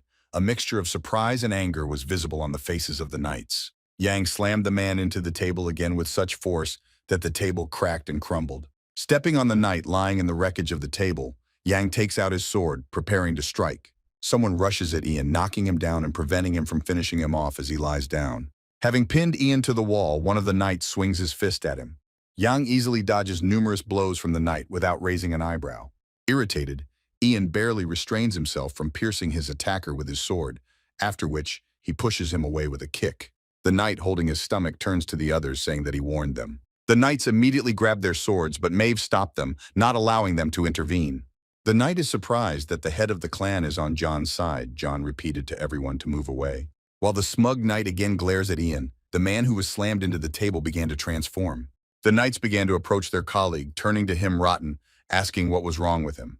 Philip stops one of the knights, saying that they had better leave immediately. Suddenly, a twisted knight named Jonathan fell to the floor. Rotten grabbed him by the leg and attacked him with his clawed paw.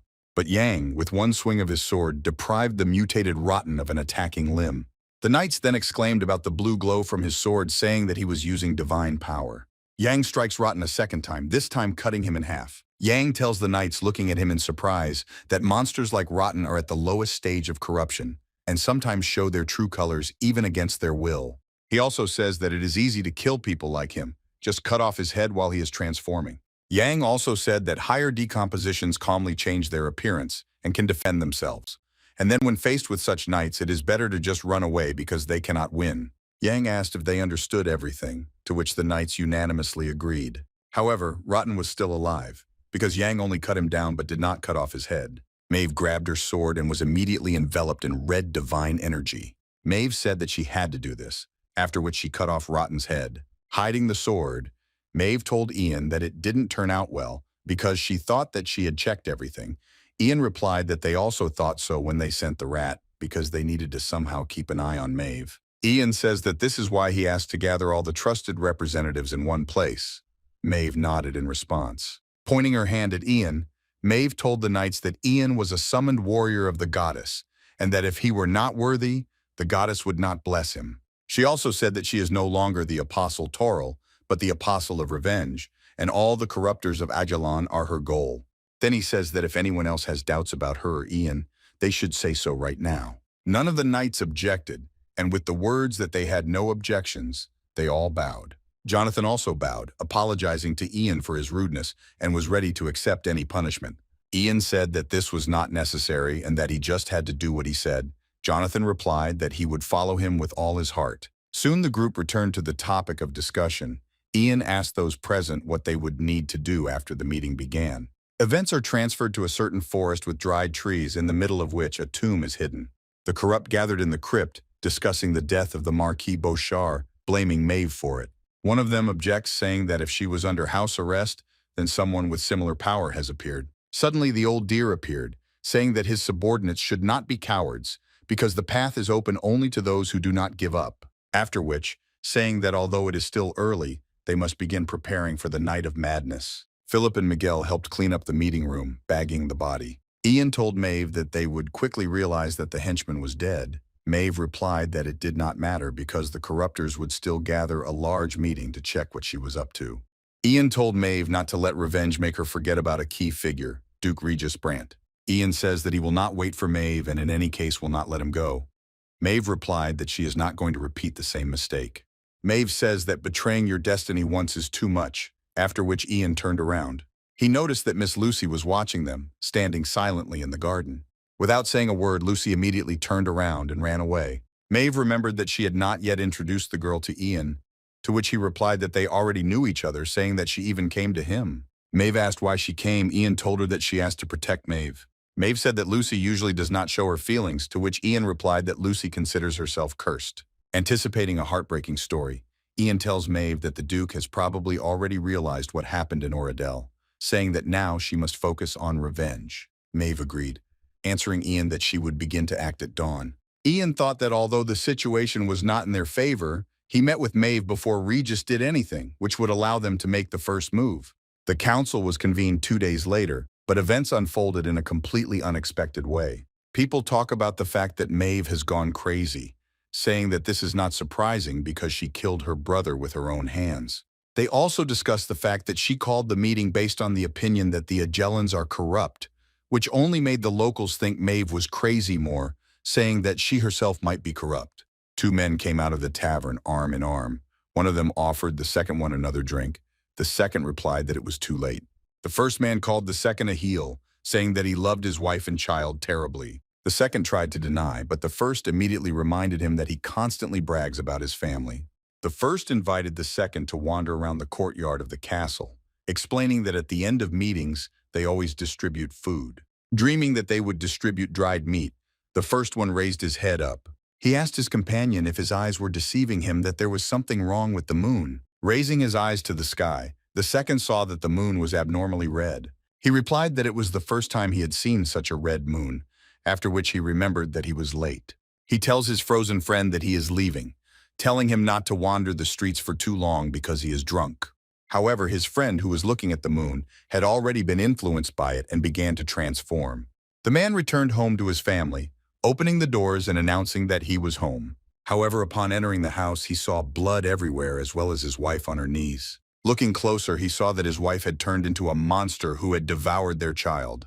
The man immediately remembered how his friend looked at the moon, after which he began to transform. Running out into the street, he began to shout so that those who had not yet fallen under the influence should not look at the moon. However, when he reached the alley, he saw his friend Dawson, who had already taken on a monstrous form. Noticing his old friend, Dawson immediately rushed at him, leaving no chance. Suddenly, Ian opened his eyes, feeling a feeling of anxiety and a familiar smell. He remembered that musty smell, like when he had absorbed Regis's power of chaos. Looking out the window, Ian saw a huge red moon in the night sky. A quest window with the task, Night of Madness, immediately appeared in front of his face, indicating that Regis had covered aelan with a demonic field, and in order to remove the field, Regis must die. Running out of the room, Ian thought that this was the last quest of the first chapter, and that the event happened even though Ian tried to avoid it. Yang didn't understand how they could hide the existence of the corruptors so carefully to do something like this. Yang heard a bell ringing outside, and a watchman shouting at people not to look at the moon, otherwise they would become monsters. Hearing suspicious groans nearby, Ian immediately burst into the room, demolishing everything in his path. He saw the bodies of servants inside, next to whom the monster who had turned was wandering. Yang immediately took off his head without any hesitation. Looking at the body of the dead monster, he remembered that it was a servant from the stables, and nearby lay the bodies of those tending the garden. Hearing loud screams from the corridor, Ian immediately flew out of the room. He saw that it was Mave screaming, who was pinned to the floor by one of the monsters. Seeing Ian, Mave immediately said that she did not need help. After these words, Mave immediately hit the monster in the jaw with the hilt of her sword. She then kicked the monster, sending it flying.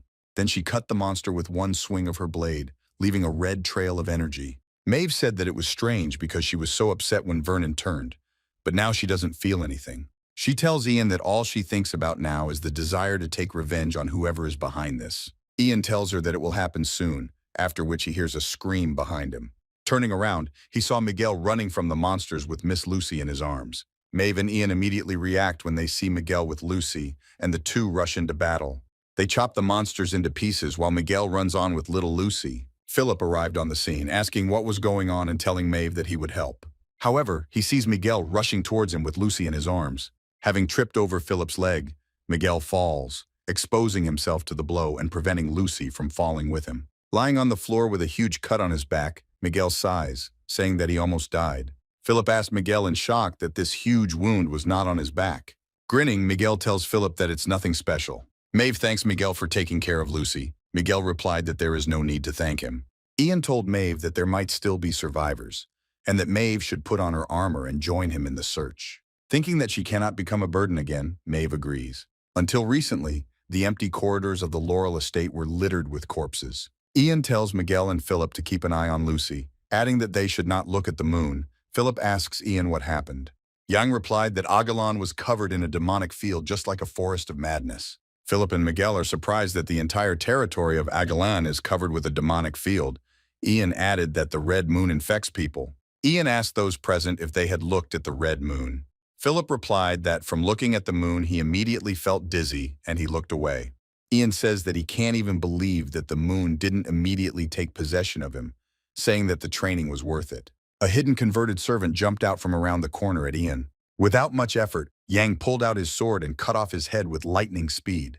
Yang added that the moon in the sky is not real, that it is a curse, and that if you look at it for a long time, a person will be polluted by this magic. Yang thought that the demonic field had not yet reached its peak. Proof of this was that they were not yet completely cut off from the world. Ian recalled that in the game the red moon was larger, and the curse was so strong that the light of the moon filled the entire space. However, such a power of the curse is already enough to pollute people with mental and physical weaknesses, which is what happened to the servants of the estate. In one of the warehouses, Jan and his company killed the monster and they managed to save the maid. Miguel wondered if only this maid managed to survive. Philip wondered what the Duke was thinking about when he decided to do such a crazy act. Ian told him that when you find yourself in a hopeless situation, sometimes it is best to destroy everything and start again. Philip replied that he could not get away with such a thing, but Jan said that the Duke had a man who could be blamed for everything. Ian said that the apostle is the one who interferes with the corruption most of all. Philip then became furious when he realized that he was talking about Mave. Yang says that there are rumors about her madness. Besides, her brother was a degenerate, and this situation is a great opportunity to get rid of her. Philip replied that it was she who exposed the existence of the degenerates, to which Ian said that the truth does not matter, because the truth becomes what people believe in, or what they want to believe. After hearing this, Philip shook with anger, but Ian thought that knowing and having experienced enough, Philip would be able to see the true face of the dark times. Yang says that the Duke will have enough time to raise people, and the Apostle of Justice will not be able to ignore injustice. Miguel said that he probably hopes that Mave will die in the fight against the monsters. Yang replied that even if she survives, public opinion will be on the side of the Duke, because the Apostle of Justice will not be able to harm the innocent. Philip and Miguel realized that they were using the Apostle's limitations when talking about the Duke's meanness. However, they suddenly looked at each other, realizing that all this time Ian had called Mave the Apostle of Justice. Mave entered the building, asking if this meant that they did not know that she had become an apostle of revenge, adding that this meant that they did not expect her to come for their heads. Ian replied that it was, to which Mave said that apparently they would have to break their plans. However, Yang said that this was not enough, surprising him by saying that they needed to add an unexpected threat so that the corruptors would reveal their true faces. After which Mave voices his plan, from which her gaze instantly becomes empty. Neither Philip nor Miguel could hear what Ian said to Mave. Looking at Mave, Ian wondered how this could even be pulled off. With a satisfied grin, Mave only answered Ian that she would do everything with joy. Ian said that they should get started then, and that he was interested in seeing Regis's face when he saw everything. The blood-red moon shone on the bastion of the fortress, illuminating the walls and tower. Local residents, stained with blood, knock on the closed gates, shouting for them to be opened, because there are monsters everywhere. However, no one responded to the screams of the residents, and the monsters attacked them from behind. Duke Regis stands on the wall, surrounded by his corrupt followers, watching what is happening. Casting a demonic field, he observed the surroundings using extrasensory perception. Regis's followers said that, as expected, they just needed to turn the situation around with the help of a demonic field. All they have to do is expose Mave as the culprit of the disorder, since rumors of her madness have spread, because this will be easier to do.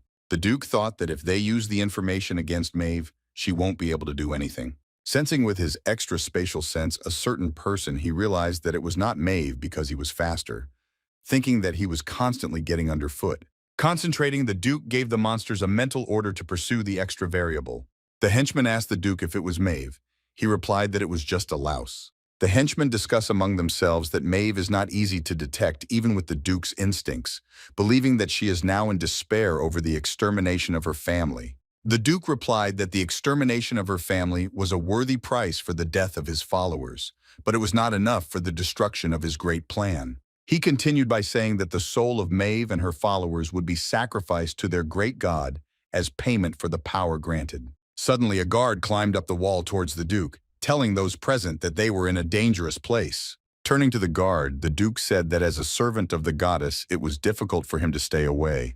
Looking at the Duke, the guard thought that it was very difficult for him because he cares so much about the people.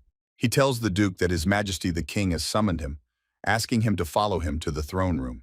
The Duke arrived in the throne room, in which the king sits on the throne, surrounded by servants. The Duke immediately looked around at the servants standing in the crowd on either side of the king. The king asked his uncle what the situation was outside. The Duke says that soldiers are fighting on all the walls, and that the people are in danger, and that they can only hope for the protection of the goddess. The king reasons that such an unpleasant incident in the very capital of the kingdom may mean that aelan has weakened. The king replies that it doesn't matter, and that they should return to that conversation, waving his hand at one of the advisors who blamed the Laurel family for what was happening. The advisor said that Vernon Laurel was corrupt, and that Mave, who had recently tried to sow chaos in the kingdom, had called upon the madness of the Black Wall. Those present in the hall immediately began to discuss, saying that nothing like this had happened before she appeared. People on the other side did not believe the accusations, saying that an apostle of God could not be associated with the Dark Wall. The Duke replied that Mave strictly follows the will of the goddess, and that he is a representative of the Knights of aelan and a saddened sister. He asked those present why she would arrange something like this right before the meeting that she herself had requested. The advisors asked where the Laurel family members were then, not present here, asking where Mave herself was. The king stopped the discussions, saying that he preferred the version that Mave was a degenerate. The king tells the Duke that they will conduct an investigation according to all the rules, which will show the truth. Locals began to whisper that the king, suspecting his own knight, was definitely up to something. After which they began to whisper that it was a pity that the kingdom was not ruled by Duke Brant. The Duke joyfully thinks that the king is happy that he is opposing him, for which he thanks him. He dreamed of sacrificing the kingdom to his god in order to gain the power of the Knight of Madness forever. Brant dreamed that with such power he would reach the level of a demigod and be able to proclaim the true faith throughout the empire. The door to the hall opened, and a figure in armor, covered from head to toe with blood, entered the hall. The Duke turned around in fear, wondering how Mave ended up here. The king asked how Mave got here because the gates were closed. Mave kept Ian's words about the sudden threat in mind. Then he told her that he would prefer it if she really looked like a crazy, vengeful ghost. Confidently walking towards the king, Mave told him that corrupt people were hiding next to him, asking how God could leave him. She asked the king if he didn't see that those who plunged aelan into chaos were hiding right before his eyes. The king, not understanding what Mave was saying, asked where her family had gone. Mave replied that her entire family had died, and that she would eradicate the corruptors right now. The shocked king asked Mave what she just said while those present looked at her red divine energy. One of those present fell and backed away, saying that Mave had gone crazy and wanted to kill them all. Taking the sword out of its sheath, she asked God for forgiveness, heading to Duke Brant. Regis Brant looked at Mave approaching him, his eyes red from tension. He decided that Mave knew about everything, and now she came to kill everyone who remained in the castle. Standing behind Mave, Ian thought that it was time to slowly begin to implement their plan. Thinking that the end of the first chapter had finally arrived, the moment of the battle with the boss Regis Brant.